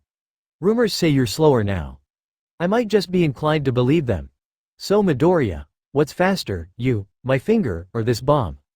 Izuku grit his teeth. "What do you want?" Shigaraki sighed. "I wanted to confirm something. I wanted to ask, why do you continue to do it? Half of these people hate you. Half of those want you in jail. What's the point? Why do all this? For people who don't care about you. Why sacrifice your life, for their ungrateful ones?" Izuku felt the grasp around his neck tighten. "Simple, it's because of people like you. As long as people like you are free, I will save them. Heroes will always save people." "That doesn't make any sense. You get nothing from that." At least Stain tried. He knew that in order to get rid of us, he'd have to kill the fakes first. As Shigaraki spoke he began to twitch. "I mean, come on. Why does everyone remember him and not us? We attacked you first. We should be the ones people remember, not him," yelled Shigaraki. Feeling his airway cut off Izuku began to grasp for air. "See, can't breathe." Just then Shigaraki's rage dropped. "Well, it's not like it matters. Once I level this mall people will have to remember us." "You're crazy, you'll get caught up in the explosion too. You'll die," said Izuku. "No I won't, but this clone will. I've met some very interesting people these last couple of days and let's just say their quirks are nothing to laugh at." "So then, are you going to save yourself? Or the lives of everyone here?" asked Shigaraki as his other fingers slowly aimed for the trigger. Izuku's eyes sparked green as he activated his speed, but before Shigaraki could detonate it, a voice was heard. "Sorry for making you wait, Midoriya. You ready to head out?" Uraraka stopped a few feet away and noticed the spark in Izuku's eyes. "And Midoriya, is everything alright?" "Stop, don't come any closer. You need to get everyone out of here, now," yelled Izuku. Just then Izuku felt the hand around his neck disappear. "It's time to see how many you can save, Midoriya," said Shigaraki as he clicked the detonator. "No," yelled Izuku as he activated his speed. The epicenter of the explosion happened at the dead center of the mall. With green lightning around him and disregarding his own safety, Izuku began to run. The slowest explosion would clock in at about 4,000 meters per second and the fastest around 10,000 meters per second. Seeing that Shigaraki said that the explosion would level the mall, Izuku had to move fast, very fast. With everything slowing down around him, Izuku grabbed Uraraka and ran her a safe distance away. Running back, and he repeated this over and over again. All the while the fireball of the explosion ripped through the mall, shattering windows and destroying stores. Since it was the weekend and this mall was particularly popular, the amount of people inside it was about in the 3,000s, and Izuku needed to make sure to get everyone out. Unfortunately, there was a good reason why the mystery girl warned against using his speed. As he got the first floor cleared and was moving to the second floor, Izuku's body suddenly began to ache. First it was his arms, but soon the pain traveled down to his legs, causing them to go numb. Without support and with his momentum, Izuku tumbled to the ground and smashed up against a pretzel stand. Lightning cracked around him as he slumped over. "Damn it, no, not now. I need to save these people. Get up, Izuku, get up." But no luck, his legs wouldn't move. Izuku could do nothing as he watched the fireball inch its way towards a little girl holding onto her plushie. If Izuku's legs wouldn't listen to him, he'd force them. Raising his arm, Izuku charged his lightning in his hand and brought it down onto his legs. The sudden power boost worked. Izuku could feel his legs again. Wasting no time, Izuku got up and ran towards the girl, but he wouldn't make it. With an outstretched arm, Izuku gritted his teeth. "I need more speed." Pain pulsed through his body with each step, but Izuku didn't care. But just as the fireball was going to engulf the girl, a flash of green and pink lightning ran past Izuku. "Honestly, I warned you not to use your speed. You're just as stubborn as I remember you." The girl that was once in the path of the explosion was gone. Izuku turned and watched as the mystery girl got every single person remaining out of the mall. Once done, the girl appeared beside Izuku. "Come on, let's get you out of here." Grabbing his arm, she began to pull on him, and eventually got him out of the mall just as the explosion demolished it. Once outside, everyone was confused as to what just happened. The mall they were just in was on fire or had been blown away, but yet they were safe. Class 1A looked around at each other. Bakugo saw the mall and immediately put it together. "Izuku? Where's Izuku?" Just then a flash of green and pink washed over the class. "He's right here," said the mystery girl, as Izuku leaned against her. "Take him. Right now it's as if needles are hitting every cell in his body. Painful, but it won't kill him." Bakugo rushed over and took Izuku from the girl. You helped us again." With her face blurred, the girl gave a thumbs up. "You bet, and can I just say, it's so nice to see you knit. I mean, Bakugo. I'm a huge fan." Bakugo raised an eyebrow. "Fan? What are you talking about?" Realizing her mistake, the girl covered her mouth. "Oops, spoilers. Anyway, make sure he doesn't use his speed. I'm being serious when I say if he does, he could lose his speed forever or never walk again." "How do you know all this?" asked Bakugo, but the girl refused to answer. Just then the rest of Class 1A ran over to Bakugo. "Hey Bakugo, how's Midoriya?" asked Uraraka. The mystery girl saw Uraraka and took a step back. "Sorry, I already said too much. But it's like I said last time, I'm friendly." Later, in a flash, the girl was gone. Bakugo tried to stop her, but she was already far gone. "Damn it, she's gone. Well, at least she didn't attack us." But something about her seemed familiar. The way she acted and talked, it was just like. Just then Izuku finally looked up. "Is she gone?" "Yeah, she's gone," said Bakugo. "So she's the one who saved you the other day?" Izuku nodded. "Yeah, and she's the one who saved half of the people in the mall." Bakugo looked at the destroyed mall. "Impressive, she's just as fast as you. Who is she anyway?" "I don't know, but I think this will help us get some answers." Opening up the palm of his hand, Izuku revealed to have a strand of long green-colored hair. "I managed to snatch it while she pulled me out." Unknown location. The girl speedster ran into the warehouse. "Phew, that was a close one." You can say that again, said the robotic voice. We didn't account for this event either. Something isn't going how we'd want them to. This is the second event that I have no record of. The mystery girl crossed her arms. Yeah, that's the strange part. The only reason why we even knew about this was because I started to fade. That would only happen if I wasn't born. We got lucky this time around, but next time, it's going to happen, said the robotic voice. Yeah, I know. It's going to happen during their training in the forest. No matter what, I will stop it from happening. I will stop her. This past Izuku will likely get in my way, but he's out of commission for a while, so there will be no stopping me, said the girl as pink and green lightning jumped off of her. That's when the robot voice came out and revealed itself to be a floating ball with red eyes and a small digital mouth. And are you ready, willing, and able to do what's necessary? The female speedster looked at her friend with burning determination and nodded. Even if you have to kill her? If it comes to that, then yes. I will do whatever it takes, said the speedster. As the sparks jumped, the light reflected off of her eyes, revealing green-colored eyes. Several hours later, the HUD Izuku was pacing back and forth in front of the monitor. How much longer? Mei was typing on the keyboard. Not long, 2 minutes. Why are you in such a rush, Izuku? Asked Bakugo. Got an idea on who this is? Izuku stopped. Yeah, I do, and I sure as hell hope I'm wrong. She can't be that bad. I mean, she saved a lot of people from the explosion, explained Bakugo. That's not the point. If she's who I think she is, then, just then the monitor beeped signaling that it was done. Mei. On it. Scanning now. Just then several files popped up. The computer then went through each and every one of them. What are you doing? Asked Bakugo as he watched the computer check the files.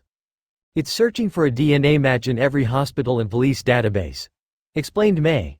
If this person was born or arrested here, we'll know exactly who it is. Even if they're from overseas, we'd still know. Just then the computer stopped searching and brought up a prompt. No results found. Mei was surprised. What? That's impossible. I should have access to everything. Izuku sighed. Mei, let me try something. Izuku then went to the computer and pulled up sample IM-15. Mei's eyes widened. What? But I know what it is. I have to be sure, said Izuku. Pressing the start button, the computer began to analyze. It didn't even take a minute before a message appeared on the screen. Match, 99.99%. Okay, cool, we have a match. Bakugo turned to Izuku and found him with his hands balled up. What the hell is sample IM-15? Mei turned and looked at Bakugo. Sample IM-15 is Izuku's blood. Bakugo's eyes widened. Then that means, this girl has my blood running through her, explained Izuku. But that's not all. The test I just ran was a paternity test. This girl is Izuku's kid, said Mei. I have to go, said Izuku as he turned to leave. However, just as he was about to leave the hut, Bakugo grabbed his shoulder. Where are you going? Izuku didn't even look at Bakugo. Isn't it obvious? I'm going to find this girl. You can't. If you use your speed again, you may never walk again, warned Bakugo. Is that what she told you? Questioned Izuku. What if it's a lie? What if it isn't? Asked Mei. Are you willing to risk never walking again? Izuku stayed silent. Then what do you think I should do? This girl is the only living relative I have left. Maybe it's a trick, maybe it's just a computer glitch. But what if it isn't? If I can't go looking for her, what the hell am I supposed to do? For now, wait. If she was telling the truth, then you better not use your speed. You will take the trip with your class and relax. Stressing over this won't help you, said Mei. Izuku sighed. I guess you're right, there isn't much I can do now. But we have to find her, we just have to. Bakugo let go of Izuku's shoulder, and we will. With that, Izuku walked out the hut to cool his head. Once he was out, Bakugo turned to Mei. How are you so calm? It's just been revealed that your boyfriend has a kid. Trust me, I'm freaking out.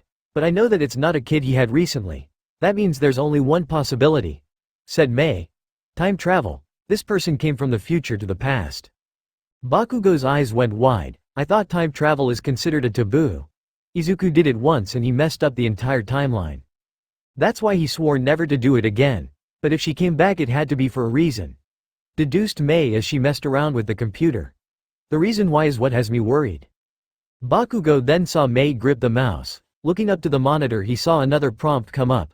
Sample MH24. Mei Hatsume, 0.00% match. Bakugo didn't say anything as he walked over and touched Mei's shoulder. He then turned around and walked out of the hut as well. Damn, I really thought they would end up together. May now sat alone in front of the computer thinking about what she had just found out. Damn it. I can't worry about this now, not when it's not set in stone yet. I know, I'll finish my newest baby, that way Izuku can be ready for whatever comes his way. Pulling up a file, May opened it up revealing only the name, Project Hermes. UA Research Labs. It had been a long day for Nezu. With the bombing at the mall, he was called up to make sure Izuku hadn't broken any rules.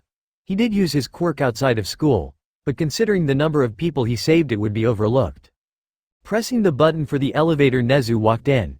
But instead of reaching for the first floor, he instead presented his ID badge, causing a scanner to appear. After scanning it, the elevator went down, not to the first floor but deeper. Nezu went 10 floors down. Now at his destination, the doors opened up to reveal a lab. Stepping off, Nezu walked over to where a bright light shined. "How goes the research, doctor?" asked Nezu. The light died down and from it a man stood next to a small petri dish. The man was tall, had on a white lab coat, blue eyes, and blonde hair. "Ah, Principal Nezu. This blood is extraordinary. There is enough energy in this small sample to power a house for at least 6 months. I've never seen anything like this. That much energy, amazing," said Nezu. "Have you found any way of replicating it yet?" The man shook his head. "Unfortunately no, I've only just begun to scratch the surface of these cells. It might take me years to understand it fully. Fortunately my daughter is on her way from America. She should be able to help me move at a much faster rate." Nezu nodded. "Good. Thank you Dr. Shield for your help." Dr. Shield nodded. "Of course. Just being able to see this is reward enough. I can just imagine the possibilities." Unknown location. League of Villains hideout. Looking at one of the TVs in the room, Shigaraki smiled as he looked at the destruction. "Do you think the message got through?" asked Kurogiri. Shigaraki nodded. "Oh, it did. Although it is unfortunate that no one died. It seems to me that there's another speedster we had to look out for." "Don't worry about that young one. I have a plan for the speedster that's causing us problems," said AFO. "Master, how?" "They just moved too fast," said Shigaraki. "If the brat from UA wanted to, he could run around the city and find us right now." "He can't," said AFO. "My informant tells me that he currently can't, or rather won't use his speed." Kurogiri flinched. "He won't use his powers, but why?" "The reason remains unknown, however, but he can't use his speed for at least 2 weeks. Fortunately for us, it seems the students will be going to the mountains to train. This will be the perfect chance to take them out, and show the world how useless the heroes really are," said AFO, with a smile on his face. "Gather your new friends. I'll go prepare some nomus for you." Shigaraki bowed. "Thank you master. This time, we will show the heroes why they should fear us." Ending the call, AFO turned. As he did, videos of Izuku and his speed played over and over again. He certainly is a curious one. The power of these speedsters is astonishing. I must have it for myself. AFO then let out a small laugh. "I guess this is why you were so obsessed with him, isn't that right, Melissa?" AN. Done. So many things are happening. So many things are going to happen. Many of you thought it was Izuku's and Mei's kid, but you were wrong. It's Izuku's kid, but who's the mom? Take a guess. Why did his daughter come to this point in time? What is Nezu doing with Izuku's blood? What does AFO have planned for Izuku? All will be revealed and more in the next couple of chapters. But in the meantime, please take care and I'll see you all next time. 299 Chapter 21. Fate. AN. And we are back with another chapter. Thank you all so much for the support on the last chapter, it really means a lot. Things have been getting so much better in my life, so I should be coming out with a new chapter for the other stories real soon. Anyway, I'll shut up now, so without further ado let's just jump into it. Fate. Izuku was bored. He was currently on a bus heading down a highway. Right now himself, along the rest of Class 1A, were heading into the mountains to train their quirks. "Man, I could have gotten there in seconds." Yeah, we know. You said that about 50 times now," said Bakugo, who was sitting beside him. "Think of it this way, you can finally slow down and enjoy yourself. Plus without your speed, you can focus on your fighting skills." "Yeah, but still. I miss my speed." Sighing, Izuku leaned against the glass window. "I wonder what Mei is up to." Mei was currently at UA. Since the support class didn't really have to train their quirks, it was just business as usual for them. Back with Izuku, he suddenly felt the bus stop. "All right, everyone out," said Aizawa. Looking outside the window, Izuku, along with the class, noticed that they were nowhere near a campsite. But with no other option they followed Aizawa outside. Mr. Aizawa, we aren't at the campsite yet. Why did we stop? Asked Mina. Because this is where you will meet your instructors. Aizawa then walked over to the edge of the cliff. I'll let them introduce themselves. You are too kind, Eraserhead, said a voice from behind the bus. We are. Just then two shadows jumped over the bus and landed in front of the students. The Wild Pussycats. Striking a pose were two female heroes, who had cat-like costumes on. These will be your instructors during your time here. Meet Mandalay and Pixie Bob, heroes that specialize in mountain rescue. But it seems to be missing two members. They are at the campsite getting things ready, explained Mandalay. We wanted to scout out the kids and I must say, all of you don't disappoint. Her gaze then turned to Izuku. So that's him, the speedster. These are going to be our instructors? Questioned Bakugo. I was expecting more, not these old haw. But before Bakugo could finish that sentence, Pixie Bob appeared in front of him and brandished her claws. I'm still young, right? Bakugo looked over to Izuku. What? Don't look at me, you were going to say it. Alright, young, said Bakugo. Satisfied, Pixie Bob backed away, but still gave Bakugo an evil smile. Alright, so now that introductions are out of the way, we can finally begin with the lessons, said Mandalay. Izuku raised an eyebrow. Wait, aren't we still far from base camp? Yup. Pixie Bob pointed towards the foot of the mountain. About 25 kilometers that way you'll find our base. You have until sunset to get there. That's when the class began to realize what was about to happen. You know, maybe the bus isn't so bad, said Kirishima, slowly backing up. Why yeah, I suddenly don't feel car sick anymore, said Mina, as she turned and ran towards the bus. Soon most of the class was running back when Pixie Bob appeared in front of them. Sorry, but you guys won't be getting away so easily. Placing her hands onto the floor, she activated her quirk. The palm of her hands glowed, causing the ground to shake. The students lost their footing, but that was the least of their concern. The shaking soon stopped. Remember, you have until sunset. Oh, and you can use your quirks as you please, since we own this whole mountain. The earth then began to change and flow, as if it was a wave. The ground washed over them, causing all of Class 1A to be thrown off. Well, that was easier than I thought, said Pixie Bob. Let's start heading back. Seriously, Eraser, I thought you said the green hair kid was fast. He is fast, but right now he can't use his powers, explained Aizawa. And honestly, it's a good thing. He would have gotten to the base camp in a second. The heroes looked at each other. Is he really that fast? Questioned Mandalay. I mean, we all saw what happened during his fight with Stain, but a second. Yeah, a second. And that's from Ua to the base camp. If it was from here, he could have carried everyone to the base camp before we even took a step back on the bus, said Aizawa. Don't underestimate his speed. As of now, Izuku is the most dangerous person on this planet. Hearing this, the heroes felt a cold sweat run down their spines. But among them stood a kid who wore a baseball cap with horns on it. Looking down the cliff, his eyes narrowed as the forest shook from Class 1A's quirks. Stupid wannabe heroes. Class 1A Izuku was in trouble. Crap. How the hell am I going to land? He yelled out as he fell to the floor. He watched as most of his classmates landed on the ground safely thanks to their quirks, but since he couldn't use his powers, he would have to hit the ground. Fortunately for him, however, Sue leapt from a tree and wrapped Izuku with her tongue. Landing on the ground, Izuku breathed a sigh of relief. Thanks, Sue, I owe you one. The frog girl nodded. Ribbit, don't worry about it. But why didn't you use your speed? Izuku dusted himself off. It's not that I didn't want to, I just can't. After my little incident during the final, May and I decided it would be best if I stopped running for a bit. That and May would be pissed if she found out he used them, said Bakugo as he landed in front of them. Sorry for not catching you, Izuku. I was busy saving the electric idiot. Seems about right. So now what? Asked Izuku as the class looked into the forest. Do we start walking or?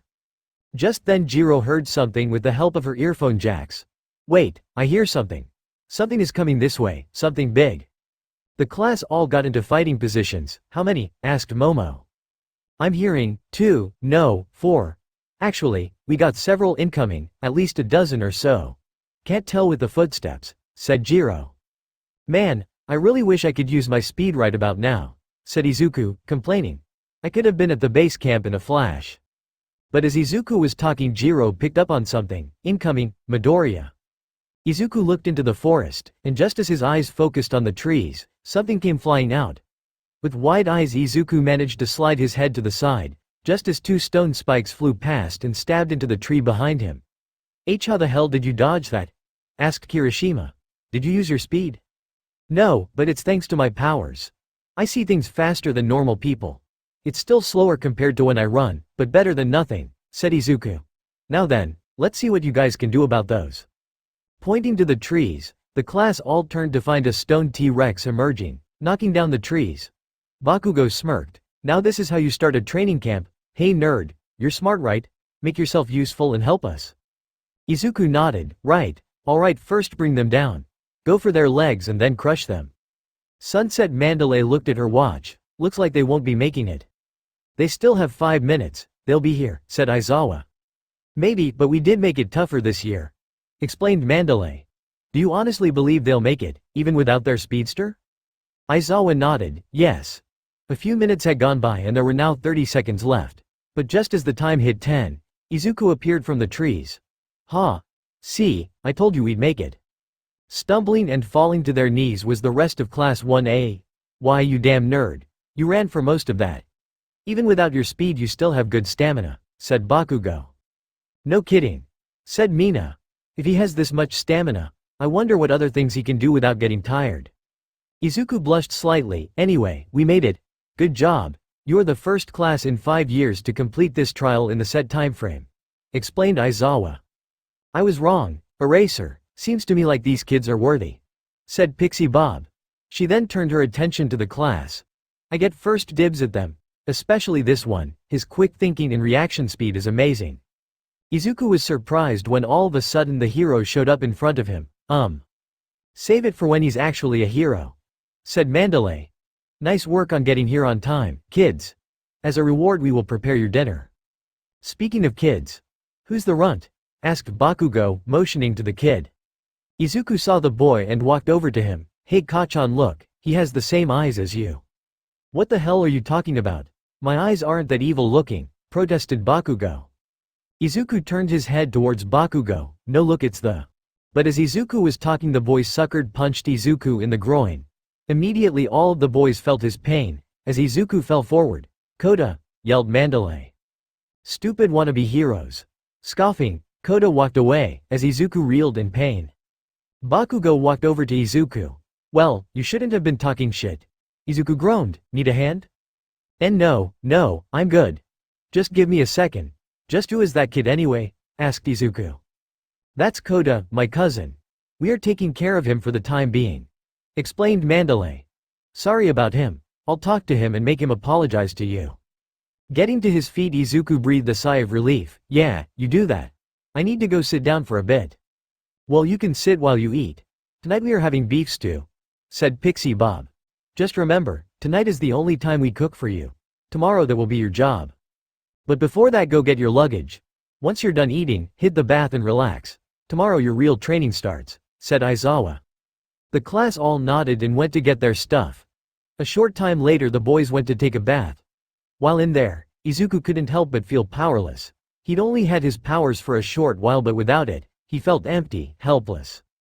Being the first one out, Izuku went to go get change. Once done, he walked out the dressing room to find Koda standing guard. Hey kid, what are you doing? Asked Izuku. Koda gave a narrowed look to Izuku, making sure you idiots don't peek at the girls. I see, said Izuku. He was going to leave him alone, but Izuku remembered back to when he first saw Koda. There wasn't just hate in his eyes, but sadness as well. That was something Izuku knew and felt all too well. This kid, he's pissed off, and I think I know why.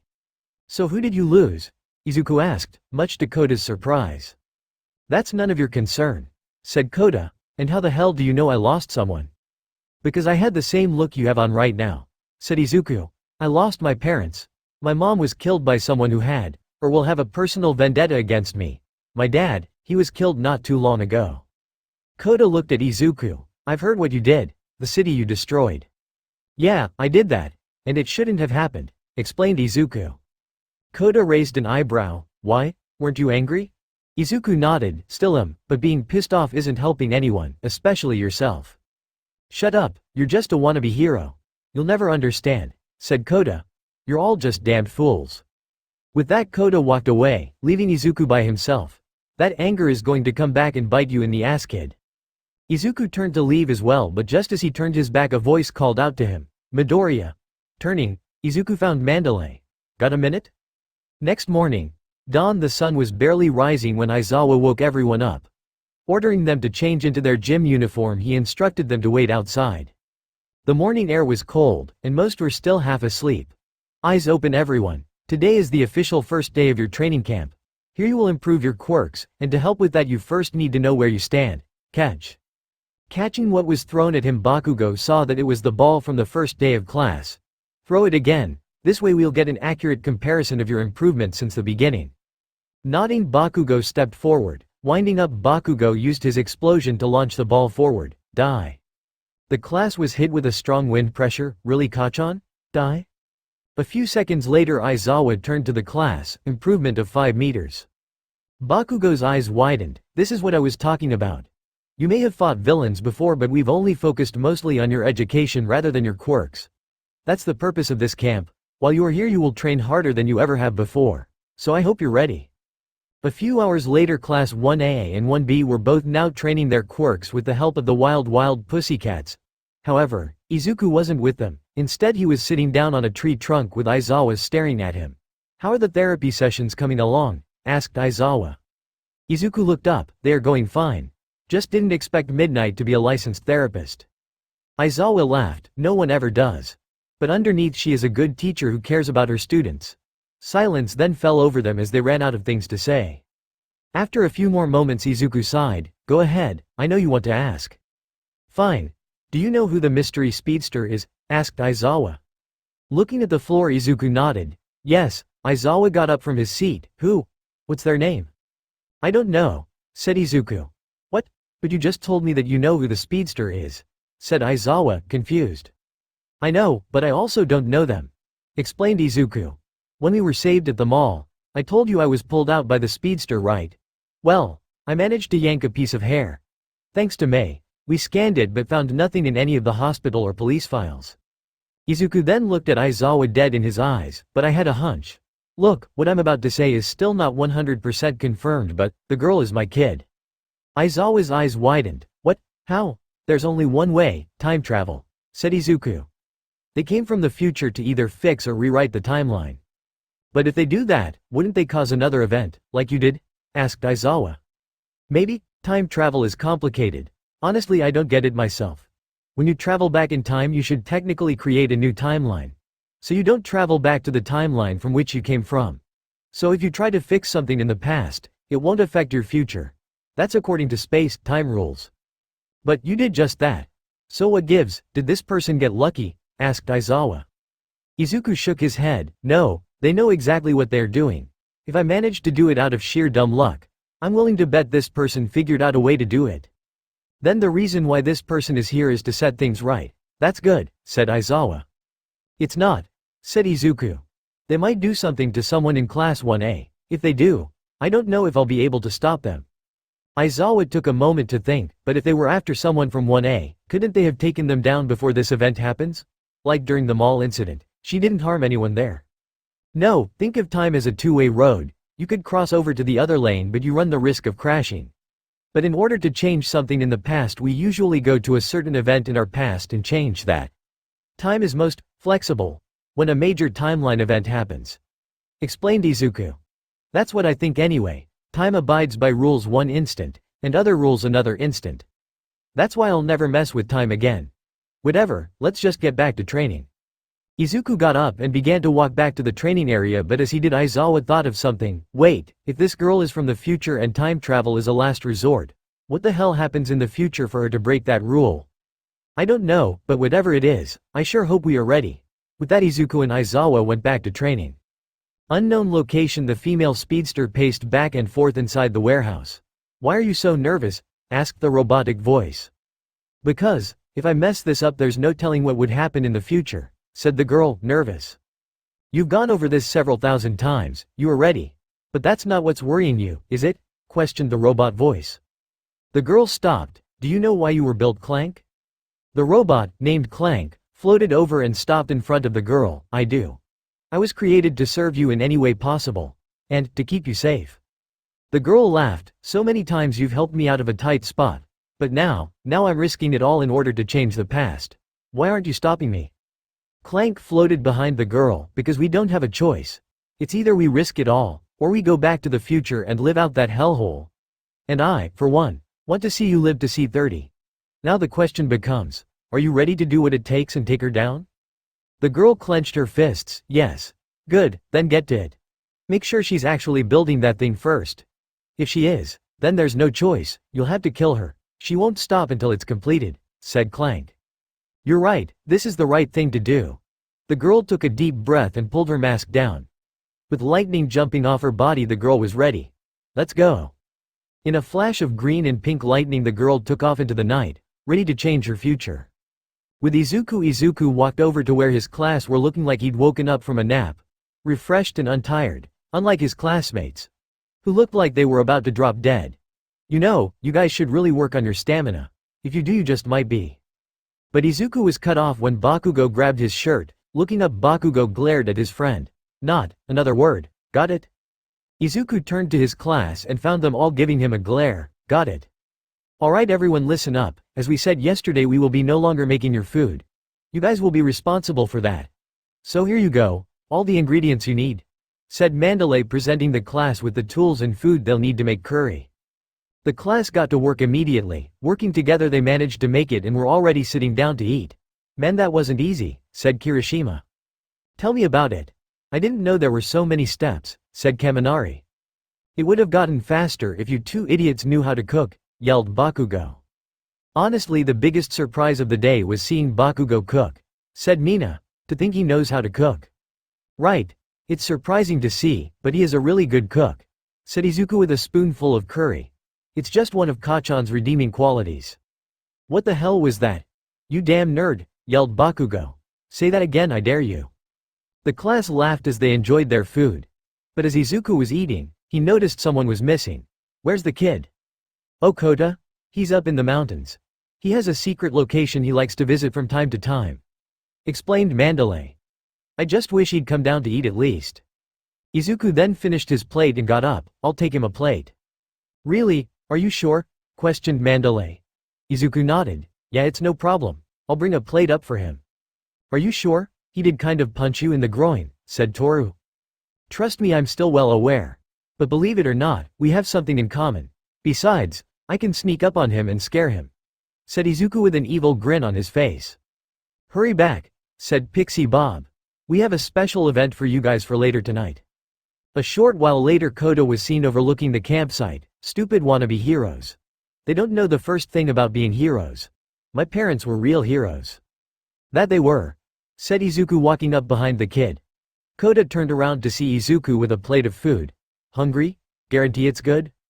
I don't want it, said Kota, turning his back on Izuku. Well, you have to eat something. Mandalay will get worried, said Izuku. But Kota still refused to look at him. Sighing, Izuku looked at the campsite below. It sucks, doesn't it? I heard from Mandalay that you lost both your parents during a villain attack. That rage inside you, it isn't good. If you're pissed off, you should let it out. Trust me when I say that anger, that guilt, it will eat you up inside. Kota scoffed, this coming from a guy who destroyed an entire city. You have no right to lecture me on this. The boy then clenched his fists. I want to kill him. I want to kill the person, the villain who killed my parents. Tell me, have you ever wanted to kill your mother's killer? Every day, said Izuku. There's not a single day that doesn't go by where I don't think of killing Melissa. Everyone will tell you she's dead, but I know the truth, she's out there somewhere. Then why don't you kill Stain? He's still alive, isn't he? He killed your dad, so why not kill him? Asked Kota. Izuku clutched the plate, because I know that's not what my parents, my dad, would want. Yes, it would be easy, yes I can do it, but that doesn't mean I should. And you're right, maybe I don't have a right to lecture you. But it's because I've gone through this that I'm telling you, let it go. You'll regret it, I almost did. Kota turned and looked at Izuku. Tell that to the dead, leave. Izuku walked over and tried to hand over the plate. Fine, but at least take this. I know you're hungry. Kota felt his stomach grumble. Reluctantly he grabbed the plate and took a bite. It's terrible. Izuku laughed. Well, we did just learn how to make it from scratch. So what do you say, want to head back down? No, I think I'll stay. I like the view from up here, said Kota. It's the one place I can. But as Kota scanned the landscape, his eyes widened when he saw blue fire erupting from the woods. What's going on? The forest, it's on fire. Izuku looked at the blue flames and immediately knew what this was. This is someone's quirk. We are under attack. Come on, we need to head back down with the others. Just then Izuku's vision slowed down. Looking to his left, he saw a massive fist aiming for Kota. Reaching out, Izuku managed to grab the boy, shielding him as the fist flew past them. Something then crashed into the side of the mountain, causing it to shake. You okay, kid? Asked Izuku. Kota nodded. Why yeah, I'm good. What was that? Damn, you didn't even use your speed and you still dodged and got the kid out of the way. The boss was right, you really are fast, said a voice from the dust. Once it cleared, a tall man, who wore a muscle shirt, and had muscle fibers on the outside of his skin, appeared.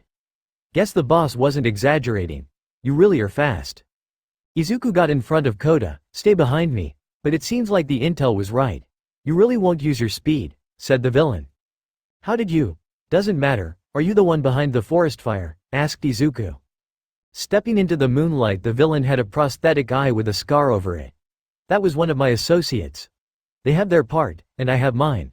Want to guess what it is? Raising the body count, I guess. But what makes you think I'll let you? But as Izuku was speaking, he suddenly felt something crash into his ribs. Feeling his body lift off the ground, Izuku went flying towards the mountain. Slamming up against it, Izuku spit out blood. Because I said so, that's why, said the villain. Sliding down the side, Izuku hit the ground. Fuck, I wasn't able to see it. Whipping his nose, Izuku noticed blood. But it's going to take more than that to take me. Again, as Izuku was speaking, a massive fist appeared beside him. However, this time he managed to raise his arm. At first it seemed as if Izuku blocked the punch, but soon the villain's strength overwhelmed him. Izuku felt his bones crack as the impact slammed him towards the ground. Screaming out in pain, the villain smiled as he saw Izuku's dangling arm. That's what I like to hear. But your pain shouldn't end here. I wonder what kind of sound you'll make when I kill this kid. The villain then turned to Kota. On the floor, Izuku forced himself to crawl. Not like I would ever let you do that. Tougher than you look. Not bad, kid, but I think you should just stay there and watch, said the villain as he shook Izuku off. Walking over to Kota, the villain activated his quirk. You should probably know who is about to kill you. The name is Muscular. Kota's eyes widened. He recognized that name. It was you. You killed my parents. Muscular stopped. I've killed many parents. Like I would remember yours. Gritting his teeth, Kota did something stupid. He ran towards Muscular. You bastard. As he ran, Kota pulled back his fist. Once in range, Kota threw his punch, but as he did, water suddenly appeared and covered Muscular's entire body. Izuku watched on in surprise. He has a quirk. Not being able to maintain his quirk, the water Kota created died down. But as it did, a laugh was heard. Oh, I remember now. Yeah, that quirk, I'd never forget it. You're those weak-ass heroes, brat. Your parents gave me this, yelled Muscular, pointing at his fake eye. But that's fine, now that you're here. I can get some payback. Frozen in fear, Kota could do nothing as Muscular walked over to him. But just as he was about to reach for him, a bolt of green lightning came crashing down on top of Muscular. Screaming out in pain, Muscular fell to his knees as the muscle fibers began to smoke. Hey Drago, didn't I say to leave him alone? Turning, Muscular found Izuku standing up with his arm sparking green lightning. Muscular's eyes widened. Why, you're using your speed. Final warning, leave the kid alone, warned Izuku. But Muscular simply smiled. I could do that, or I could kill him before you ever get close. Turning, Muscular raised his arm and punched down. His fist slammed into the ground with so much force it broke. As the dust cleared, Muscular noticed that Kota was gone. He had missed. I warned you, said Izuku behind Muscular, with Kota on his good arm. Kota, he killed your parents. I'll let you decide what happens to him next. Kota looked at Muscular. Take him down, and make sure it hurts. Izuku smiled as he put Kota down, with pleasure. You may be fast, but I'm stronger than you. Bring it. First up is you, and then the kid. Muscular then charged the two. But as he did, Izuku simply raised his arm and put his fingers up like he was going to snap them. Just as Muscular was 8 meters away, Izuku snapped his fingers. That's when a massive bolt of green lightning came crashing down right on top of Muscular. The entire mountain shook as a result of the bolt. Anyone that was near the mountain covered their ears as the shock wave managed to bend the trees. Bakugo, who got stuck with Todoroki for a test of courage the class was doing, Immediately knew what had happened. That idiot is using his powers. Look out, yelled Todoroki as he pushed Bakugo away and put up an ice wall in front of them blocking some long metal knives. Get your head in the fight. If you're worried about Midoriya, let's take this guy down then you can go. Snapping out of it, Bakugo nodded. Right, let's get this crazy bastard.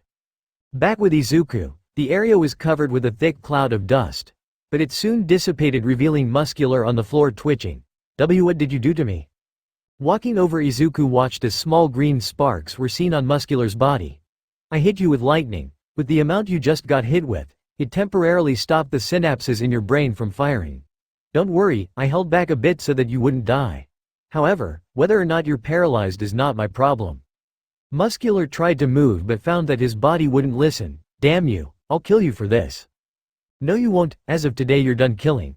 Now tell me, why are you here? Questioned Izuku. Muscular then began to laugh. I'm only here to kill. But the others, they want something else, or rather someone else. Izuku then put it together, they plan on taking hostages. Koda, let's go, we're going back to base camp.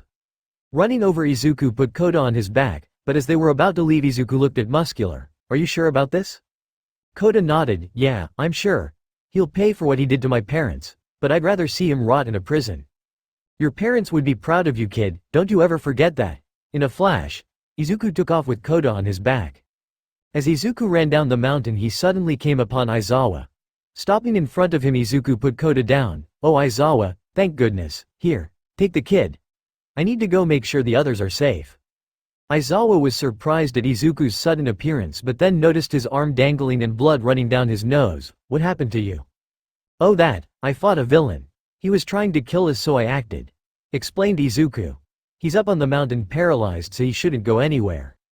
Koda nodded, confirming Izuku's story. Aizawa then walked over to Izuku and grabbed his arm. This might hurt a bit. Twisting his arm back, Aizawa popped his shoulder back into place. Letting out a small grunt, Izuku began to move it around. Thanks for that. Don't thank me yet, your arm is broken. Check out the swelling, not to mention your nose. And what about your powers? I thought you said if you used them you'd never run again, said Aizawa, scolding Izuku. I know the risk, Aizawa. But even so, I had to save Koda. And now I have to save the others, regardless of what happens to me, said Izuku.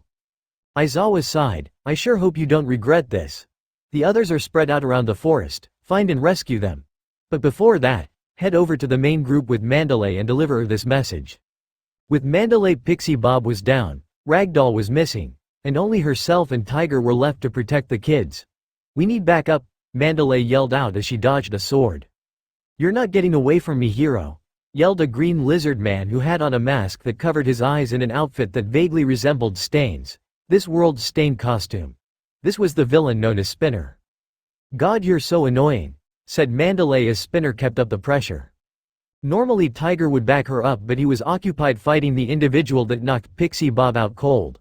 Oh, you almost got me, said a woman with shades. This is Magna. Tiger was a master at hand-to-hand combat, but it seemed with Magna he couldn't even get a hit in. Damn it, how are you so good?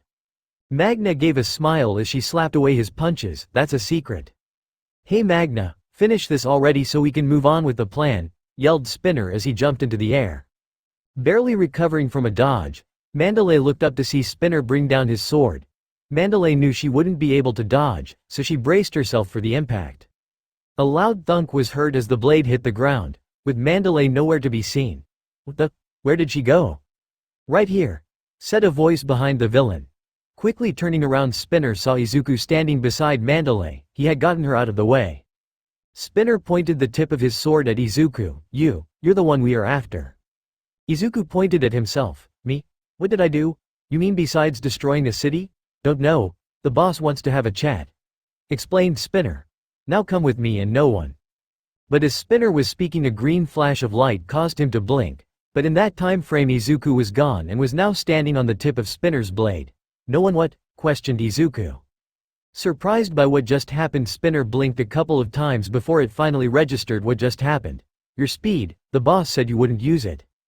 Kicking Spinner across the face, Izuku sent the villain flying back as he landed on the ground. Your boss was wrong. Sliding to a stop, Spinner grabbed his nose as he slowly picked himself up. We can't win like this. Just then a blue glow appeared around Izuku's body. Huh? What's going on? Ha! I got him, Spinner, look, said Magna as she walked over to them with an arm outstretched. Nice going, Magna. Now hold him while I knock him out, said Spinner as he gripped his weapon. Izuku looked at his body and noticed the type of waves he was in. This is a magnetic field. Produced by my body. Interesting, but not good enough. Inside the shield Izuku began to vibrate, faster and faster. On the other hand Magna felt her power on Izuku slipping. He's breaking free, quickly Spinner, knock him out. Mandalay saw this and quickly turned to Tiger, get down. Spinner jumped into the air but as he did Izuku yelled as his body released a pulse of green energy. The feedback from this pulse knocked both Magna and Spinner away. Once it was over Izuku landed on the ground. That was a lot more difficult than I thought it would be.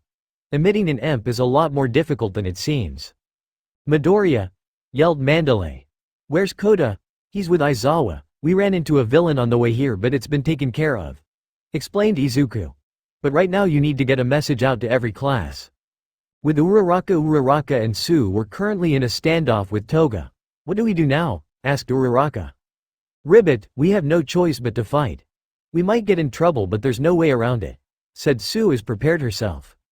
Across from them Toga giggled as she pulled out a needle. Hey you two, let's be friends. Uraraka got into her fighting stance, like we'd ever be friends with a villain. That seemed to confuse Toga. But isn't Izuku in your class? He destroyed a city, that's pretty villainous to me. Midoriya is different. He didn't mean to hurt those people, said Uraraka, defending her friend. Yeah, and unlike you, he doesn't kill people randomly, said Sue, also jumping into his defense. Toga stared at the two girls, but it's so fun, especially when they bleed. I wonder how fun it would be when I cut the two of you up.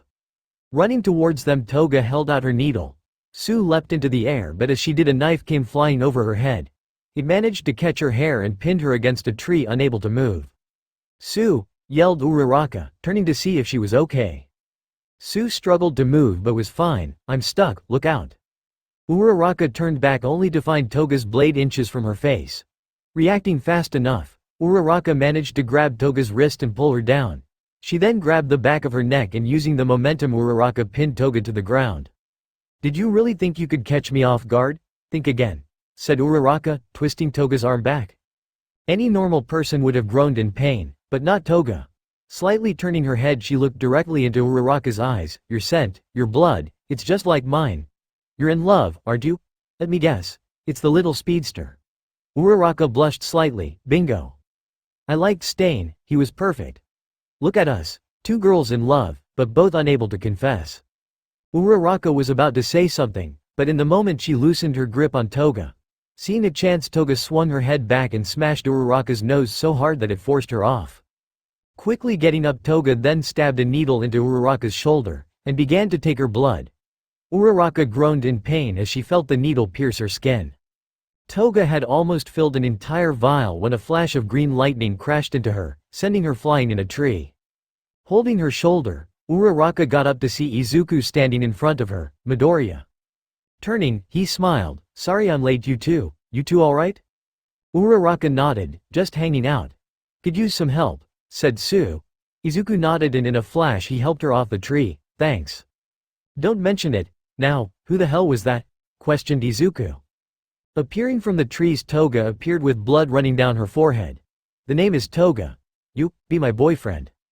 Huh? Said both Izuku and Uraraka. You heard me, be my boyfriend. That blood of yours, it's special and I want it all to myself. Said Toga, licking the needle clean of blood. A cold shiver ran down Izuku's spine. No, I'm good. Besides, I already have a girlfriend. Ah, that's too bad. Toga's expression then turned to one of anger. Guess I'll have to kill her first. Then I'll have you all too. But as Toga was speaking, Izuku appeared in front of her. Caught off guard Toga panicked and thrusted her needle forward. The needle aimed for Izuku's chest, but he simply activated his speed and got beside her. Izuku then raised his arm and placed it on Toga's side. Say that again and I'll make sure those are your final words. Moving his arm at super speeds Izuku created enough kinetic energy and with a simple tap he sent Toga flying into the forest. Once that was over Izuku turned to the girls. Come on, I'll take you two back to the others. Grabbing them both, Izuku took off towards the camp where he dropped off the two before heading back in to find the remaining class. But as he ran, Izuku could feel it. His body was starting to hurt. I have to save everyone before things get worse. Running through the forest, Izuku found and took those who were still out there and took them to safety. The only ones missing now were Bakugo and Todoroki. Stopping in front of an ice pillar, Izuku knew that it could have only been Todoroki that caused this. They should be near, but as he was about to look, something came flying out from the trees. Izuku turned and grabbed an arrow out of the air. Really, arrows? Is the League of Villains running out of ideas? Izuku laughed before looking at it. That's when he noticed that there was a small canister near the tip. What is that? But before he could even figure it out, the canister sprayed a purple gas in his face. Izuku coughed a few times before he fanned away the gas. But by then it was too late. Moments later, Izuku felt his body go limp, his eyesight blur, and his legs give out on him. What is this?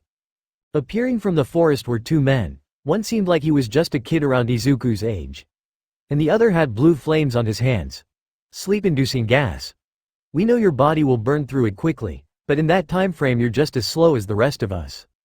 Reaching down, the villain placed a gas mask over Izuku's face that continuously pumped the gas.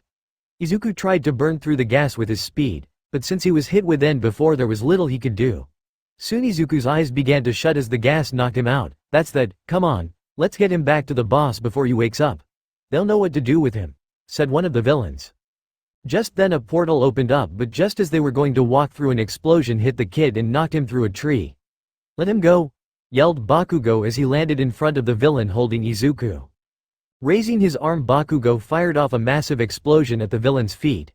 The blast took out his legs from under him, and as a result the villain dropped Izuku. Bakugo quickly reached out and caught his friend. I got you, I got you. Did you forget I was here? Questioned a voice. Bakugo looked up to see the blue flames erupt from the villain's hand. Throwing his arm forward, the villain unleashed a blue fire that threatened Bakugo. Fortunately, he wasn't alone. Just as the flames were going to take him, a wall of ice appeared in front of Bakugo. Bakugo, get Midoriya out of here. I'll slow them down, yelled Todoroki. Bakugo nodded. I know that, just make sure they don't get near us. Idiots, did you really think it was just the two of us here? Questioned the villain. With Izuku in his arms, Bakugo ran through the forest, but as he did, Izuku suddenly began to glow green before disappearing. What the, Izuku? Bakugo looked around frantically for his friend. Looking for this? Questioned a man, standing atop of a tree wearing a mask. Turning, Bakugo found the man and then saw that he was holding a small blue marble that had Izuku inside. Why you? Give him back. The masked villain pocketed Izuku and turned. Sorry, but you'll get him back when the boss is done with him. Whether or not that's in One Piece is another thing. You bastard. Using his explosions, Bakugo rocketed himself towards the masked villain. Now in his face, Bakugo raised his hand and fired off an explosion at point-blank range. The blast knocked the villain back and chipped part of his mask. The marble Izuku was in went flying into the air. Seeing it, Bakugo chased after it. Reaching out just as it was going to hit the ground, he almost had it. The marble was inches from the palm of his hand, and out of nowhere a needle stabbed into him. Bakugo, in pain, watched as someone grabbed the marble. So your name is Izuku. That's a cute name, said Toga, holding up the marble in front of Bakugo. She then looked down at Bakugo and smiled. Don't worry, I'll take real good care of him. Bakugo was about to get up and fight, but was struck in the back of the head by someone wearing a full black and white bodysuit, knocking him out. Hey, who's this guy? Asked the man. He then looked up to see his friend. Toga. Where's Dabi, Compress, and the others? It's not like I care or anything. Toga smiled. Don't worry twice, they'll be fine. But we should really get out of here. Look. Toga then showed twice the marble with Izuku inside. Nice, you got him. I could have done that, but good job. Just then Compress and Dabi appeared. Good, we're here. Come on, let's get out of here. The others will join us soon, said Dabi as a portal opened up behind them. The villains then walked in and disappeared, leaving behind a forest that was burning, several injured students, and one kidnapped. The fight was over, but not for everyone. The hut. 30 minutes ago, Mei was working on her workshop. She had gotten out of school and wanted to finish up the project for Izuku. This should help Izuku with his speed and give him real-time evaluations of the scene even when moving at super speed. With her back towards the entrance, Mei suddenly felt something. Sitting up straight, Mei calmly pulled up her goggles. You know, it's rude if you just show up here. Even if you're Izuku's kid. Turning, Mei saw a faint outline of someone in the shadows. What gave me away? They asked. You speedsters aren't really the stealthy type, explained Mei. But I knew you would show up sooner or later. Stepping into the light, Mei got the first good look at the speedster. She was about Mei's height, had green hair, and eyes green as emeralds. She wore a suit similar to Izuku's but with pink streaks of pink lightning running through it. But much to Mei's surprise, she also had 2 pink blush marks on her face, one on each cheek. Well, they do say you're the smartest person on the planet. So, who are you? Asked Mei. The girl sighed. Well, since you already know, I'm Izuku's daughter. And yes, from the future, this future to be precise. My name is Kaguya. Kaguya Midoriya. Daughter to Izuku Midoriya. And daughter to Ochako Uraraka. Mei's eyes widened. So Izuku and we don't end up together. Kaguya scoffed. According to Mom, you two break up within 2 years. After that those two meet up and well, you know. I see. Why are you here? In the past, asked Mei. Kaguya stepped forward. To answer that, I'll tell you something about the future. In 6 years, Japan will fall. Not as a result of another nation or starvation. But by one person, one single person managed to destroy all of Japan within a year. Millions dead, countless others barely hanging on, while others fight to survive. I was born after this. I was born into a world full of death and destruction. I've watched mothers, fathers, sons, daughters, die fighting against this person. But thankfully, I was born with my father's power, super speed. It wasn't long before I was old enough to fight. But even with my speed they knew how I fought, how my father fought. Things got so bad I had no choice but to come back and stop this person, by any means necessary. Mei was surprised at what she was hearing. Who could have done that? Kaguya's expression then turned to one of anger. You're the reason why the future is so messed up. You created something that you thought would help, but instead did the exact opposite. You created a monster. Project name. Hermes, said Mei. Kaguya flinched when she heard that name. So you've built it already. But Mei shook her head. No, not yet. It's still in very early development. Good, that means there's still time, said Kaguya. I would ask you to stop, but both of us know that once you start a project, you won't be able to stop. The only way now is to kill you. Kaguya then raised her hand and began to vibrate it. Mei stepped back. You don't have to do this. Yes, I do. For all the lives you took, and especially for what you did to me. Goodbye, Mei Hatsume, and good riddance. Thrusting her hand forward, Kaguya aimed for Mei's heart. But as her hand hit Mei's clothes, a spark shot out, causing Kaguya pain and forcing her to pull her arm back. Looking at her slightly burnt hand, Kaguya was confused. What did you just do?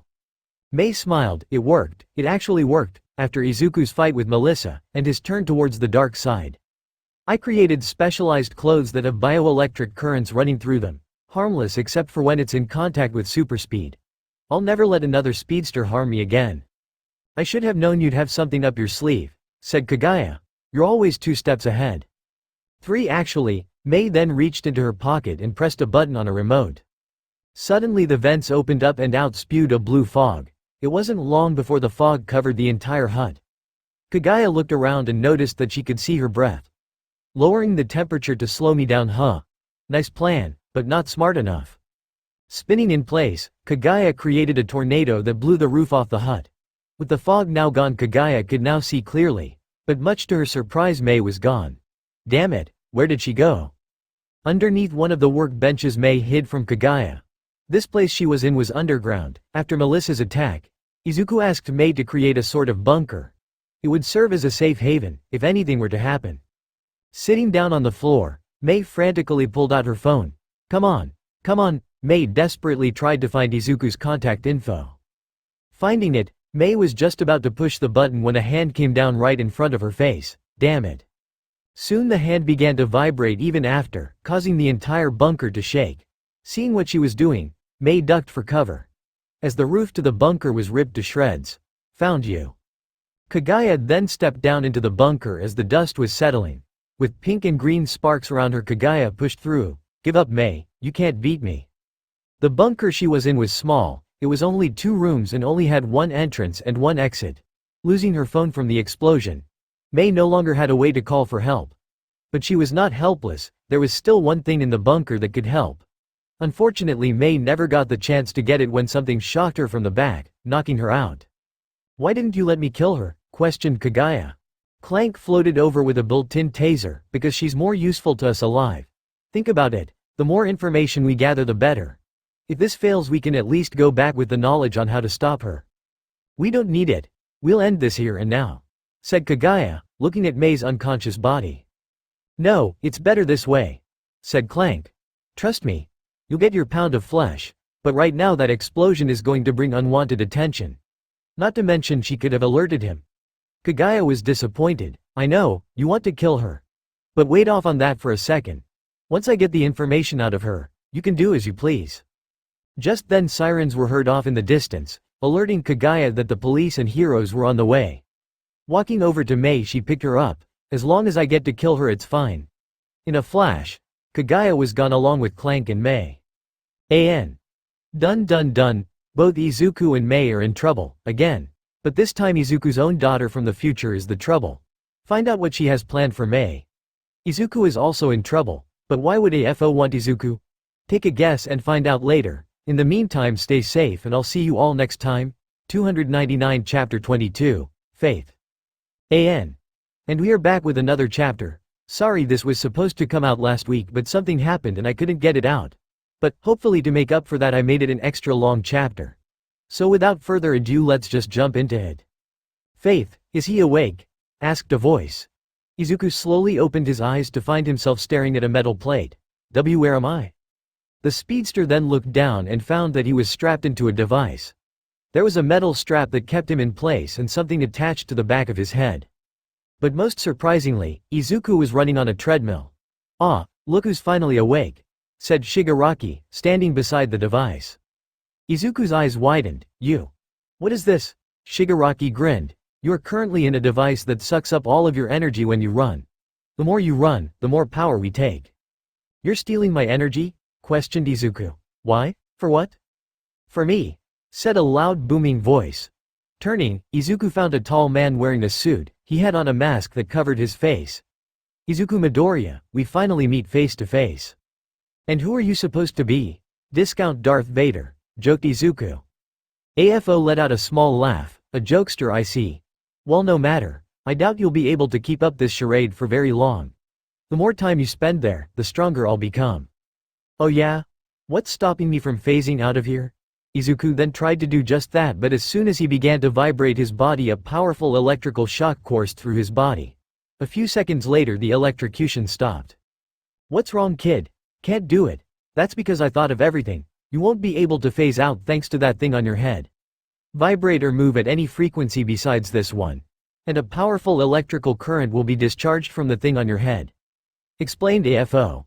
"You will spend the rest of your life there, being a battery of sorts." Izuku narrowed his eyes at AFO. "I remember you. Yeah, you're All Might's villain. Rumors say you were just as strong as him, if not stronger. Why do you need my power?" AFO looked at Izuku. "Because it's the only way to stand up to All Might. In our last battle he managed to seriously wound me. I was on the verge of death. The so-called symbol of peace left me to die. But I was saved by someone, this person you know all too well." Izuku raised an eyebrow. "Who?" AFO smiled. "Melissa Shield." Izuku's eyes widened. "How do you think we were able to capture you?" "Melissa was the one who gave us the gas. She's the one who built this machine. And she's the one who built this mask. It takes the energy you give off and siphons your speed and converts it to raw power. Power I can use." "Melissa, always getting in my way," said Izuku, pissed off that she was still interfering with his life even after she was gone. "She must have given you this before our fight at UA. Right you are. It's thanks to her that the day of destiny is almost upon us. Once I steal more of your energy, there will be no one left on this planet to stop me," boasted AFO. "Not even All Might." Izuku then noticed that the mask AFO was wearing was the one converting his speed to power. "I need to break that mask." "You can't," said AFO, knowing what Izuku was thinking. "The mask is made of futuristic material. It's stronger than anything we have now." "Master, we should be getting ready. It should take the heroes 3 days to find him. Until they do, we should prepare," said Shigaraki. AFO nodded. "You're right, but before we do, I have one last question for the boy." There's a way to avoid this suffering, kid. All you have to do is join us. You feel it, don't you? The looks people give you in the street, your school, your class. They're all judging you, making you out to be the bad guy. Even though you already fixed what was broken. You're fast, boy, I'll give you that. But you'll never be able to outrun the truth. And the truth is, you can't fight who you really are. Join us and I swear to you, by the end of it, no one will ever question you about your motives. Shigaraki's eyes widened. Master, you can't be serious. He's the reason why we failed to kill All Might in the first place, protested Shigaraki. You fail to understand, Shigaraki. I'm simply giving him a choice. He can join us, or, AFO then pressed a button on his chair that sent a bolt of electricity through Izuku's body. Screaming out in pain, Izuku could feel his body wanting to seize up, but thanks to the contraption it would force him to keep running, or stay there and suffer. Gritting his teeth, Izuku looked over at AFO. I'd rather die than join you. AFO grinned. Don't worry, you will certainly die. But not before I take every last drop of your power and make it my own. Once I do, you'll watch as the world burns around you, knowing that it will be all your fault. When I get out of here, but as Izuku was speaking, he got hit by another shot of electricity. You'll do nothing, your threats don't scare us, and besides, you're already too late, said Shigaraki. You haven't noticed since you were knocked out, but it's been a full day since we attacked the camp. A full day of you running. Izuku's eyes widened. What? I've been running for a full day. Toga then jumped in, but that's not all. Look. Grabbing the remote, Toga turned on the TV and switched to the news station. Izuku couldn't believe what he was seeing, and no. The news anchor was giving a report about a missing UA student. Many are still wondering about the whereabouts of UA student Mei Hatsume. According to UA spokesperson Eraserhead, they have been searching non-stop for this girl. Rumors are suggesting she could have been taken by the same villains who attacked the training camp just yesterday. Where Izuku Midoriya, also a UA student, was taken. It is still unclear if these two are related in any way, but the circumstances are similar. Those with any type of lead are urged to call the police or their local hero agency. Izuku's expression then turned to one of rage. What did you do to her? Increasing his speed, Izuku began to generate a massive amount of lightning. Bolts began to strike the area around the villains. Some had to dodge out of the way so as to not get hit. Tell me. Pressing the button once again, Izuku was stuck with more electricity, forcing him to calm down. That's the thing, we didn't do it, said Shigaraki. What? Asked Izuku, confused. The girl was never part of our plan, so there was no need to take her. She is no hero. Explained AFO. Whoever took your friend, they were specifically targeting her. Who could be targeting Mei? Asked Izuku. It couldn't have been her, could it? With Mei sitting down at her workbench, Mei was wielding some components together when someone grabbed her waist from behind. Hey Mei, still working? Mei let out a whelp as she turned to find Izuku. Izuku, you scared me. Izuku smiled. Sorry, but you looked so cute working on that. Are you ready to head out? Mei nodded. Well, I'm almost done with this, but I think it can wait for later. Perfect. Let's go. Izuku then grabbed Mei's hand and began to run along the beach. The two smiled and laughed as the waves hit their feet. It was perfect. But that's when Mei began to scream out in agony. Snapping her eyes open, Mei was currently being electrocuted by Kaguya using her speed. Good, you're awake. Now tell us everything. The electrocution stopped, causing Mei to hang her head. With her arms tied behind her back, Mei's breathing was heavy. I already told you, I have nothing else. But before Mei could finish talking, Kaguya reached out and touched Mei on the shoulder and began to electrocute her again. Clank then appeared behind Kaguya. This isn't getting us anywhere. She's already said everything we needed to know. She's hiding something, I just know it. Answered Kaguya.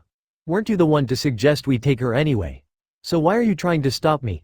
Besides, what she's feeling right now is nothing compared to what she did to the world, to me. Kaguya looked at Mei directly in the eyes. Thinking back, or rather to her future, Kaguya could remember everything. She could describe in detail how her friends died in battle trying to stop Mei's creation. That's the curse that comes with super speed. Every event is slowed down and you remember every single detail. But maybe you're right, we've gotten all we need. Once we kill her, the future will be saved. Getting up, Kaguya began to vibrate her hand. However, as she did, Mei spoke. I am sorry. 2 simple words, that's all Mei said. But with those 2 words, Kaguya stopped vibrating her hand and punched Mei across the face. No, you don't get to be sorry. Pulling her fist back again, Kagaya punched Mei in the stomach. Do you know how many people you've killed? Billions. You wiped out the entire population of the US in days, burned Africa to the ground, and flooded the entire island nation of Australia. No one was safe, not even my own father. With blood running down her lip, Mei couldn't believe what Kagaya just said. I killed Izuku. Calming down a bit, Kagaya thought back to that day. I remember it vividly, my father and I didn't even see it coming. Myself, Izuku, and Ochako were attacked while helping survivors evacuate to a safe location when it came in and grabbed my father and mother by the neck. It then looked at me and forced me to choose between the two. Balling up her fist, the rage inside Kagaya began to rise. I begged and begged to let them go, but it didn't. I tried to run and save them, but as soon as it detected my speed, it tightened its grip around their necks. I was just 10 when you forced me to choose. Dad kept yelling out to pick him, but Mom did the same. She knew that as long as Izuku was around there was still hope. But in the end I couldn't choose, so it made the choice for me. That's the day I lost my dad. After that Mom became distant. She went on more dangerous missions. Eventually she too would die. After that I was alone and afraid. Eventually I found friends, but they too were killed. That's why I'm here, not only to fix my future, but to avenge my father. You Mei Hatsume are destined to be this world's greatest villain. Why, you're wrong. I would never do something like that, protested Mei. All I've done is help people with my babies. I'd never hurt anyone, much less Izuku. Kagaya scoffed, you say that now, but unless I kill you there will be no future. Not for us at least. Once again Kagaya began to vibrate her hand. Pulling her arm back, Kagaya saw as Mei gave her a look of regret. For a moment Kagaya hesitated, but in that moment the memories of her dead friends and family came flooding back in. With the rage back, Kagaya threw her hand forward for the kill. However, this time the speed attack wouldn't be stopped. Kagaya wasn't just electrocuting Mei for no reason. No, she was doing to disrupt the bioelectric field on Mei's clothes and short-circuit it. Which worked, meaning Kagaya would pierce her heart. But as Kaguya's hand was centimeters away, Mei yelled, "It won't work." Stopping, Kagaya looked at Mei. "What won't work?" "Killing me," answered Mei. "Killing me won't fix the future, at least not yours. Once you time traveled, you technically created two splits in time and space. Killing me won't fix the future, Izuku already tried that. So you know about Dad's time travel adventure to save Grandma. But that was back when Dad still didn't know how to fully make use of his powers," said Kagaya. "Dad screwed up back then. It is possible to fix things in the past and affect your future. That is, if you know what you are doing. Dad time traveled using something called the Speed Force. It's basically what all us speedsters use to achieve our speeds. But I use it in a different way. I may have my dad's speed and his ability to time travel, but I do it in a different way. As you may or may not know, each world vibrates at a specific frequency. I can use my speed to match that vibration and ride the time stream to the past or far future. Anything I do here will affect my future." That doesn't make any sense," said Mei, more confused than anything else. Kagaya shrugged. "That's the thing with time travel. It's like someone once said, time travel theories are a bitch to understand. The more you think about it, the less you actually know." Raising her hand once again, Kagaya began to vibrate it. "But I know killing you will help the future." She then looked down at Mei and noticed that she wasn't scared, or begging for her life. "I thought you would be begging for me to stop by now." Mei gave a half smile. "No use in begging, right? Even if I did, you'd still do it anyway. I just want to know one thing before you do it. Was Izuku happy with Uraraka?" After a few seconds of thinking it over, Kagaya nodded, without a doubt. Closing her eyes, Mei nodded. "I see, good. That's all I ever wanted for Izuku. Don't worry, he will be after I get rid of you." Pulling her hand back, Kagaya threw it forward. This was it. Mei was going to die, and by the hands of someone who was related to Izuku. But just as Kaguya's hand touched Mei's chest, Clank began to beep and flash red lights. Time discrepancy detected. "Kagaya, something else is happening." Kagaya pulled her hand back before killing Mei and removed her hand from Mei's chest. "Are you kidding me? Show me." Projecting an image onto the wall, Clank began to show Kagaya a news report. UA has yet to find the two students missing. Both students have been identified as Mei Hatsume, and the other being Izuku Midoriya. Kaguya's eyes widened. "What? While we do not know who took Mei Hatsume, a group known as the League of Villains have come out and taken credit for abducting Izuku. They have also released a video which we will show. However, the video can be hard to watch." The newscaster then switched to the video. On the screen showed Izuku running with the device around him. "Hello world. As some of you may know, we are the League of Villains," said a voice off screen that was clearly Shigaraki's. "As you can see, we have Izuku Midoriya with us. This student, this hero in training, is being put to good use. The device around him extracts his power and gives it to someone who is more worthy, one who will show this world that they are better off without the so-called heroes. The life of this kid will be only useful to us until he fulfills his role as a battery. And like any battery, he will run out of power and will be disposed of. Oh, and to those heroes looking for him, I wouldn't bother. By the time you find him, he will be nothing but an empty husk. To a better world, one without heroes." The image then switched back to the newscaster. "Ua and the authorities are actively searching for both students. One can only hope they find them in time." Kagaya clenched her fist as she saw the news. "You had to go find him," said Clank. "I know." Kagaya then pulled her mask over her face. "Shouldn't take long, I know Japan like the back of my hand." In a flash, Kagaya ran through all of Japan. Mei looked at Clank. "So, who built you?" Clank turned. "Kagaya, she built me, right after you killed her father." "You're an AI that developed their own personality. How is that possible? That technology should be several decades ahead of even your time," said Mei. "It is. But you'd be amazed what the speedsters can do when they put their mind into something. What takes several decades for normal humans can be achieved in minutes, if not seconds for speedsters. But that doesn't matter, Kagaya should be back." As Clank was speaking, another flash of light engulfed the room. Kagaya appeared and pulled off her mask. "I can't find him. I looked all throughout Japan and nothing." "That's impossible. Let me see if I can locate him." Clank's eyes then began to flash as he tracked down Izuku.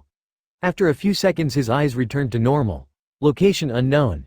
His energy signature is being hidden as well. Shit. We need to find him fast. If he dies, I won't be born," said Kagaya. "Maybe they have him somewhere else, the US or Europe." "You won't find him there," said Mei. Kagaya looked at Mei. "If they are drawing out his power, they'll need a place large enough to contain said power." "So a power plant?" questioned Clank. But Mei shook her head. "No, too obvious. You could run around all over the world looking for him, but I have a way of finding him." "Tell me," said Kagaya. Mei motioned behind her. "Let me go and I'll help you." "And risk you attacking me? No thanks. Now tell me how to find him," repeated Kagaya again, but this time in a much more angry tone. "Let me go and I will," said Mei, staying firm to her demand. Now fed up with Mei, Kagaya walked over and forced Mei to stand up. Still chained up, Kagaya began to vibrate her hand. "Final chance. Tell me or I'll kill you. I'll eventually find him." "I'm sure you will, but would you get there in time?" questioned Mei. "It's been a full day since he's disappeared. You don't know how much time is left before he's drained. Could be hours, minutes, or even seconds. Let me help." Kagaya narrowed her eyes. She could see Mei wasn't going to back down. Sighing, Kagaya stopped vibrating her hand. "Fine, you win. But once we find him, I'm killing you." Clank cut her loose. "Are you sure about this?" asked Clank. To which Kagaya nodded. "Very well." Floating behind Mei, Clank cut the chains binding her. Now free, Mei massaged her wrists. "How do we find him?" asked Kagaya. "Take me to the hut. I need to access the main computer," said Mei. Nodding, Kagaya looked at Clank. In a flash, the three appeared inside the hut. "Go," ordered Kagaya. Mei walked past her to reach the main computer, but as she did, Kagaya grabbed her shoulder. "Try anything and I'll break your arms." Pulling herself free, Mei continued walking. "I already told you, I won't turn into that future me." Making it to the computer, Mei began to type away. Floating beside her, Clank watched Mei work. "How do you intend on finding him?" "After Izuku was taken by Stain, we realized that more people would target him. So we came up with a way of finding him, if he ever got captured again," said Mei, pulling up a seismograph satellite. "We knew that if he got captured, he'd most likely be held underground. So the best way to find something underground is to cause an earthquake." Kagaya raised an eyebrow. "Wouldn't those holding him know with all the shaking?" Mei shook her head. "Not if the magnitude and frequency is low enough. Cause enough of them at such a low intensity, then it's bound to show up," said Kagaya. "So is that where his satellite comes into place?" "Right. If I just adjust the frequency detection, it should give us a pretty close location." Typing away, Mei was working her magic. "Wait, how do you have access to such advanced technology?" asked Clank. Mei stopped typing. "I hacked some US-based satellites, no big deal." That bit of news surprised Kagaya. Seconds later May pressed the enter key and brought up a live image feed. Bingo! That's where he is. Kagaya approached the monitor. That doesn't make sense. Are you sure it's there? May nodded. It's the only place he could be. I wouldn't have expected for it to be there, said Kagaya. The location they were talking about was right in the middle of a populated area. Good, I'll go get him. Just as Kagaya was about to leave, May stopped her. Hold it, you're fast, but you're too reckless. You need backup for this job. I don't need backup, and even if I did, they would just slow me down, explained Kagaya. Don't be stupid, they managed to capture Izuku. If you get caught too, it will only make things worse, said May. That's when Clank came floating by. I had to agree with May here. If there's any chance of you getting captured or worse, it would mean our future dies. Taking some time to think about it, Kagaya reluctantly turned to May. Let me just say this now. I will never trust you. May Hatsume. After all the sins you've committed, you are beyond redemption, and the only way for you to ever atone is death by my hand. That being said, I'm willing to work with you this one time in order to save my father. I am not the same person who ruins this world. Never have been, never will be. You don't trust me, fine, don't. But trust in the fact I want Izuku back alive, said May, looking right into Kaguya's eyes. Alright then, who do you think could help us? Asked Kagaya. Uo, All Might, Nezu, and Aizawa were all currently in a large conference room. Any ideas where the both of them could be? Asked Nezu. Aizawa shook his head. No, I've even asked around in the underground world and still nothing. Nobody knows where they could be. We can't give up. We all saw that video of Izuku. He's in pain, we have to find him, said All Might, angry at himself for not being there with the class during the attack. And we will. But there isn't much to go on. All we know is that the League of Villains are involved. So if we find them, we find Izuku. But that still leaves Hatsume. There was an explosion at her and Izuku's hideout. We suspect that whoever took her attacked. There is also evidence that Hatsume fought back. As to why she was taken, we also don't know, said Nezu. As the three contemplated on what to do next, a flash of green and pink lightning circled the table before stopping on the other end. Much to their surprise, the three saw May standing beside the mystery speedster they were looking for. So this is what Uo looked like before, said Kagaya, looking around. Hatsume. You're back, yelled Aizawa. May turned to the heroes. Hey, now that I'm here I can say this. I know where Izuku is. All Might's eyes widened. You do? Where? In a city not too far from here, said Kagaya. Nezu looked at the speedster. Kagaya had her mask on so you could only see her eyes. And who are you? Are you the one who took Hatsume? Getting up from his seat, All Might looked as if he was getting ready to fight. Yes, but that's not important right now, said May. I can't tell you who she is, but she is here to help, for now at least. If she's the one who took you, we can't trust her, said Aizawa. But May stood her ground. I know that, but she's our best shot at getting Izuku back. But she can't go in blind. If she gets caught, we'll all be screwed. Hatsume, she kidnapped you, said Nezu. I know that, but after what she told me, I can't really blame her. Listen, you can't trust her, but trust me when I say without her we might not get Izuku back in time. The heroes looked at each other, not really knowing how to move forward. Alright, fine, said All Might. We need to get Midoriya back. Where is he? Walking over to the open computer on the side, May typed in the location. He's there in underground. Nezu looked at the map. A bar right in the middle of the city, hidden and doesn't attract attention. So now we know where he is. But why doesn't she just go in there and take him? I'm sure she's fast enough, said Aizawa. While I am fast, so is Izuku. If they manage to capture him, there's no telling what's waiting for me if I go in alone. Not to mention whoever is taking his power. I never heard of a device being able to suck away our speed and using it to power someone up. That's where you come in, said Kagaya, pointing at All Might. You know who took Izuku, don't you? You all know. All Might looked at Nezu and Aizawa. His name is All for One. He's a villain I faced and defeated years ago. Even though I won, I was left in a weakened state. AFO is the evilest of evil. He's lived for hundreds of years and has stolen countless amounts of quirks. If he really is taking Izuku's power, there's no telling what he's capable of now. Kagaya raised an eyebrow. All for One? Why does his name sound familiar? Then we take them by surprise, said Nezu, getting up from his seat. We need an hour to call in more heroes and inform the police. But once we have everyone, we move in quickly and before they have a chance to react. Aizawa nodded. I'll get ready then. Sorry Aizawa, but you won't be able to join them, said Nezu. I have another role for you, one that might be just as important.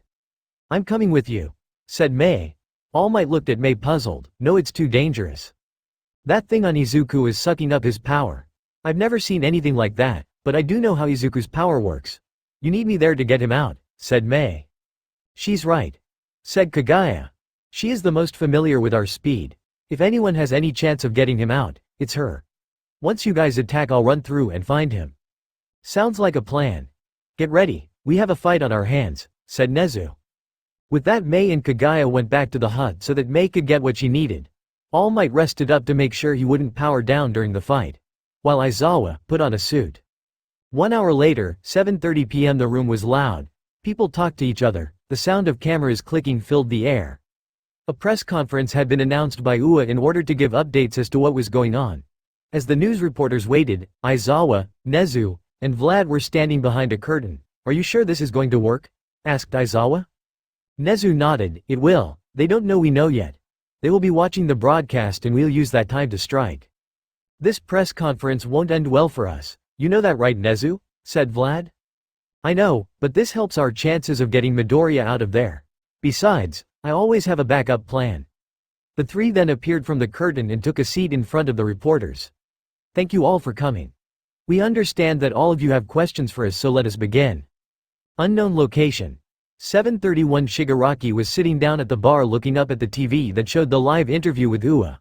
Look at them, they don't even know what's coming. Kurogiri, how is the master coming along? He is getting better by the second. With the amount of power we have taken, the master should be restored to full power in a few minutes.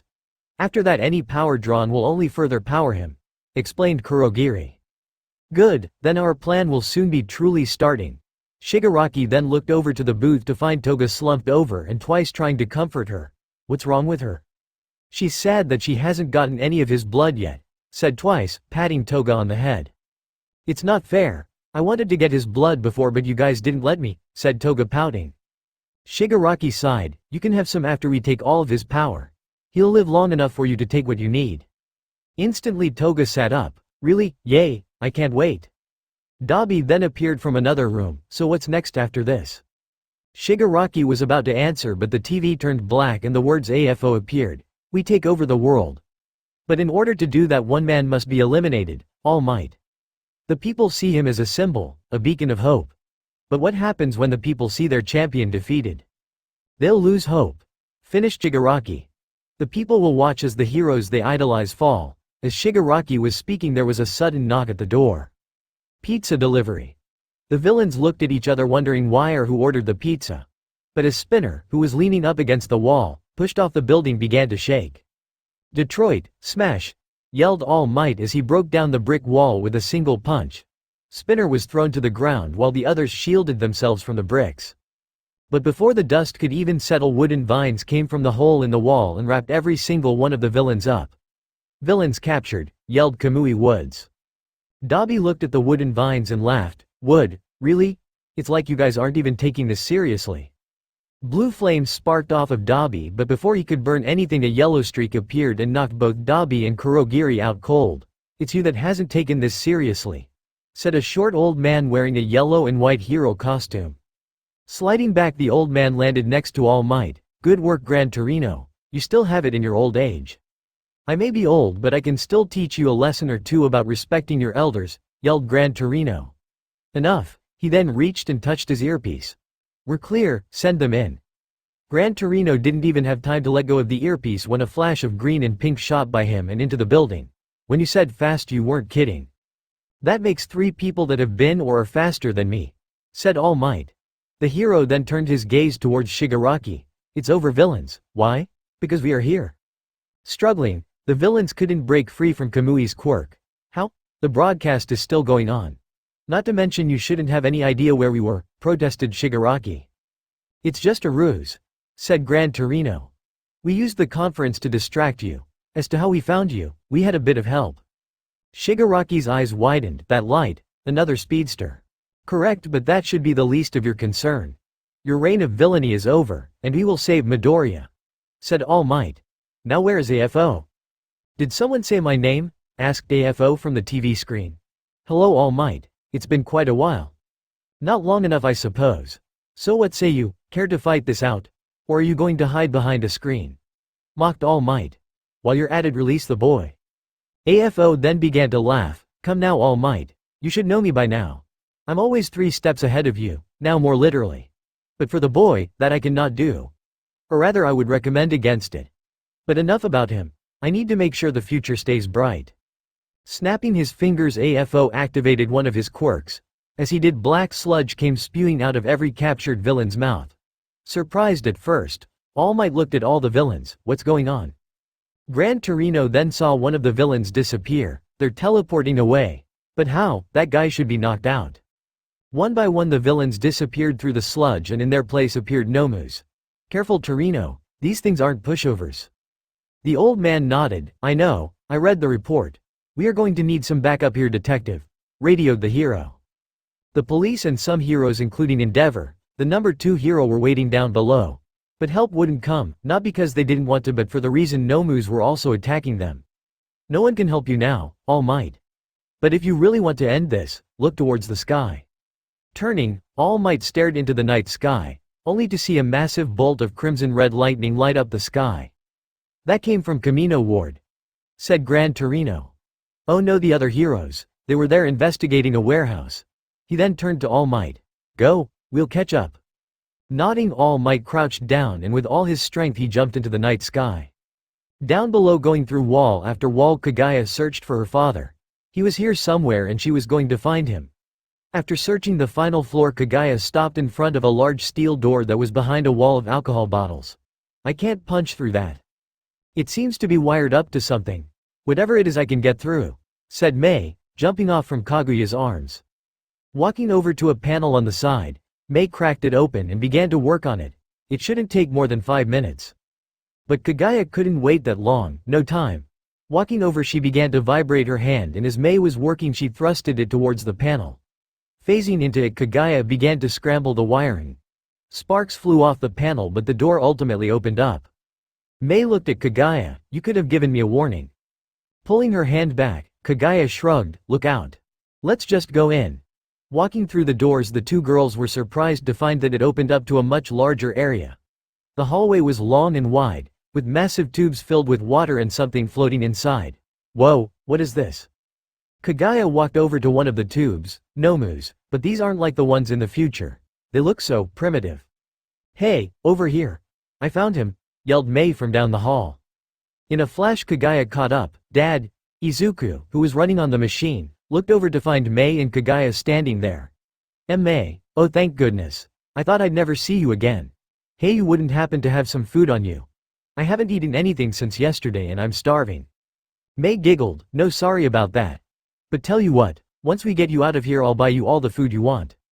Izuku smiled. Alright. Oh yeah, one more thing, why did she call me Dad? Kaguya stepped forward and removed her mask. It's because I am your daughter. My name is Kaguya Midoriya.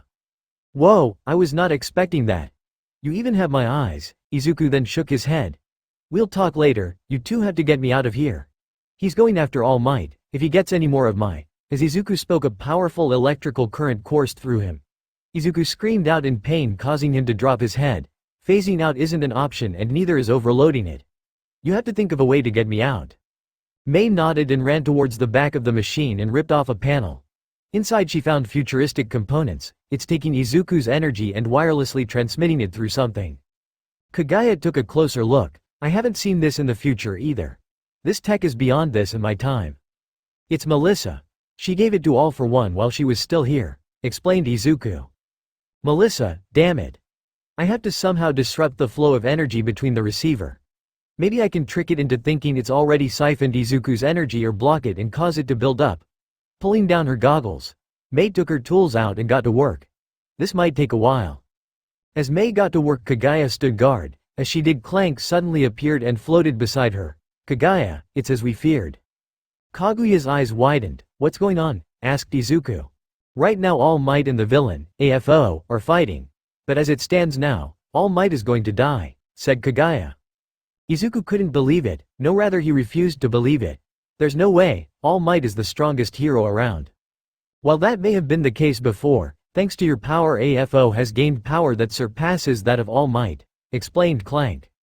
You have to do something, said Izuku, looking at Kagaya. You came here to save us, right? So go out and help All Might. But Kagaya refused. No, I won't tamper with history more than I have to. If All Might dies today, then so be it. Besides, I'm running out of speed. If I use what's left, I won't be able to return back to my time. Izuku was about to say something when the sound of shattering glass was heard from behind.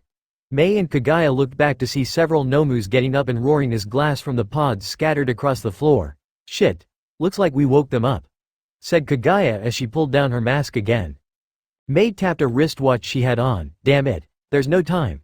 You need to take those down. The watch then changed and reshaped itself into a beam rifle. 8 Nomus roared as they were now freed from captivity. Mei shot first and fired, but as the shot got close to the Nomu, black lightning sparked from its body. The massive creature dodged out of the way, much to Mei's surprise. He dodged it. Wait, that lightning, it's just like Izuku's. Don't tell me.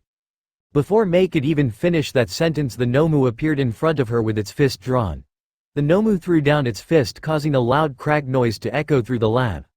But the crack noise wasn't from the fist hitting Mei, but instead of the fist hitting the floor. Looking up, the Nomu saw Kagaya standing in front of Mei. Why you saved me? Why? Asked Mei. Did you forget why I agreed to work with you? You still need to get Izuku out of there? Said Kagaya, pushing Mei back towards the panel.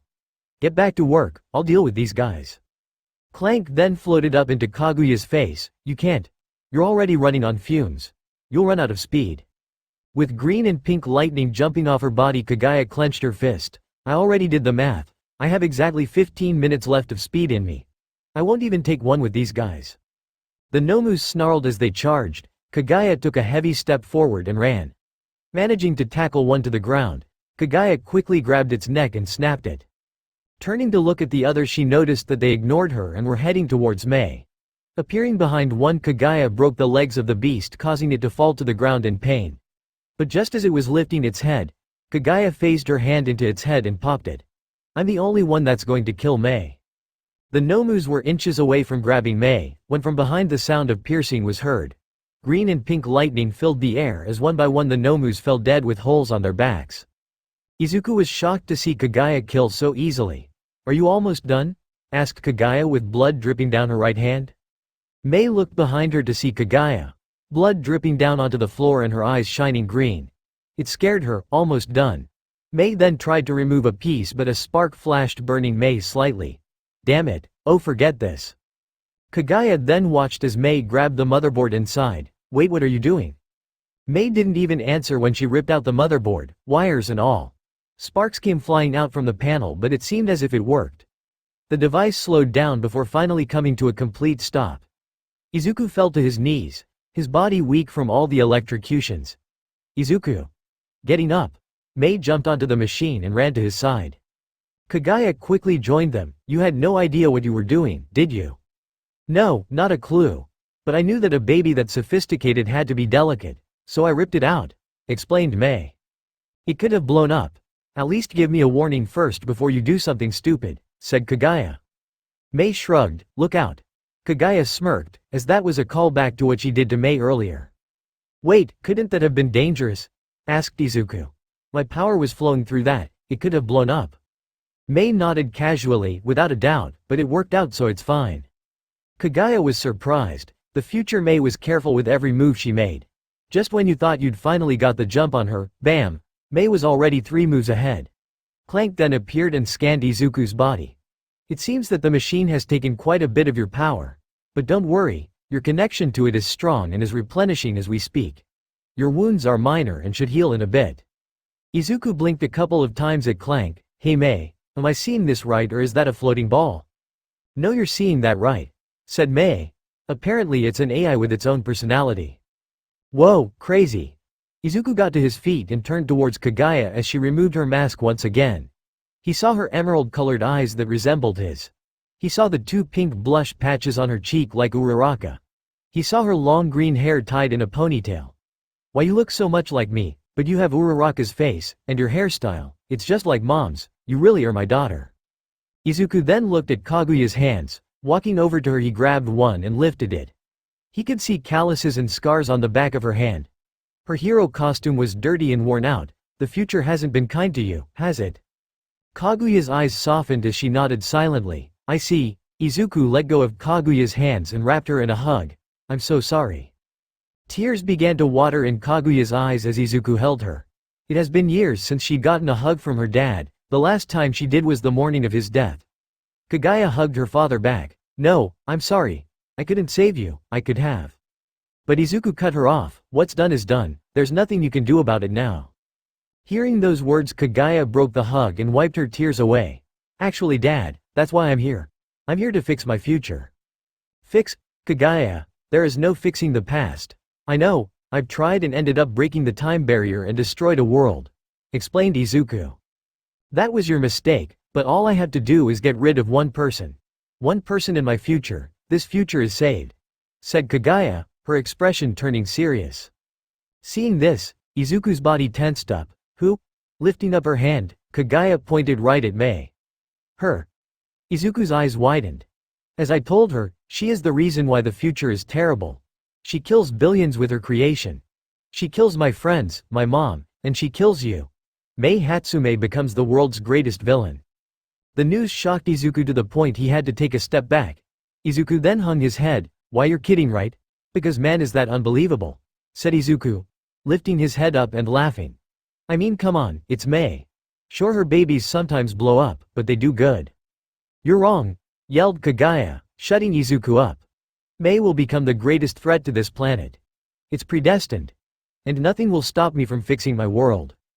Izuku narrowed his eyes. Even if that means fighting me?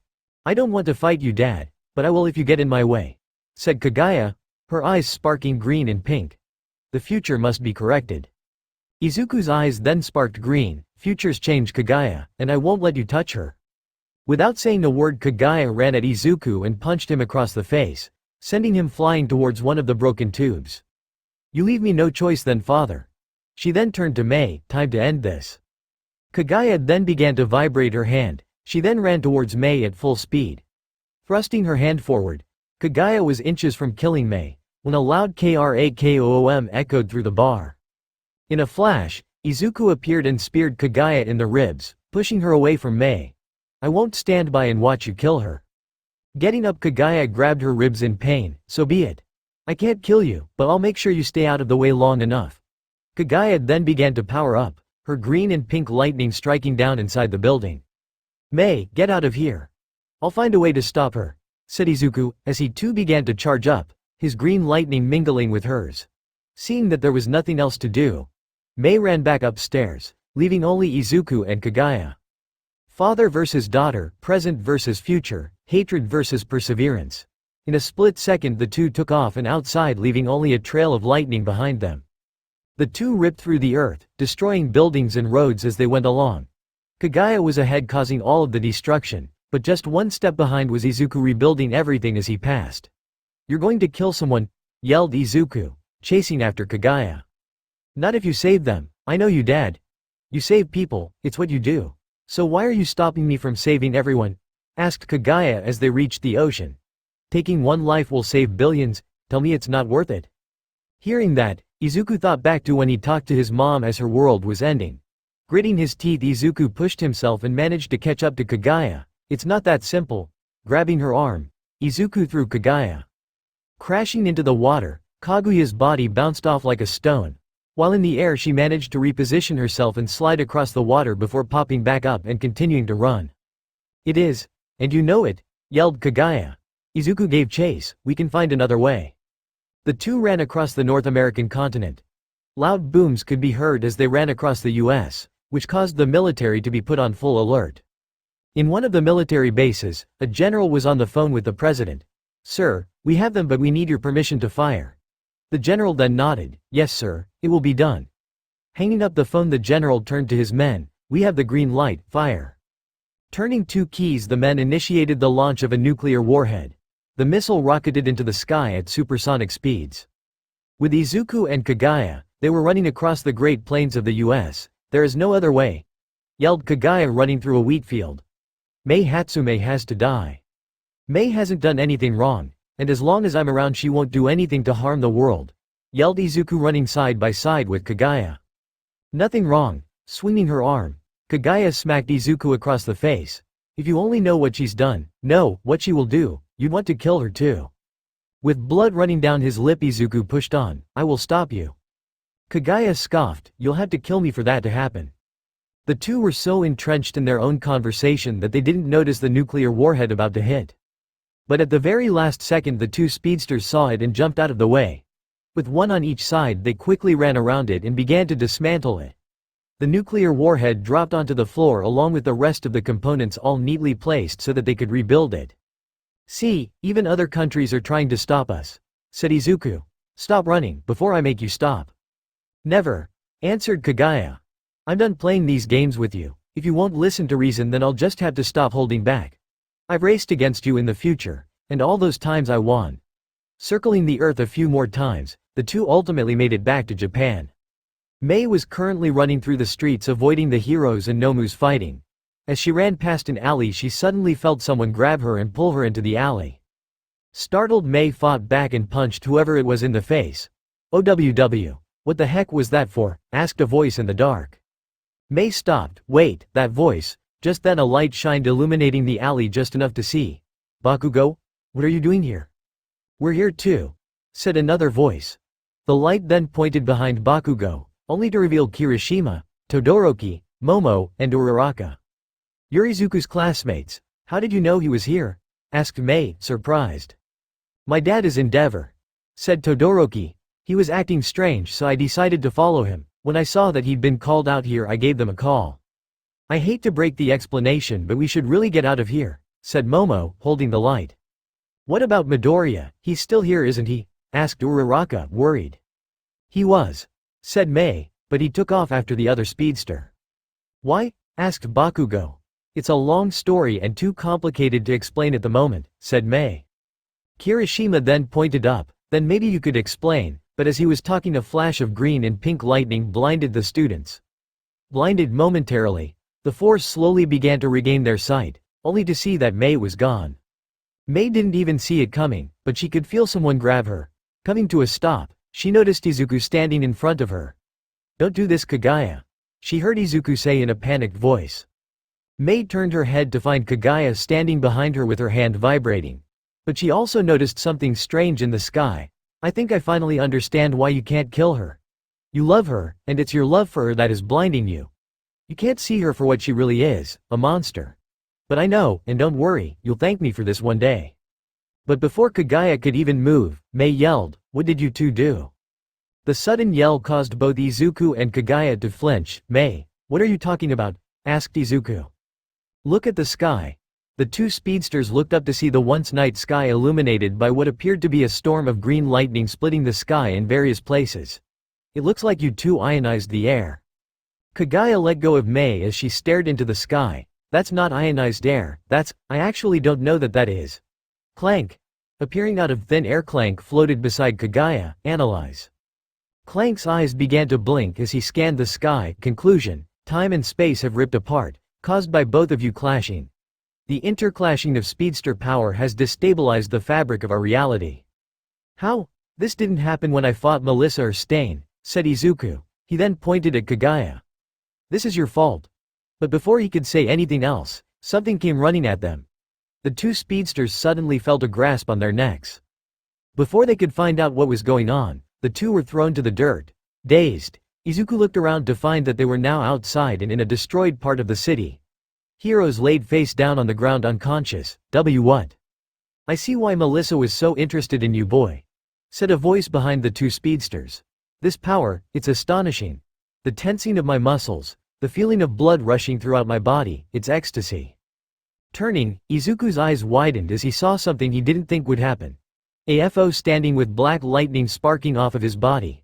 His eyes trailed down, only to find All Might, beaten and bloody, with AFO's hand around his throat.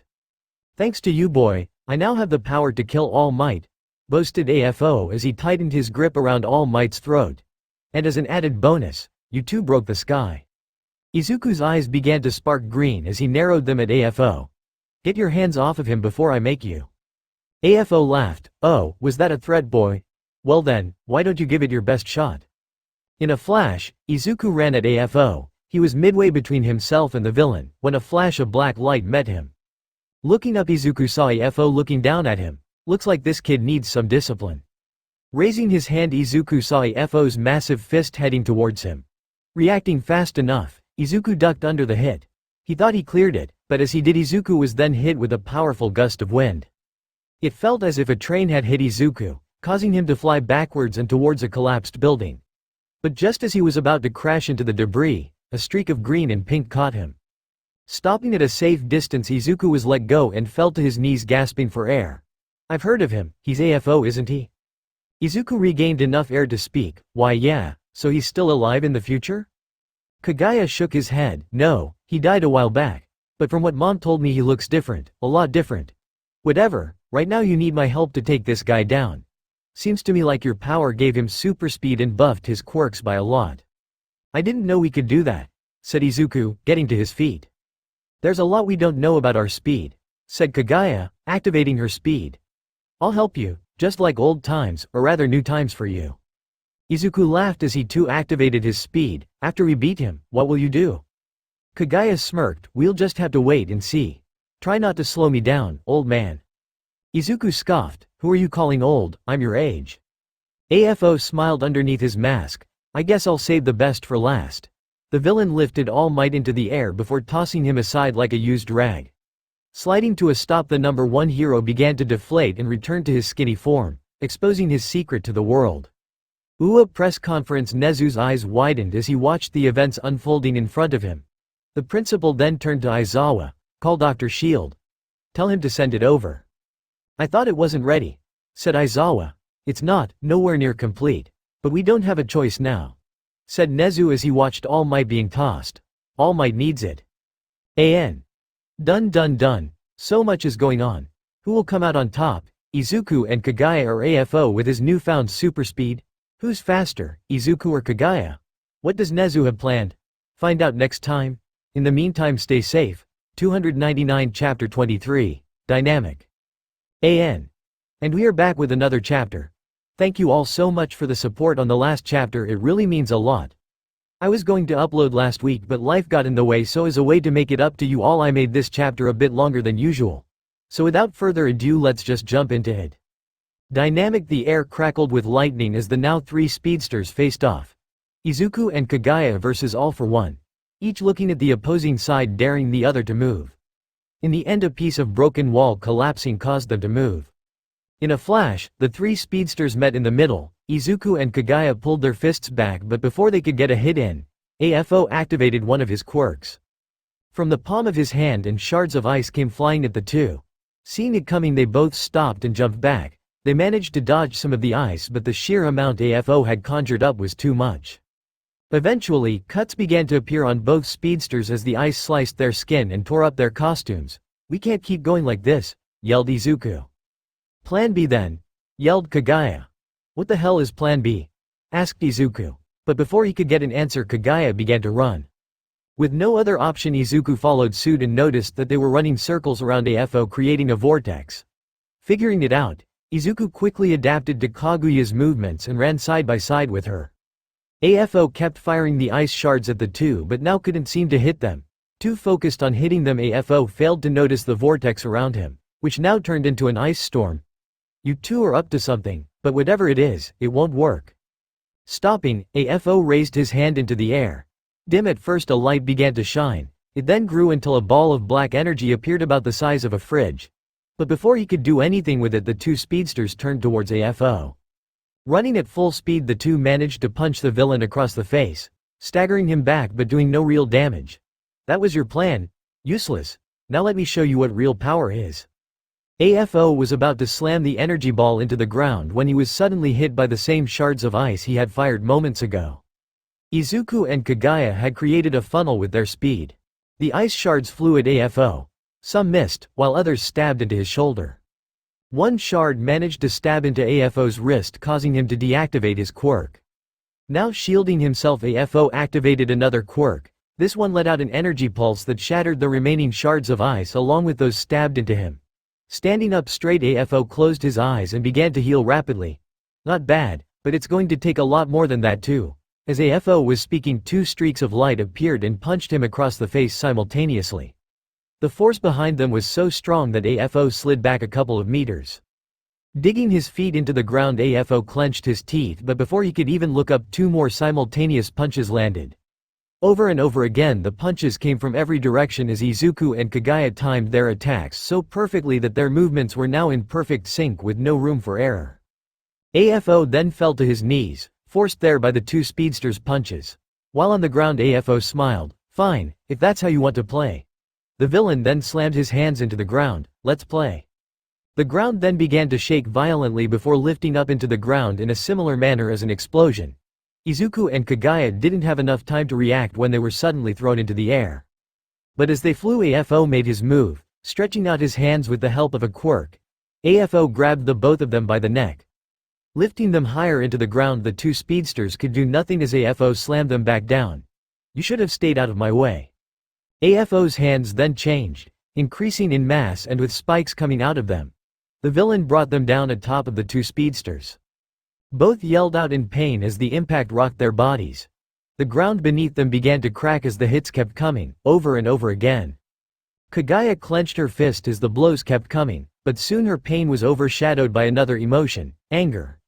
Every hit reminded her of the pain Mei had brought on her. The pain of losing her friends, her mother, her father. In the future there was no time to ever grieve for anyone. If you wanted to survive, you always had to keep moving, keep hiding, keep running. If Kagaya was done running, if she wanted any hope of saving her future, she needed to kill AFO first. With green and pink lightning sparking off of her body, Kagaya let out a battle cry. The night sky was then lit up by a dance of green and pink lightning that struck down to the ground. AFO grunted in pain as he pulled his arm back, only to find his hand burned away. Fascinating, however, his hand quickly regenerated as he looked up to see Kagaya, her eyes burning with power. "This is new. I will never let anyone take anything from me again, never again." Appearing suddenly in front of the villain, AFO flinched and instinctively threw a punch. But his fist hit the air as Kagaya dodged. Appearing underneath, the speedster began to throw a flurry of punches. The area around Kagaya filled up with an array of green and pink. Izuku, who was getting up, saw this and was amazed. "She's punching so fast I can barely see them." 5376, 5377, 5378. Kagaya was counting the amount of punches she was landing. 5379, 5380, 53. But as she was counting, a spike suddenly came up and pierced into Kaguya's shoulder faster than she could react. With blood running down her arm, Kagaya jumped back. "Kagaya," yelled Izuku, running to his daughter's side. "Are you alright?" Placing her hand over the wound, Kagaya groaned in pain. "I'm fine, but what the hell was that? I didn't even see it coming." Just then a laugh was heard coming from AFO. Well, Yue's own speedster has a daughter. But that wouldn't make much sense, he's too young." "Oh, I see, time travel. The girl, she comes from the future. As to why, I don't care. But that means I only have to focus on one of you now." Lifting his head, AFO stared directly at Izuku. Feeling a cold shiver run down his spine, Izuku took a step back. But as soon as his foot touched the ground, AFO suddenly appeared. "If I kill you, the girl dies too." Throwing his fist forward, AFO landed a powerful hit on Izuku, which sent him flying across the street. "Dad!" yelled Kagaya, seeing him crash into the concrete wall. Kagaya tried to move but suddenly found herself on her knees. "I can't move." The ground underneath her was glowing purple. Kagaya looked up to find AFO with his hand glowing. Gravity quirk increases the gravity around a target tenfold. "You won't be moving for a while, get yourself comfortable while I erase you out of existence." Walking slowly past her, AFO walked across the street. Finding the rubble Izuku was under, AFO smashed through the cement and grabbed him. Lifting him through the cement, AFO threw him into the sky. Falling, Izuku was just about to hit the ground when a powerful wind slammed into him. The ground tore up from the sheer pressure of the wind. The building directly in its path was pulverized as a result. Izuku, on the other hand, sustained heavy damage. His clothes were torn up, his body was covered in lacerations. Sliding to a stop, Izuku laid motionless on the ground as a puddle of blood began to form underneath him. Kagaya could do nothing but watch her father suffer. "Dad, get up. He won't be getting up anytime soon, girl. First I'll kill him, then All Might, and you. Well, you will simply cease to exist," said AFO. "But before you do, I have to know, why come back? Why come to the past? There has to be a reason. But Kagaya refused to answer. Don't want to say, fine then. Kagaya suddenly felt the gravity increase, crushing her even more. Now with her face to the ground, Kagaya could barely speak. To kill Mei Hatsume. AFO raised an eyebrow. Mei Hatsume, she's the girl that Midoriya is with. For you to come from the future to kill her, she must have done something terrible. Your father must really hate you for trying to kill the woman he loves. So that means earlier you and Midoriya were fighting. He stopped you from achieving your goals. That is something I can understand, so why don't I help you? Waving his hand, AFO created a small black portal. After reaching inside it, AFO pulled his hand back, revealing Mei Hatsume. Kaguya's eyes widened.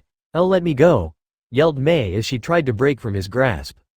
Throwing Mei to the ground, AFO then conjured up chains that bound her by the arms. Now chained up, Mei's arms were spread out and her knees hit the floor. Here, take your prize. Kagaya looked at Mei and then to AFO. Why? AFO smiled. It's because of those eyes. The hate within you is strong, stronger than my own even. But unlike me, you traveled through time to kill this one. An admirable quality, such qualities must be rewarded. But my father, what will you do with him? Asked Kagaya. I admit that my wish is to kill him, but I think an alternative solution is in order. Explained AFO. And don't worry, I'll make sure you are born. So what will it be? Reaching out his hand, AFO offered Kagaya a hand. Taking it, AFO helped her up. The villain smiled as his eyes glowed. Kagaya then began to walk towards Mei.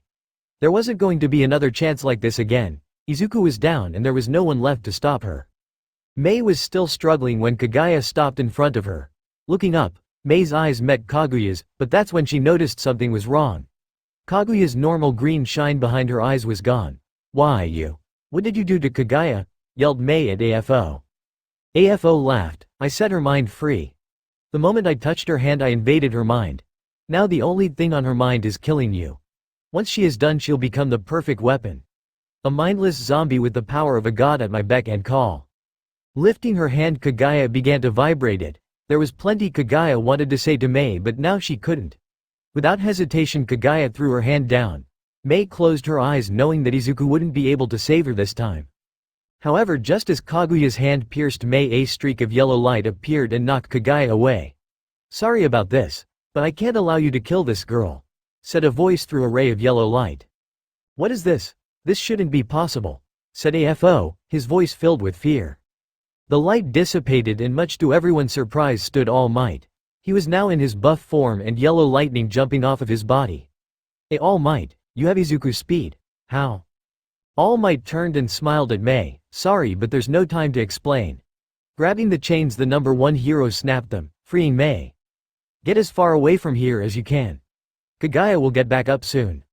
She's not the only one you should be worried about, yelled AFO as he ran at All Might. The two titans clashed as All Might held back AFO's fists, causing a massive burst of wind that knocked Mei into the air. All Might turned. Hatsume.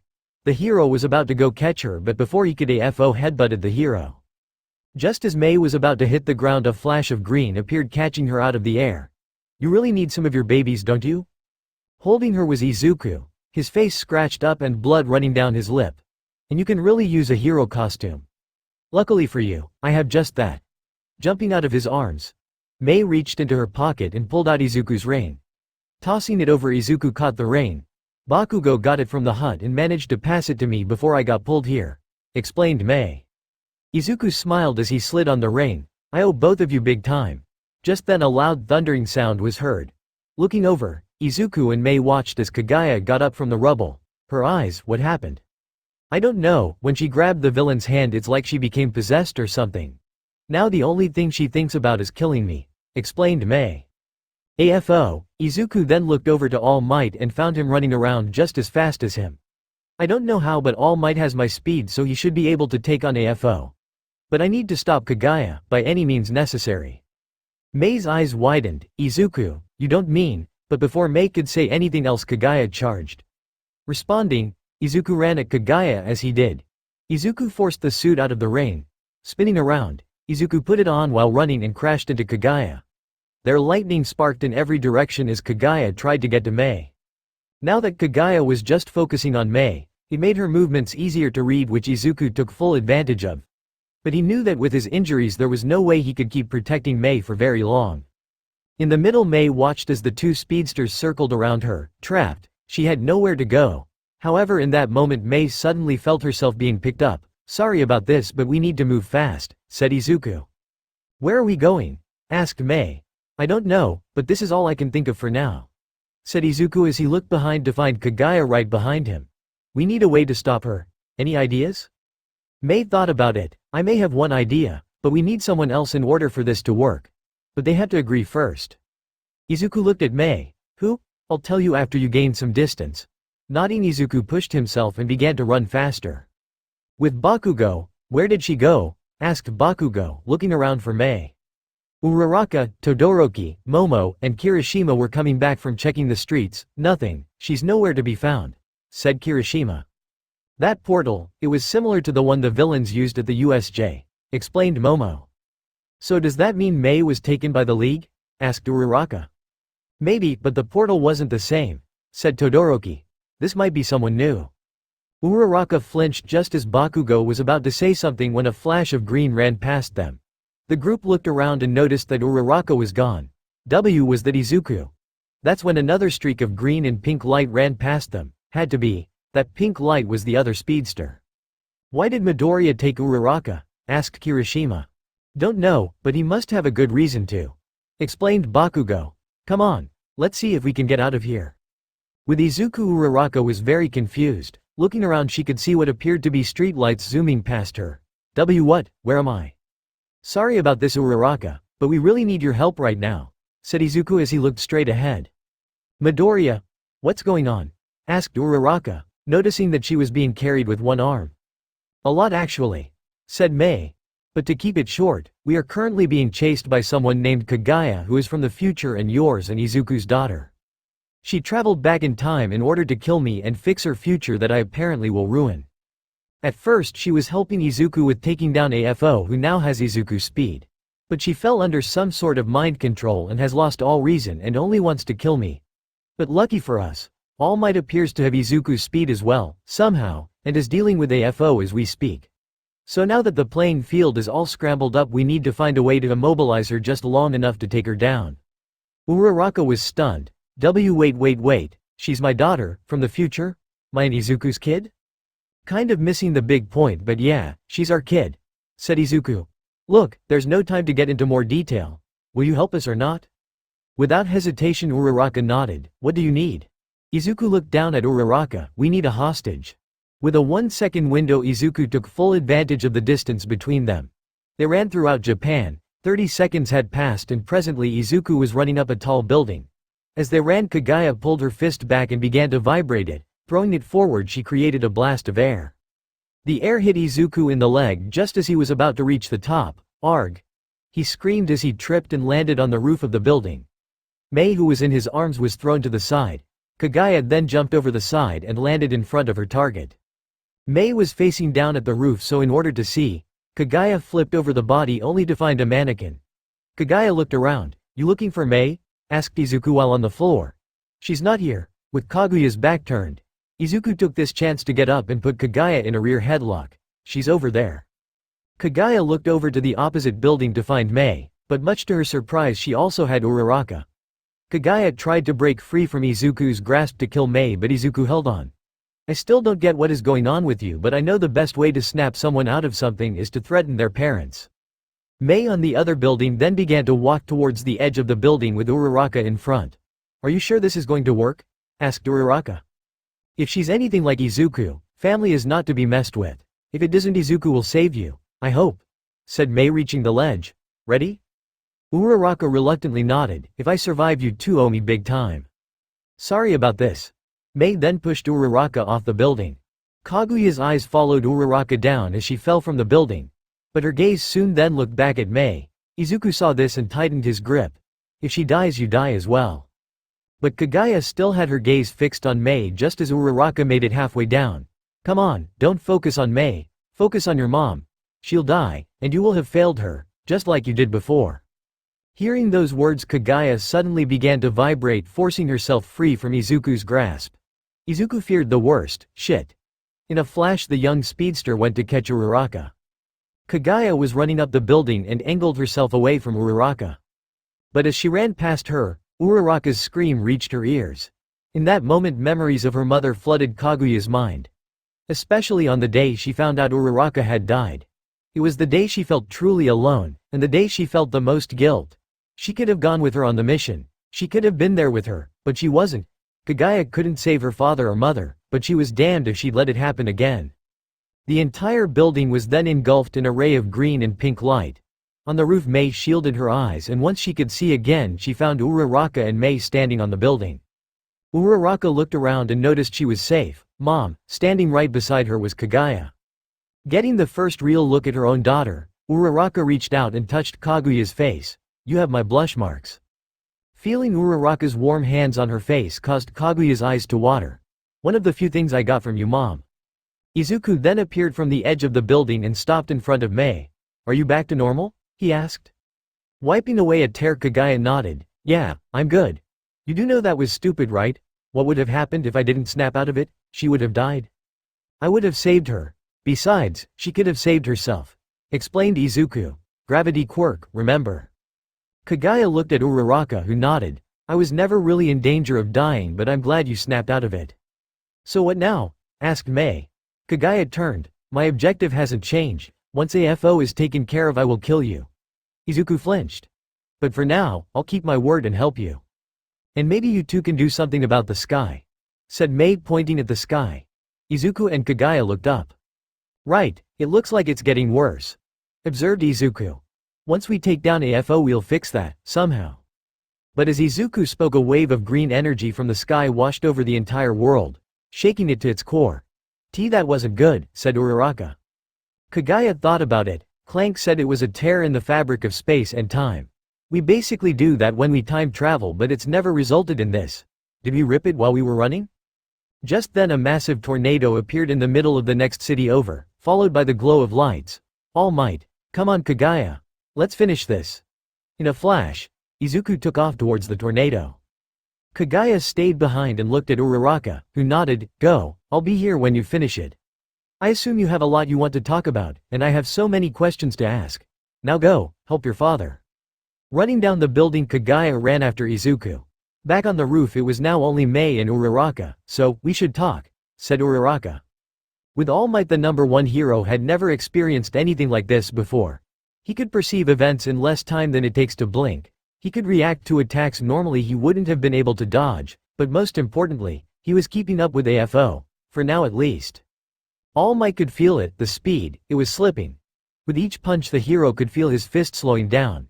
He needed to put down AFO soon, but the villain also knew that.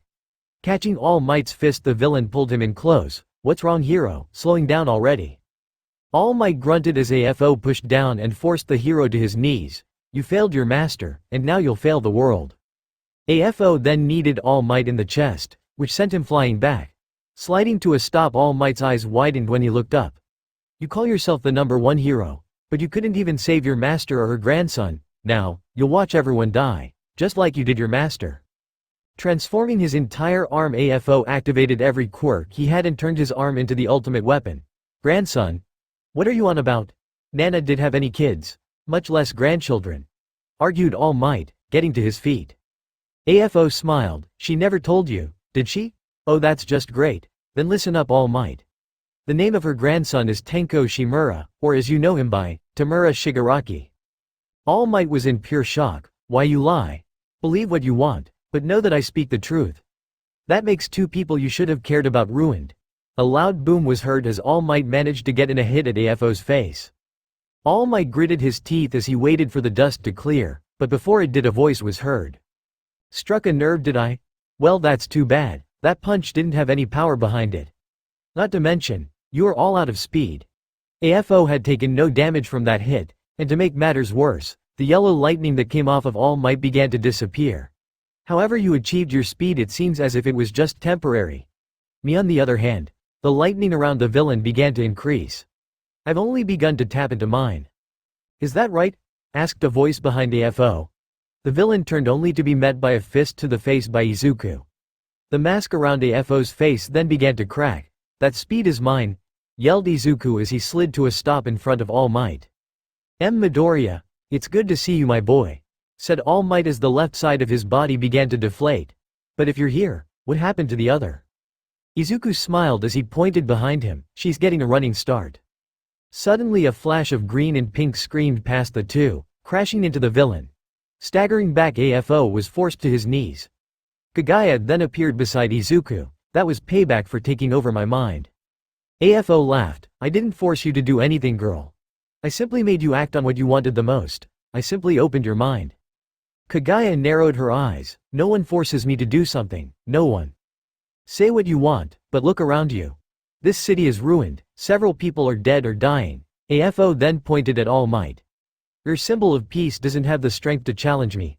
Do you honestly believe you two stand a chance? Izuku then stepped forward. As a matter of fact, we do. Spinning his arms in a circular motion, Izuku created twin whirlwinds and launched them at AFO. The villain simply raised his hand and created a wall from the forearms, blocking the incoming attack. Please, your attempts are pathetic. I'm stronger, I'm faster, and the second you get close I'll kill you. The ground barrier shattered, sending bits and pieces scattering all over the place. Seeing an opportunity, Izuku used the debris as cover and managed to sneak up behind the villain and touch the mask over his head. You took my speed, so I'm taking it back. Vibrating his hand, Izuku began to steal his speed back while simultaneously further cracking the mask. AFO screamed out in pain as his speed left his body. Why, you bastard. Just then spikes suddenly appeared behind the villain's back, forcing Izuku off. With his hands sparking green lightning, Izuku looked back at AFO. Shit. I didn't get it all. I was going to let you live. But now I've decided to kill you instead.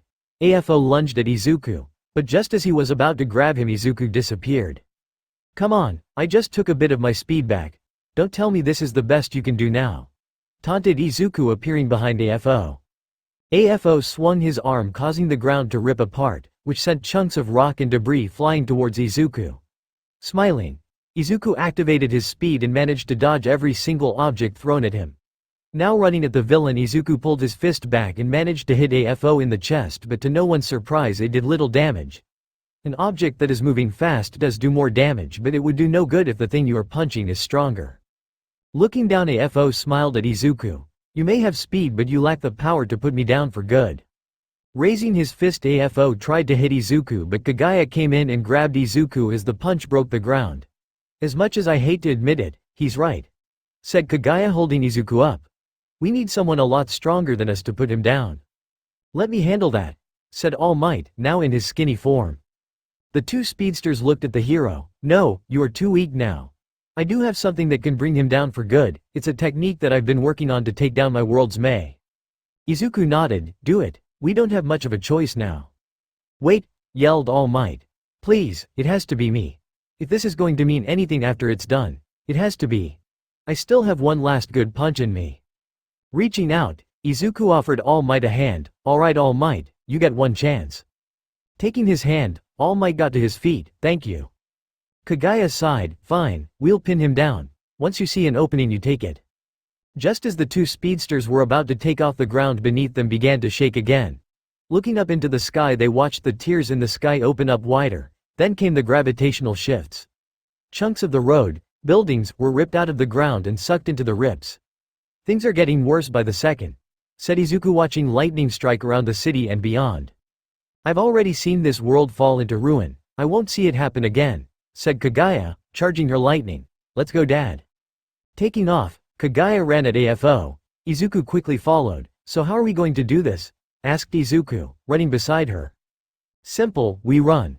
Focusing back on AFO, the two speedsters began to run circles around the villain. Each would periodically run in and punch AFO, but they knew that this would have little effect. Frustrated, AFO suddenly manifested black tendrils from every inch of his body and projected them outward. The tendrils shot through the air, aimed for the two speedsters, but living up to their names, the two dodged and continued their assault. But there was a problem: they couldn't pin the villain down. They needed him to stop moving long enough for All Might to finish him off. This isn't working, yelled Izuku. He's still got the speed to follow us. We need to slow him down. Kagaya looked at AFO, who was running behind him. Keep running, I'll lead him towards All Might. Nodding, Izuku pulled ahead and left Kagaya. She then stopped running and turned to face AFO. I'll kill you, the villain yelled, as every quirk he had began to activate without warning. With his body now deformed, he reached out with his mutated arm. Kaguya stayed firm as AFO approached. Once he was about 10 meters away, Kaguya raised her hand. Vibrating it, she positioned her fingers and snapped. A loud boom then resonated from her hands, resulting in a powerful shockwave that broke every glass window and screen within a 10-mile radius. Izuku, who was running, was then hit by the sonic boom and thrown to the side. Mei and Uraraka, who were on the roof, felt the building shake. All Might, on the other hand, took cover behind a cement pillar and was shielded by the boom. Peeking out from the pillar, All Might's eyes widened.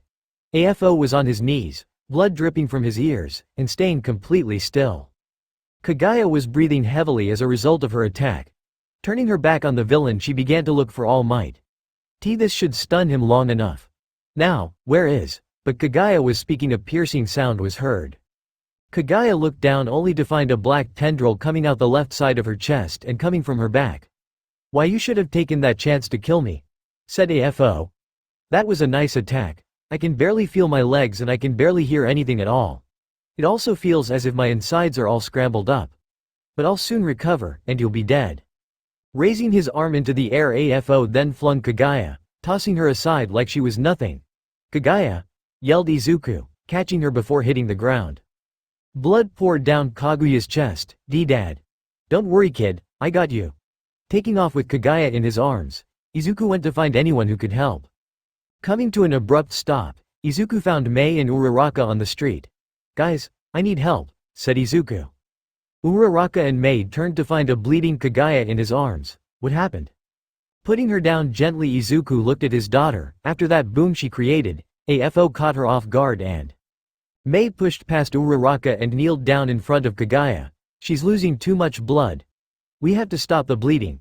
Izuku, press the symbol on her chest. Without hesitation, Izuku pressed it and out popped a tiny med kit that, when hit by Izuku's lightning, expanded into a regular-sized one. Grabbing it, Mei opened it up and quickly got to work trying to stop the bleeding. I'm surprised, Mei. How do you know how to do this stuff? Asked Uraraka. While working, Mei answered, after Izuku fell into a coma, I learned everything there was to know about first aid and more advanced procedures. Human anatomy and machines are more similar than we care to admit. As Mei was working, Kaguya began to open her eyes. It hurts, but I feel a warm hand on me. This is probably Mom. She was always there when I got hurt. Kaguya then looked around and found that it was actually Mei helping her. Snapping her eyes open, Kaguya tried to get up. Don't touch me. But that's when another hand gently pushed Kaguya back down. Easy now. Hatsume is trying to help. Hatsume told me everything. Please try and understand, this is not the same Hatsume you grew to hate. Why, you're wrong, answered Kaguya. She will become this world's greatest threat. If I don't kill her, she will kill you. It's predestined. No, it's not, said Uraraka. Hatsume would never do that. Midoriya wouldn't let her. It still will happen. If it didn't, I would fade away from this reality. My mere presence is proof that Mei will kill us all. Midoriya! Yelled AFO as he ran through buildings looking for him. Izuku turned. He hurt my daughter. With lightning jumping off of him, Izuku began to slowly walk towards AFO. Too many of my family have suffered because of me. I couldn't truly avenge them, but this time will be different. Taking off, Izuku appeared in front of the villain. Looking for me? AFO turned and smiled. There you are. Die? Raising his arm, AFO was ready to crush Izuku like a bug. But as his fist fell, a whirlwind pushed the villain back and off his feet. Then came another, and another, and another. Soon AFO found himself in mid-air, falling. So weak, he yelled out as spikes shot out of his body and into the nearby buildings, suspending him in mid-air. Where are your heroes now? Right here, said Izuku, appearing above AFO. Pulling back his fist, Izuku began to throw a flurry of punches down. Each created a powerful burst of wind that slammed into AFO, dropping him down a bit. Izuku continued his assault while in mid-air thanks to the punches keeping him up. After about 10 seconds, AFO landed on the ground, now pinned under and unable to move. Do it now, All Might. Appearing from behind a cement pillar was All Might in his skinny form. I have to make it count. AFO struggled to turn his head, but when he did, he could see All Might approaching. He won't even get close enough to touch me, much less hit me. AFO pushed himself to his feet and was about to run when the punches stopped raining down. Confused, AFO looked up to find Izuku was gone. But before he could tell where he went, a loud crack was heard. AFO's eyes widened as he fell to one knee, and grabbed at the other. Izuku had just broken his kneecap. Hurts, doesn't it? Good, it should. It will take you time to heal, but in the meantime, how about some pain relief? With one mighty step forward, All Might pulled his fist back, united, his right arm suddenly buffed up once again as he felt the power flow through him one last time. States. Izuku jumped back but kept his eyes locked on All Might as he threw his fist forward. This is incredible. Of smash, yelled All Might, connecting with AFO's face. Cracking noises were heard as AFO slammed into the ground with so much force that it created a massive tornado and left behind a football stadium-sized hole in the ground. As the wind and dust died down, two things were for certain. 1. All Might had just taken down AFO. News helicopters began to swarm the area as All Might in his skinny form stood up straight over AFO's body. With every ounce of strength he had left, All Might raised a fist high into the air as blood dripped from his open cuts and for the final time buffed up and became the symbol of peace. Cheers erupted all across Japan as their hero saved them once again. Taking a second, Izuku stopped and admired All Might. He hadn't done that since he was small. But he knew, this was the last time the world would see All Might like this. Bittersweet. The second thing that was certain was that it was not over, not by a long shot. Before the crowd could even stop cheering, the sky once again sent a wave of green energy down towards the earth. Great, now what's going on? Asked Izuku. Worlds are colliding, said Clank, floating beside Izuku. You two tore through space and time when you ran, opening up links to other worlds, other universes. If you don't do something about this now, then this and several other worlds will die. Izuku looked at the sky. But how can I close the rifts? You need to run. Run at a certain speed and vibrate at a certain speed. As you run, you'll build up kinetic energy. All that extra power has to go somewhere. With any luck, the resulting impulse of power will reseal the rifts and restore them, explained Clank. Izuku nodded, running. Yeah, I can do that. Thanks, Clank, I owe you one. Without saying another word, Izuku took off as fast as he could. No, you shouldn't thank me. This has a 97.7% chance of killing you. Around the world he ran, building speed with every rotation. He could feel it, every atom in his body vibrating as he tried to find that sweet spot. Come on, Izuku. Faster, you have to go faster. Soon the streak of green light left behind as Izuku ran joined up and was now all connected like a ring that circled around the planet. Back with Mei, she could see the trails left behind by Izuku as he passed by. What is he doing? Struggling to sit up, Kaguya watched Izuku. Her eyes widened when she noticed what was going on. And no, he can't. What's wrong? Asked Uraraka. Dad, he's going to kill himself. Mei's and Uraraka's eyes widened. What? How? Why? Asked Mei, panicked. I don't understand either. But there has to be a reason why, said Kaguya. Just then Clank floated by. Clank, what is my dad doing? Saving the world, answered Clank. As we speak, Izuku is gathering power. Once he reaches a certain point, that power will be unleashed outward and close the rifts of time and space. But why did Kaguya say he was killing himself? Asked Mei. When the power is expelled, his body won't be able to withstand it. Older dad might have, but this dad is younger and still inexperienced, said Kaguya. He won't survive, and that means I won't either. We have to stop him, said Uraraka. We can't, said Mei. He's moving too fast and the earpiece I had inside his suit is fried. I'll catch up to him, said Kaguya, groaning in pain as she forced herself up. Not in your condition, you won't. You can barely stand, much less run. We'll find another way to save him and the world, said Mei, trying to stop Kaguya from leaving.